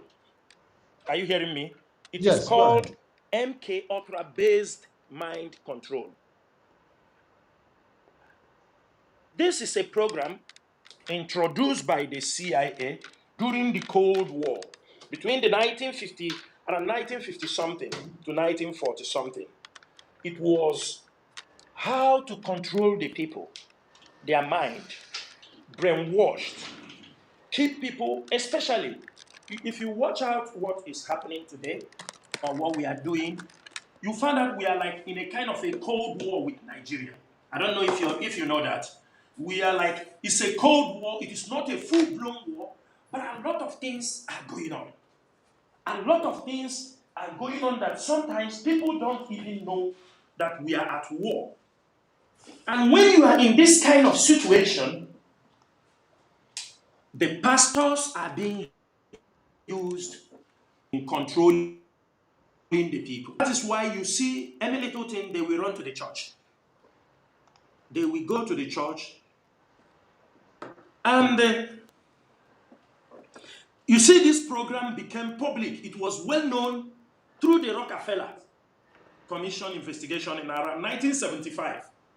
When they brought the churches People now understand the churches are being used to control people. Now, the politicians have taken it as a way of life. They know you are in the church. They go to the church. They control you people in the church. When some of them refuse to do that, they will do what? They run to the pastor. The pastor will do the job if it is very difficult. They will use Bible quotations to keep our people down. You know, I told also people that, you see, most of the people you see that goes to theology schools, do you understand me? They use them, most of them work for the government. But you don't know. They are being recruited. You know, during the Cold War also, because these things are applied where there is Cold War. The war is going on. It is not a full-blown war, but you see these kind of things are being used. You know, during that time in Germany, they call them the static security services. They use pastors and theologians as undercover and informants. Do you understand me? And they run specialized churches department. You see, when they recruit them, you see, even Catholic did it, even though that these people was denying about it, the undercover pastors or bishops, they are being used. That's why sometimes you go to the father, you do your confession, but you don't know the father is a secret service. He's been trained. You lay down your sins before him. Father, I have sinned, I'm a drug dealer, I do this, I pregnant this person, I do this, I do that, I do this, I do this, I do this. The person you are talking to is a secret service. But for you, he's a pastor. They have all your information. He can even say, if you have killed somebody, you tell him, I killed this person, I have to. This is how they gather informations. The Vatican once denied it, but it was happening. But it has moved. Mazi, many people, most of our people that are theologians, all these fathers that go to America, most of them do these services. They work for secret service in America. Now, these people have been imbibed. They understand how to keep people down. They understood it very well. Look at Mbaka, how they used to dazzle the people. Look at Ebube Monso, how they will tell you that all is well. Look at all these and the politicians who grew inside them, or one way or the other, will go down and kneel down for them because they know what they are doing for them. They even that is why Mbaka, yes, that is why Mbaka can boast. You know, the city movement is not yet complete because Mbaka is not yet inside. I think you know that. Until Mbaka is inside, then we will know it is complete. So these are the things, Mazi, that we all supposed to know. Know that the politicians we have, we need to make sure that they are held accountable. You know, for example, now, when you will hold a senator, he will tell you it is not my duty. My duty is to pass bill. You understand me? Then we go to the bill. How many bills have you passed? You ask House of Rep. He said, my duty is not to build secondary school. We ask him whose duty is to make the secondary school. He says the local government chairman. We go to the local government chairman. He asks anyone that says it is not my duty, he will tell us whose duty. Then when he tells us whose duty, for them that are passing bills, they must pass the bill. They must amend that Nigerian constitution that says Nigeria is indissoluble. That is what I want to say. It is a campaign IPOB have kickstarted, and in the coming weeks, every politician, we're not going to wait. When you enter office, you will build schools for us. No, that money you will share the people. Don't share us the rice. Don't share the 1,000. Use it to go and renovate the primary schools we have. Use it to go and renovate the secondary schools we have. Build smart schools for our children and for our youth before we start talking about skills and the health. Because a lot of people, our background is very horrible. The way where we study, where we come up, It is time to look into it, and we must show the world that IPOB is capable to hold these people responsible and put that region in order. If we want Biafra, it shouldn't be to destroy our region, but it's to show our capacity, that what we can be able to do in our place. The world will see that we are capable, that we owns the authority, that the authority is in our hand, that if you leave Biafra for us, we can manage it. That is why we encourage our people, come home and invest. We ask our people, food, agriculture, self-sufficient, very important.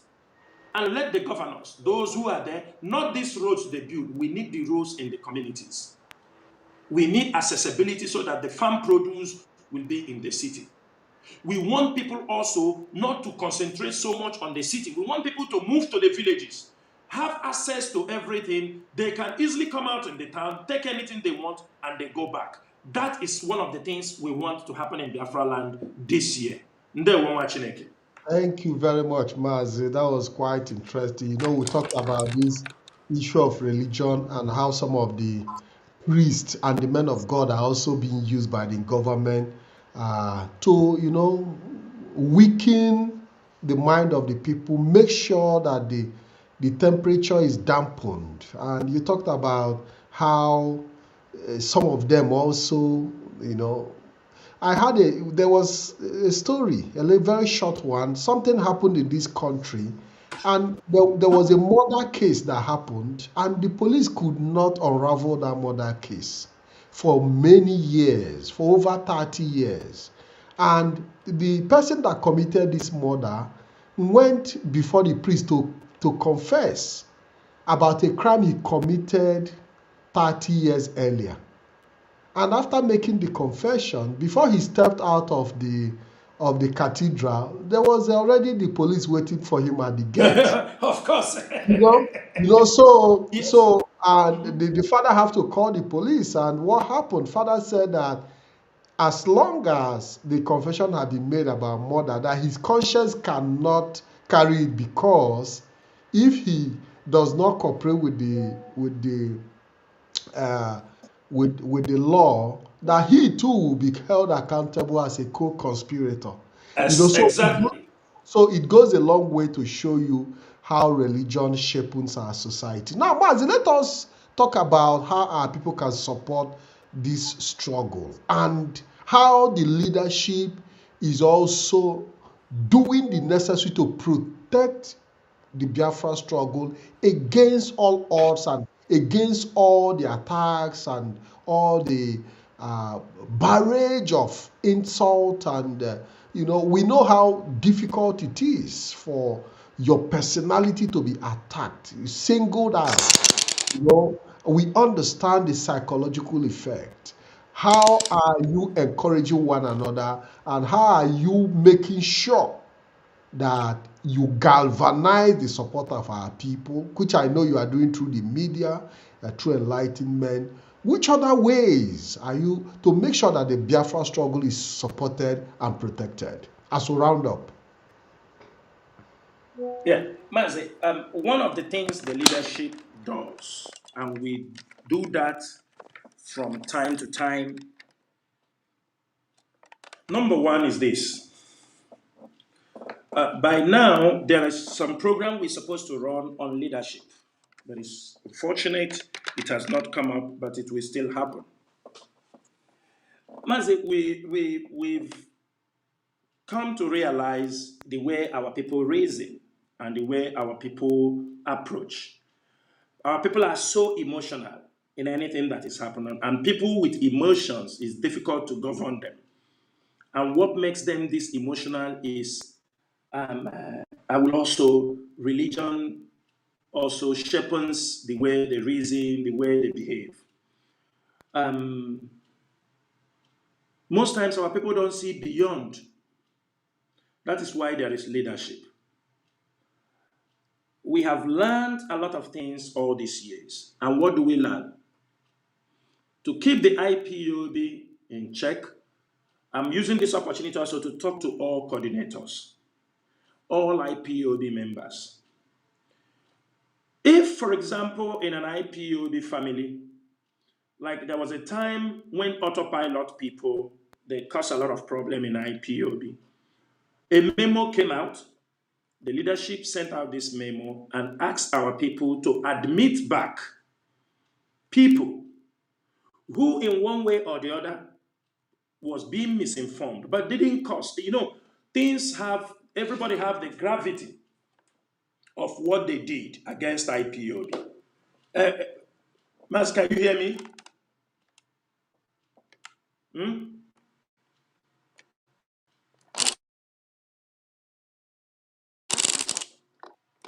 Mas, can you hear me? Mazi? Yeah, Mazi, go ahead. I'm here. I can hear you. Go ahead. I'm listening. Okay, Mazi Chinasa Nworu is out. Unfortunately, I hope that he comes back.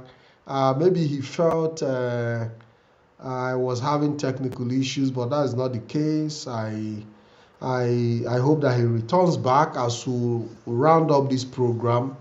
Let's see how we can give this leadership the support that is needed. Very, very important. The leadership needs our support as a people, because without us, they cannot function. Without our support, they cannot function. And without them, we cannot function. So at the end of the day, we need a leadership that also need us to be able to function. So we can all function together in the journey that we have embarked upon. As we wait for Mazi Chinasa Nworu to return back to round up this. Yes. Okay, you're back. You're welcome back, Mazi. Yes. Yeah. So, Mazi, when we have the wave of the autopilots in IPOB, what the leadership make sure is that we sent out. Mazi, am I still coming out clear? Just go ahead. You're coming out clear. Okay. Go ahead. Yeah. We sent out a memo to reincorporate and accept back. And many people, but we didn't do it like authoritatively from the DOS, because most of the people, what they committed is down in their IPOB family unit. We don't know the level of what they did, but we asked the family to go through what they did and found out if they can be returned back to the family. If he was a coordinator, the coordinator shouldn't be given the position of a coordinator. This is also a way to make sure that IPOB is back. But there are people, what they did. There are people who left the struggle, went very far away, joined criminals. They are not accepted back in IPOB because the movement is not for criminals.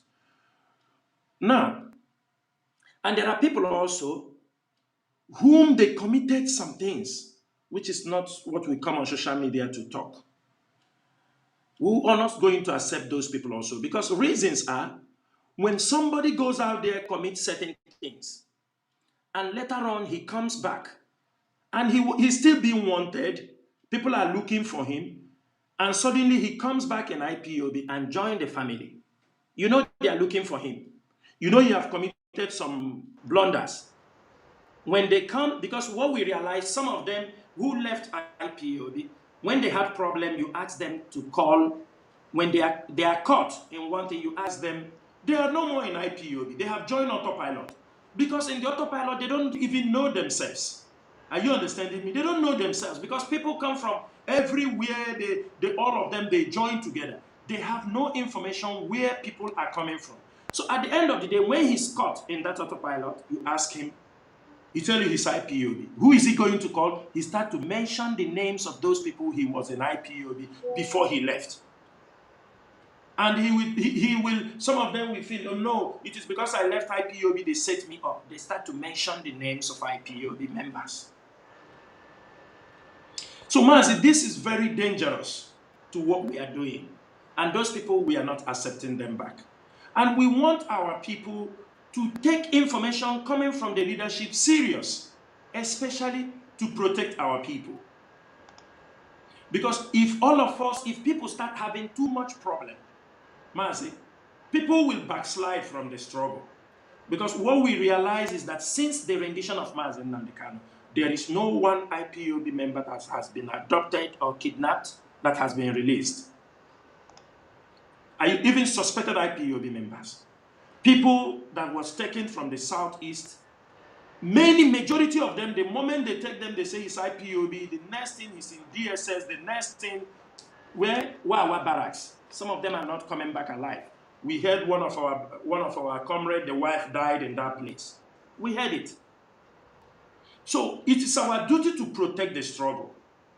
I will tell you something. A couple of days back, I came out to inform our people, because certain information you must relay it to the public so that it can reach out many people.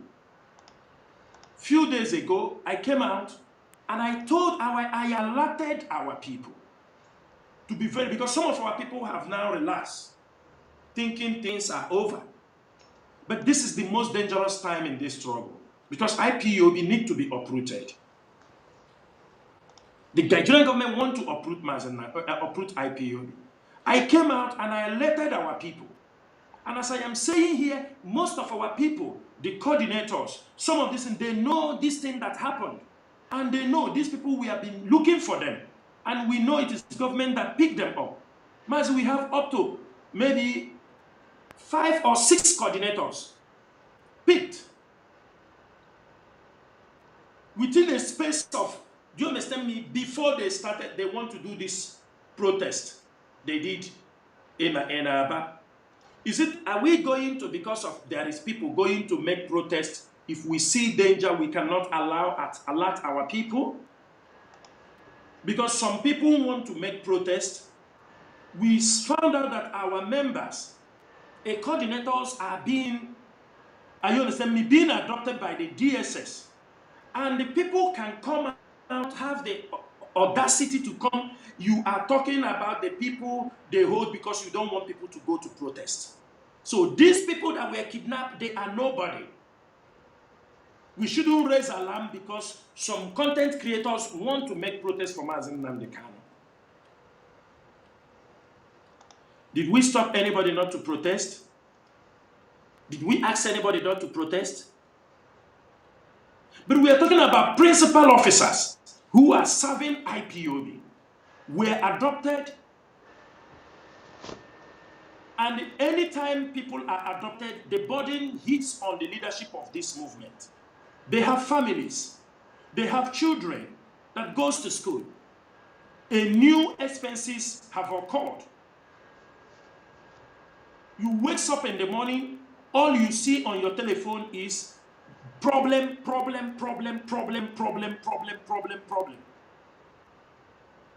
That is our life. Now, the leadership is trying to advise our members. Be careful. Don't lose guard. That is how to protect IPOB. Do not lose guard. They are pointing fingers at you. They still want to dismantle you. That is why when you see us talking to our people, when people are not getting it, the people, enemies start to use it to make caricature. We owe nobody any responsibility than to come out and educate our people to say, this is what is happening. So, Mazi, the IPOB leadership, irrespective of the black man, irrespective of the attacks, we are determined to sustain this struggle. We are making progress. And if our people can listen to this leadership, Mazi, Nigeria have over 1,000 problems that we cannot undermine them, that we put Nigeria in a mess, as they are already in a mess now. Mazi, all part of this country, they are in a mess. And our people, what they are looking is who to attack. Let me tell you something, Mazi. I didn't want to come and talk about it. I've been waiting to see if any one of them would have talked about it. No, it is Chinasa, it is their problem. If we don't come out and give our people information, you wake up and see a terrorist attack launched in our land. Mazi, Will you agree with me that yesterday that was Friday? I'm saying this thing so that Professor Chukwu Masoludo can look into the activities of the Nigerian military in our land. I am looking to see if there is anywhere this thing is on social media. No, they are busy chanting Chinasa Nworu or Kano leadership or Ebuzi the leader, Chinasa Nworu. They're talking only rubbish. While yesterday, the military was chasing children that came to school to return back to their homes, that it was Salah. In Anambra,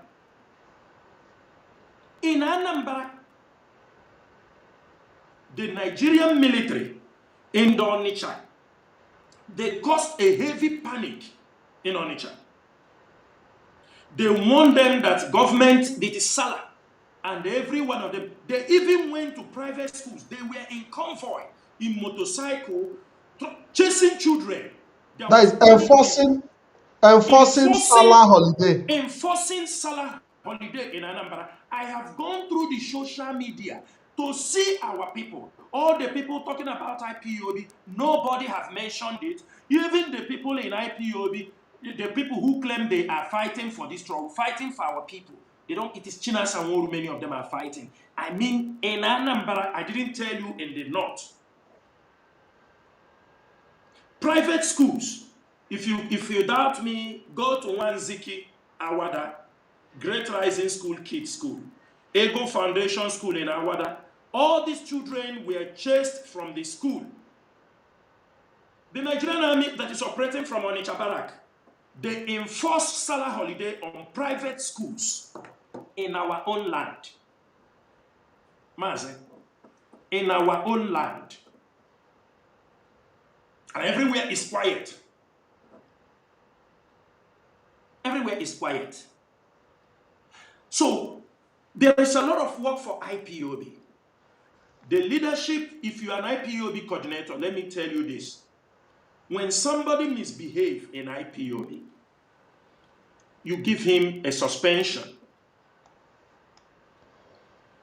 You are not expected to send him home. If he's a coordinator, deputy coordinator, or he's holding any position, when you give somebody suspension, what do? You relieve him his duties from that particular position he is doing. Do not stop him from coming to the meeting. He can come to the meeting, but he cannot have a word. He is not authorized to say anything. It's just like when they abide in a church. You understanding me? You come to the church, you don't take Holy Communion, reasons are this. You don't suspend somebody, you tell him, don't come to the meeting again, don't come to IPOB meeting, we don't want to see you, we suspended you. No. Unless on a serious note. But if you are having internal problem, you suspend him. First, you allow him to be sit there, but he don't have any contribution in the meeting. It is up to him now. If he feel he cannot make contribution, what's the need of sitting there? Allow him. Are you understand me? If he didn't come, no problem. But if you send somebody also on a suspension, be specific. Is it 1 month suspension? Is it 2 months suspension? 3 months suspension? That's supposed to be the maximum. Reasons are, the Biafra struggle is like a religion. Do you understand me? People have devoted their life. When you separate them from the IPOB struggle, they start to find a place to lay their shoulder. They may easily now fall into those who are expelled. By the time he's coming back, you don't know the type of person he has made himself out there. You don't know whether he's coming back to work against you as a spy. It doesn't mean he's coming back. When you suspend somebody from his position, don't remove him and the shut door against him. The order is, you don't, if he have a responsibility, you don't do. If he comes to the meeting, he don't talk. Do you understand me? He have no contribution. He only sits and listen to what happens in the meeting, because maybe there was a problem he caused. He have to witness how those problems are being solved. It is not to send him out. And if any coordinator is giving somebody suspension, unless some people who are attacking the struggle openly in the public, they're on the social media, because that means you have to put up their suspension on the social media. But if you are handling in the family unit and nobody is also authorized to make suspensions or expel anybody without getting approval from the leadership, you cannot expel or you cannot give somebody suspension indefinitely. The leadership don't know about it. No, this is not encouraging. This is not the way to. It is administrative flaws. When you suspend somebody, there must be a time limit. And that person must be allowed also to change. Maybe there was something he did. He can now be closed, but he won't hold any position unless he decided not to show face. And when he's coming back from the suspension, he have to undergo another oath. Because that time he's out, you don't know, one or two things might have happened. You have to retake the oath for him. These are the things IPOB, we make sure we put them in a place to make sure we protect this struggle. You know, after what have happened, IPOB, we're retaking oath to maintain, because I said this thing last year. I told our people, these first 6 months, the first quarter to 6 months is going to be horrible. And people are seeing it. I am not prophesying, but I'm telling you based on intelligent report that was on our table. What was coming? The intelligent report was what will happen after the sentence of Mazi Chinasa Nworu. People who know that I sent these things even before. I sent these things in October, even before they sentenced Mazi Chinasa Nworu in November. Because they have already planned what they want to do.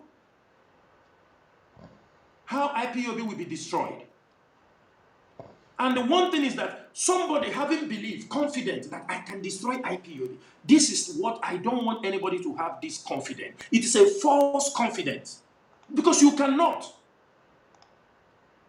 If you are promising people that you can destroy IPOB, it is impossible. So, and our people should know, this is a game. This is strategies must be in play. If we can mobilize our people, while we are pursuing our issues in diaspora, we are pursuing the grassroots campaign against who represents us. Nobody is asked. We must make sure if they, in your place, they say, immediately they say this is the candidate going to represent us, we will run investigation about him, then we will come for him. We will tell him whether he's going to be re-elected or not going to be especially if he's going to be re-elected or he's coming new, we will tell him what we expect from him. And we must hear them say these things. Any politician that is not ready to tell us what he's going to do for our people, when he goes there, the bill we are expecting. We are going to arrange jingles, flyers. It will all be over. This is what IPOB is doing to keep our people in line. This struggle is not only about fundraising. For over a decade, we have been raising funds.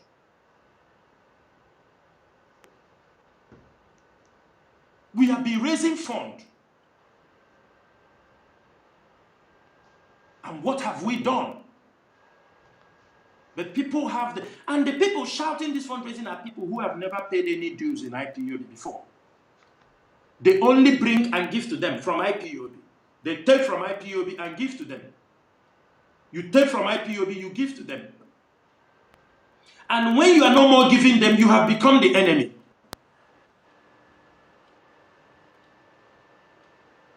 When people will come to the IPOB leadership, you take money from them for something. You go back, you speak to another IPOB coordinator. You talk to them that you see this leadership, they are not doing anything. You see I'm the one spending my money. you go also, do you understand me? You castigate the leadership, they hand you over money. You call another coordinator in Europe. You told him, I need this money. You see this leadership is not doing this thing. You give him money. Some of you will come to ask us, this person is asking us for money. Should we support him? We say, go ahead and support him. Little did we know sometimes that it is our name that has been used, have been castigated. And I throw this challenge here on social media. All these things they are talking. Call any country, call anywhere. Have Chinasa Nworu call you one day and tell you, I need money. I need anything from you. Have Chinasa Nworu ordered anybody one day, you people contribute money, as some of them want to do in this struggle. Somebody in IPOB will go to IPOB family, tell them because he's an officer, he speaks for this thing, he asks you, I have family problem, contribute, make donation for him. If we continue making this kind of donation, how do you think we will survive? We will be doing donations every day. When Chinasa opposed these things, it became a topic. I never know that people, Mazi, are very, in my life, I never celebrate birthday. I don't tell people my birthday. I don't. My wife, sometimes even my anniversaries, it's my wife who tell me, this man, you don't even people used to use it to mock me. You are very dead, so you are so cold that you don't talk, you don't even wish people birthday. I don't know who cracked this. Of recent, I saw my people wishing me birthday. I never know people got jealous. Because people wish me birthday. We don't even do it. We don't approve it. That people can be writing that people wish me birthday. It becomes subject that people will be making program with. That people, don't you see, they are wishing him birthday. My God. Mazi, because you are a person of special concern. That people can, that people, even, and I can tell you, I didn't like it, but at the same time, people told you why. You hide your birthdays, nobody talk about your birthday, nobody even talk anything about you, no encouragement, that we make this thing, and I said, okay, it's okay. I never know this was paining some people. Mazi, if you ask people that know me, I don't like title. You see title? I don't like it. This is my way. If not that we understood that Mazi Chinasa Nworu means Mr. Chinasa Nworu. If not, I won't even put the Mazi. It's because we are trying to promote our culture. Apart from that, I won't put it. Mazi, I was here, people start calling Agone Chamber, say this person is Agone. I never know this name is paining some people. I never know that people are having sleepless nights. In an Igbo culture where people answer all kind of title, Atakuraja one of Alibo, Dio Omalefiola one of Umunede. Do you understand me? Mwerundu one of Alangwa. That some people call me a name that I hardly even, when you call me, I feel very reluctant to respond. It's what people are using. Titles in Igbo land that people pay money, chieftaincies, to collect. Do you see what jealousy is trying to play here? Mazi, is it the way we want to move in IPOB? And I'm asking them remove jealousy before jealousy will kill them. That's what I'm asking. You know what they are doing now is like what David, the problem of David and the Saul. This is not the scenario they are trying to. Why David were playing music trying to protect. Do you understand me? Trying to protect Saul. You know where the problem started with Saul and David, if that is what they want? After David killed Goliath. We have fought and saved this struggle. If people need to say, Mazi Chinasa Nworu, you have tried. Mazi, I don't think it is something wrong. You have tried to keep this struggle. Why Mazi Nnamdi Kanu? You are members of the DOS. Should it be a problem? Should it be a problem? It's just like, when the women, when Saul and David was coming, people were singing, Saul, you have killed, you have slain thousands. Saul, you have slain thousands. Then they say, David, you have slain tens of thousands. Mas, are you understanding this point? David, people, women, everybody were singing for Saul. Saul, you have slain thousands. Then they sing, David, you have slain tens of thousands. This song infuriated Saul. He started to see David as a threat. While Saul is trying to kill David, David is acting defensively, continue to respect Saul as the Lord's anointed, even sparing his own life multiple times. Despite this tension, despite for Saul trying to kill him, this is exactly what people are playing in the between of this Mazi Nnamdi Kanu issue and me. I am protecting Mazi Nnamdi Kanu image. I have fought for him in anything anybody can do.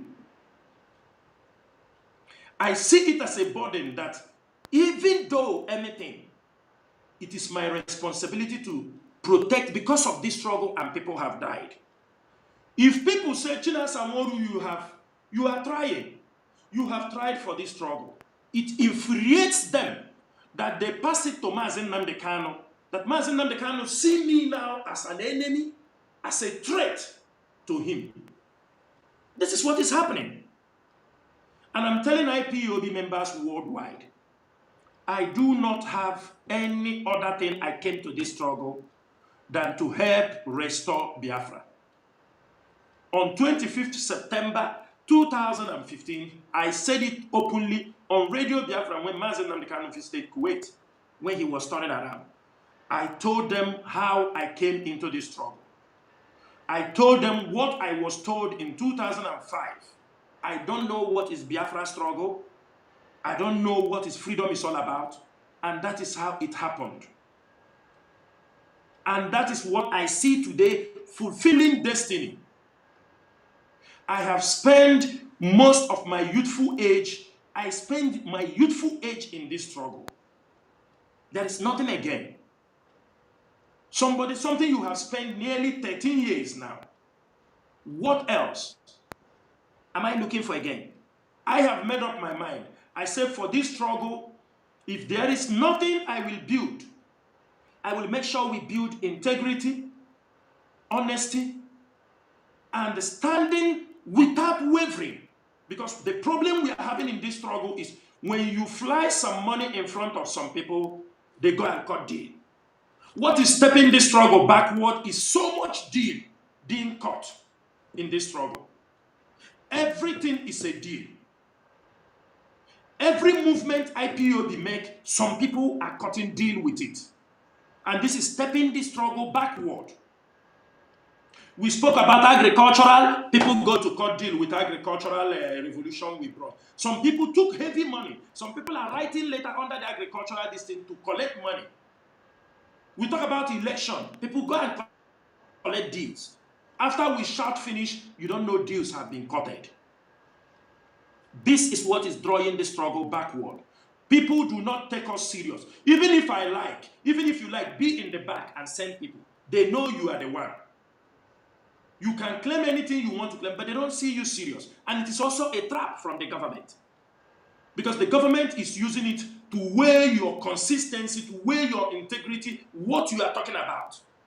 And they found out that after you talk finish, you come in the back to request money from them, or somebody come to request money on your behalf, and there is no more integrity. These are politicians, and they will tell you you are all jokers. That is why you even have the City Boy contract also allocated to. That is, of course, that is why they have the City Boys contract. Mazi, there is something I wanted to say that we have to be careful how we criticize the City Boy contractors for 2027, because they will be thinking that because the people who took this contract in the name of IPOB in 2023, are jealous of them now, and that is why Yes, yes, that is why we are exactly, criticizing them. So exactly. it's very, very important we make our And position and clear. and Mazi, you see what is happening. They're trying to dislodge the states. They want to cause crisis in some states that they know they are doing better. States like Abia State is their main target.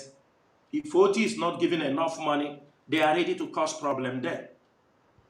Are you understanding me? Mazi, I say this thing, I don't give a bloody care about anybody who is involved, criticizing or not criticizing. I can show the video of Showore in 2000. Showore was one of the people who projected Buhari to take over this country. And I have the video where he was celebrating when Buhari took over. I remember those times, Showore, this Biafra something, you understanding me? He see it. We know Saul will later become Paul. Understood? Now, suddenly, he's trying to do what he wants to do. He's speaking for Mazi Nnamdi Kanu. Why you see people like us don't associate? Mazi, am I coming out clear? See, go ahead, go ahead, go Yes. ahead, go ahead.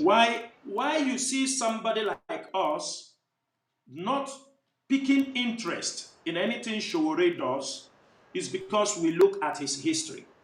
We look at what he has done in the past. And those things give somebody like me and some members of the DOS concern.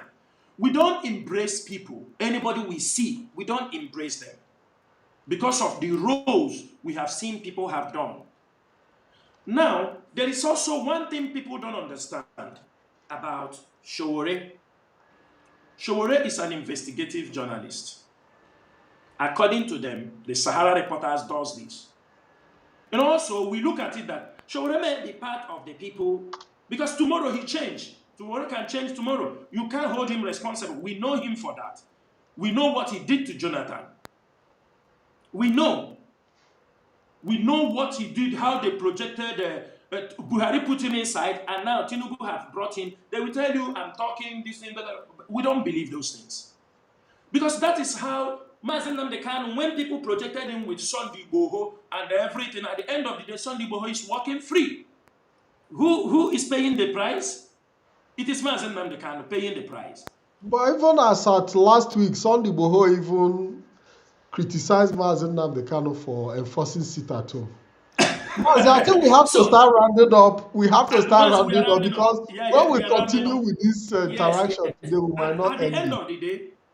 At the end of the day, we realize they go to protest for Mazi Nnamdi Kanu. Showore is an international, well-known activist.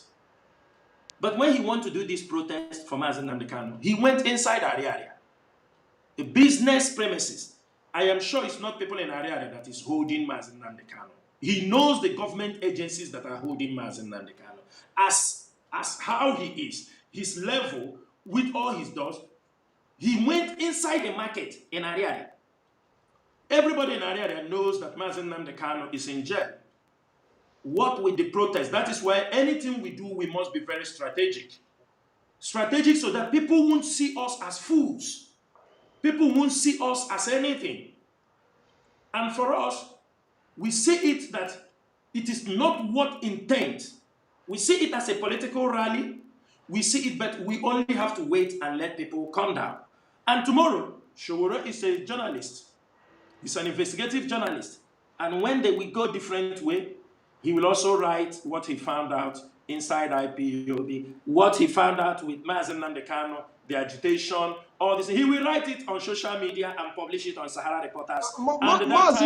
And he's also going to try to make money out of it too. And thank you. And that time, they will call Chinasa Nworu to go and attack Showore. He was there when Showore is attacking Mazi Nnamdi Kanu. He didn't say anything. He was there, but for now, they are doing the job. And when the table will turn, Showore may write and tell you what he realized when he was in very close relationship.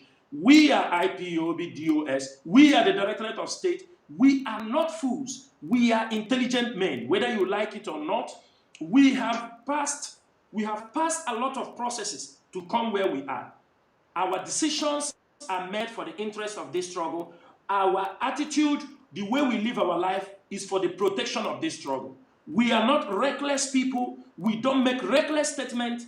What we want is to get sure we get Biafra. But any other thing somebody is doing that, we don't speak double side. We don't speak from both sides of our mouth because we know people's life is at stake. Mazi, I think we will come to the end of this program. It's a very long program, and I hope I will come back to continue from where we stop. Thank you, Mazi. Thank you. Some people are even questioning that why am I in a rush if I'm going to work? We spent over 5 hours.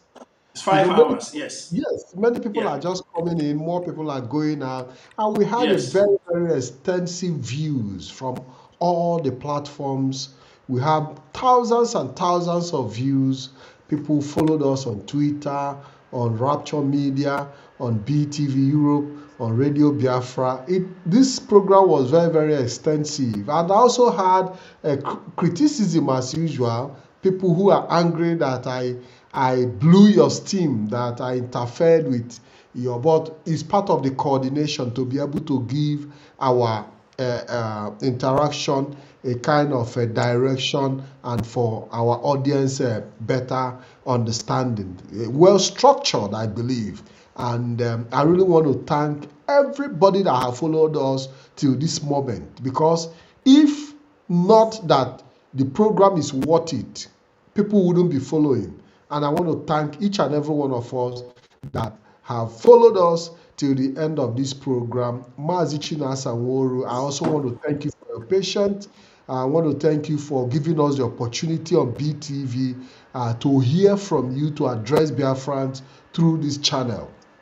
We really want to appreciate you, and we hope to see you soon in a situation where you can also take calls, because a lot of people wanted to call in to ask Yes. questions and have that conversation directly with you. But I've assured them that definitely in the nearest future you'll be coming live for that direct interaction with Biafran people. A lot of people have abused you on the comment section, but we have even more people also applauding and encouraging you to keep the good work you are doing. So despite all the criticism, despite all the insult, despite all the name calling, there are still Biafrans who appreciate Mazi Chinasa Nworu. So I think we have to pick those who appreciate you and leave those who do not, because maybe someday in the future they will come to terms with the reality that you mean well for the struggle and you mean well for Biafran people.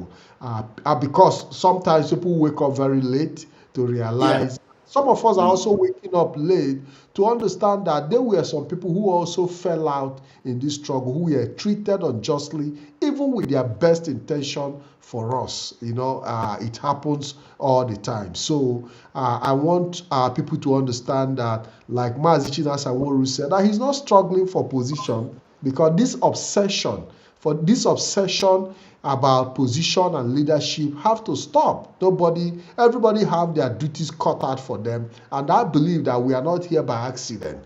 Coming to IPOB, I believe nature have already put everywhere and have placed everybody on their duty post, and nobody will leave their duty post to do. Because the job is divided, and you cannot leave your own job and be doing somebody else. So Mazi Chinasa Nworu cannot abandon his work and be doing Mazi Nnamdi Kanu's own. And Mazi Nnamdi Kanu too cannot abandon his work and be doing Mazi Chinasa Nworu's work. So let us try to define our purpose in the struggle for Biafra restoration and understand that it will take a collective effort for everybody to work together for us to be able to achieve our aim and achieve our freedom, because a divided house cannot win. We need to come together as a people with clear understanding of what we want and continue to encourage the Directorate of State, the institution that have been built. Mazi Nnamdi Kanu, when he built the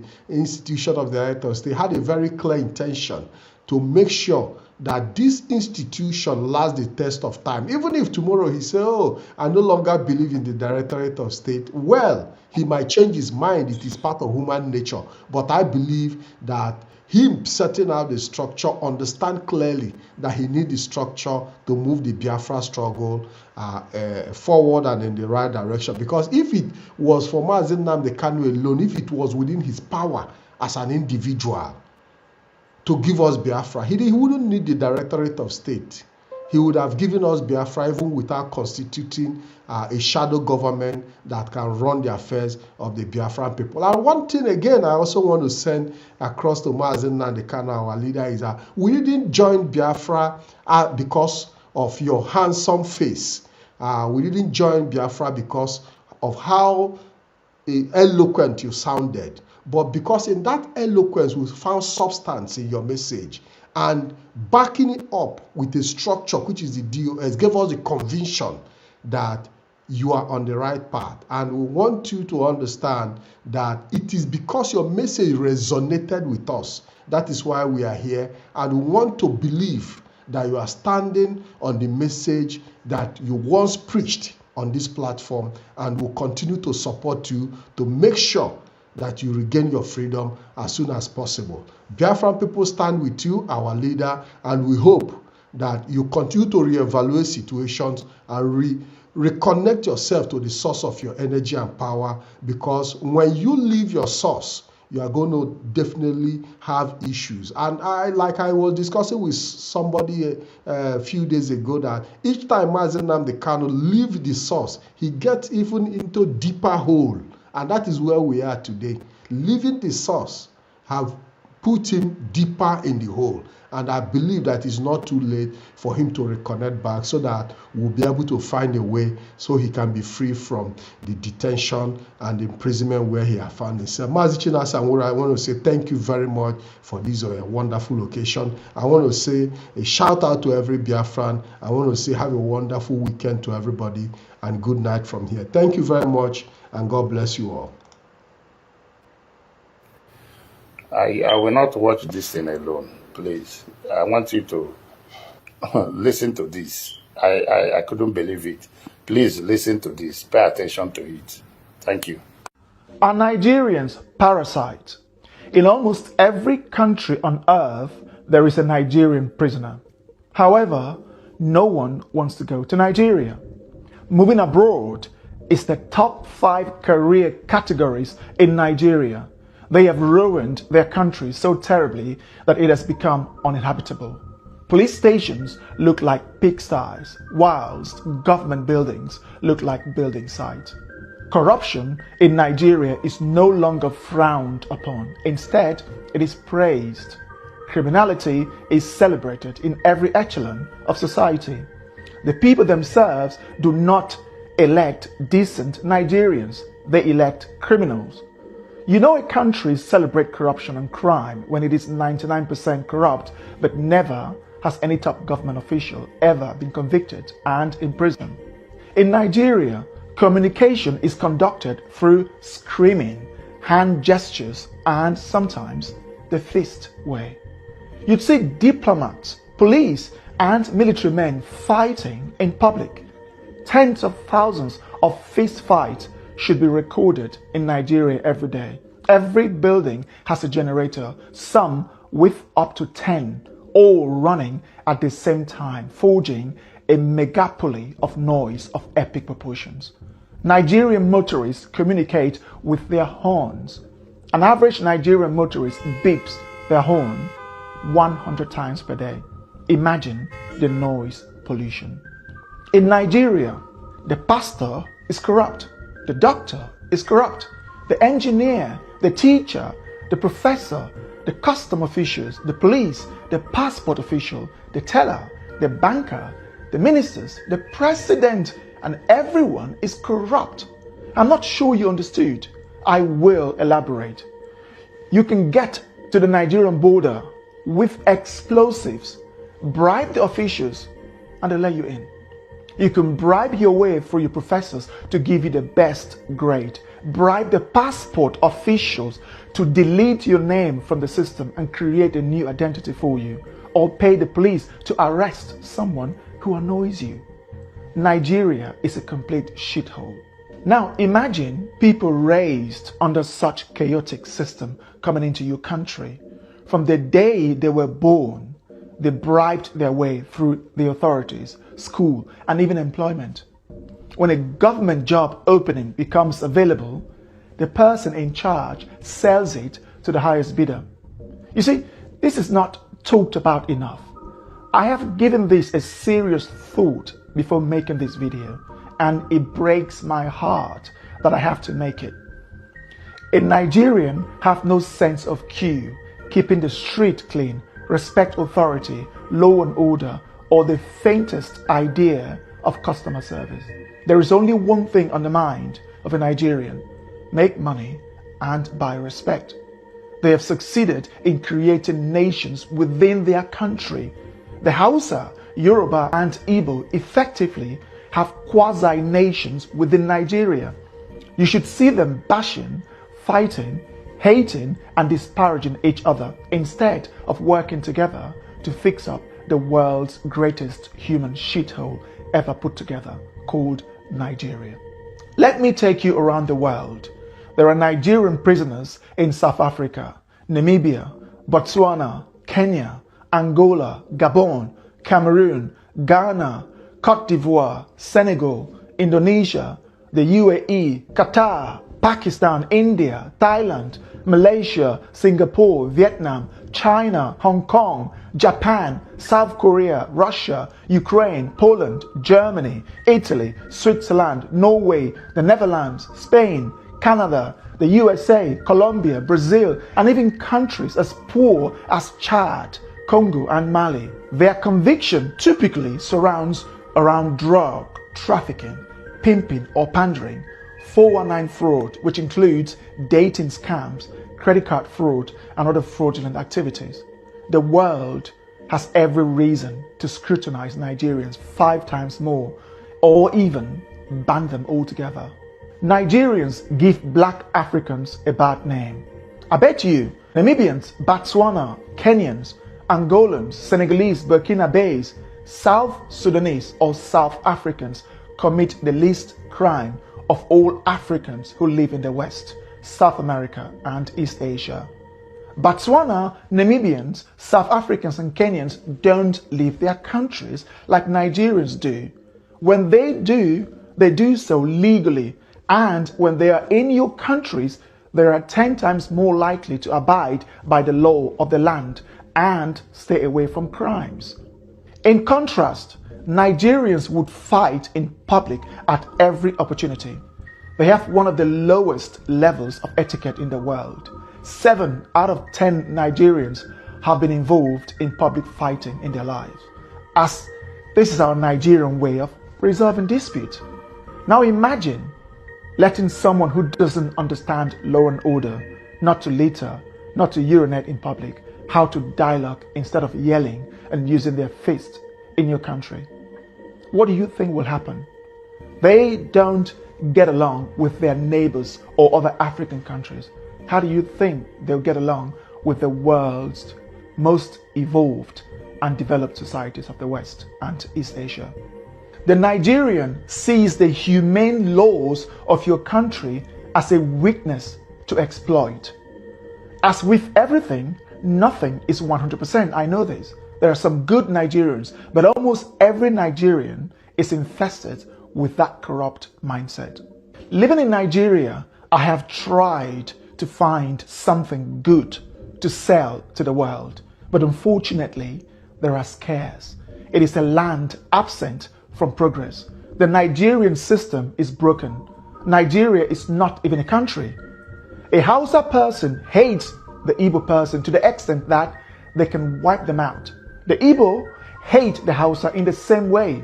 The Yoruba have a fundamental hatred for the Igbo that they'll rather die than elect an Igbo person, whilst the Igbo are the world's most arrogant, self-deluding, zero-etiquette people of Africa. These 3 major ethnic groups, Hausa, Igbo, and Yoruba, each have over 40 million people, with the Hausa nearing 65 million. Now imagine putting Spain, England, and Poland into one country. Do you know the type of chaos you'd be creating? This is how Nigeria is. The Spanish, English, and Polish are all European, but they cannot function as one country. So too do the Hausa, Yoruba, and Igbo. These people cannot function under one country.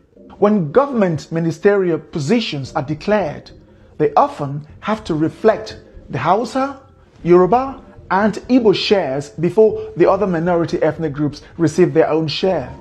If the sharing favors one ethnic group more than the other, they fight, yell, insult, and complain until the next appointment. The other ethnic group in charge will now retaliate by appointing their own ethnic group. The presidency has to go to that ethnic group, then that one, and this one, and those one. Then when the next one comes, they keep changing. You see, in short, the number of ministerial positions have to reflect the various ethnic groups. This is not a country, but a bunch of tribal, unevolved, mentally unstable, over 200 million stupid people. Why would any country let Nigerians into their country? I'm not sure, but if I were the Prime Minister of the United Kingdom, I would impose a total ban on Nigerians. The risk outweighs the benefit. There are 24 million homeless Nigerians, which is almost the same as the rest of sub-Saharan Africa combined, and over 70% of the country's population lives in poverty. That is over 160 million people, the highest in the world when averaged, given that India has over 5 times as many people as Nigeria. They have the largest arable land in Africa, Nigeria, yet most of that is uncultivated. Their weather is characterized by abundant sunshine during the dry season and ample rainfall during the raining season. The north is the savannah, and the middle belt of Nigeria is level with abundant arable land suitable for farming. Still, 56% of Nigeria's 70 to 84 million hectares of arable land remains uncultivated or underutilized. You begin to ask yourself, why are these people hungry? The answer is simple: incompetence and a collective lack of skills to run a country. Nothing in Nigeria is properly managed, from the police to the immigration services, customs to the airport, traffic to the road network, schools to the national grid, and from the people to their own very homes. Nigeria is a chaotic society where people exhibit some of the lowest levels of etiquette and quality known to man. And most of these people are looking for ways to obtain visas to the various developed and semi-developed countries so that they can bring that chaotic upbringing from Nigeria to the world. I have tried to find a better way to euphemize this video. Still, after months of procrastinating, I couldn't find a better way to organize my words, but to say it as it is. If you are a Nigerian watching with the slightest ounce of honesty, you'd agree with me. We have earned the badge of honor of being amongst the worst in the world. Poverty isn't why Nigerians are dishonest, criminal-minded, corrupt, and everything else. Nepal is a poor country. How many Nepalese have you seen committing crimes around the world? Chad, Burkina Faso, Mali, Myanmar, Tajikistan, and South Sudan are poor. You can't see them going around the world committing crimes. Of the world's 195 countries, there is a Nigerian prisoner in 60% of them, the highest of any country on earth. That is not an accident.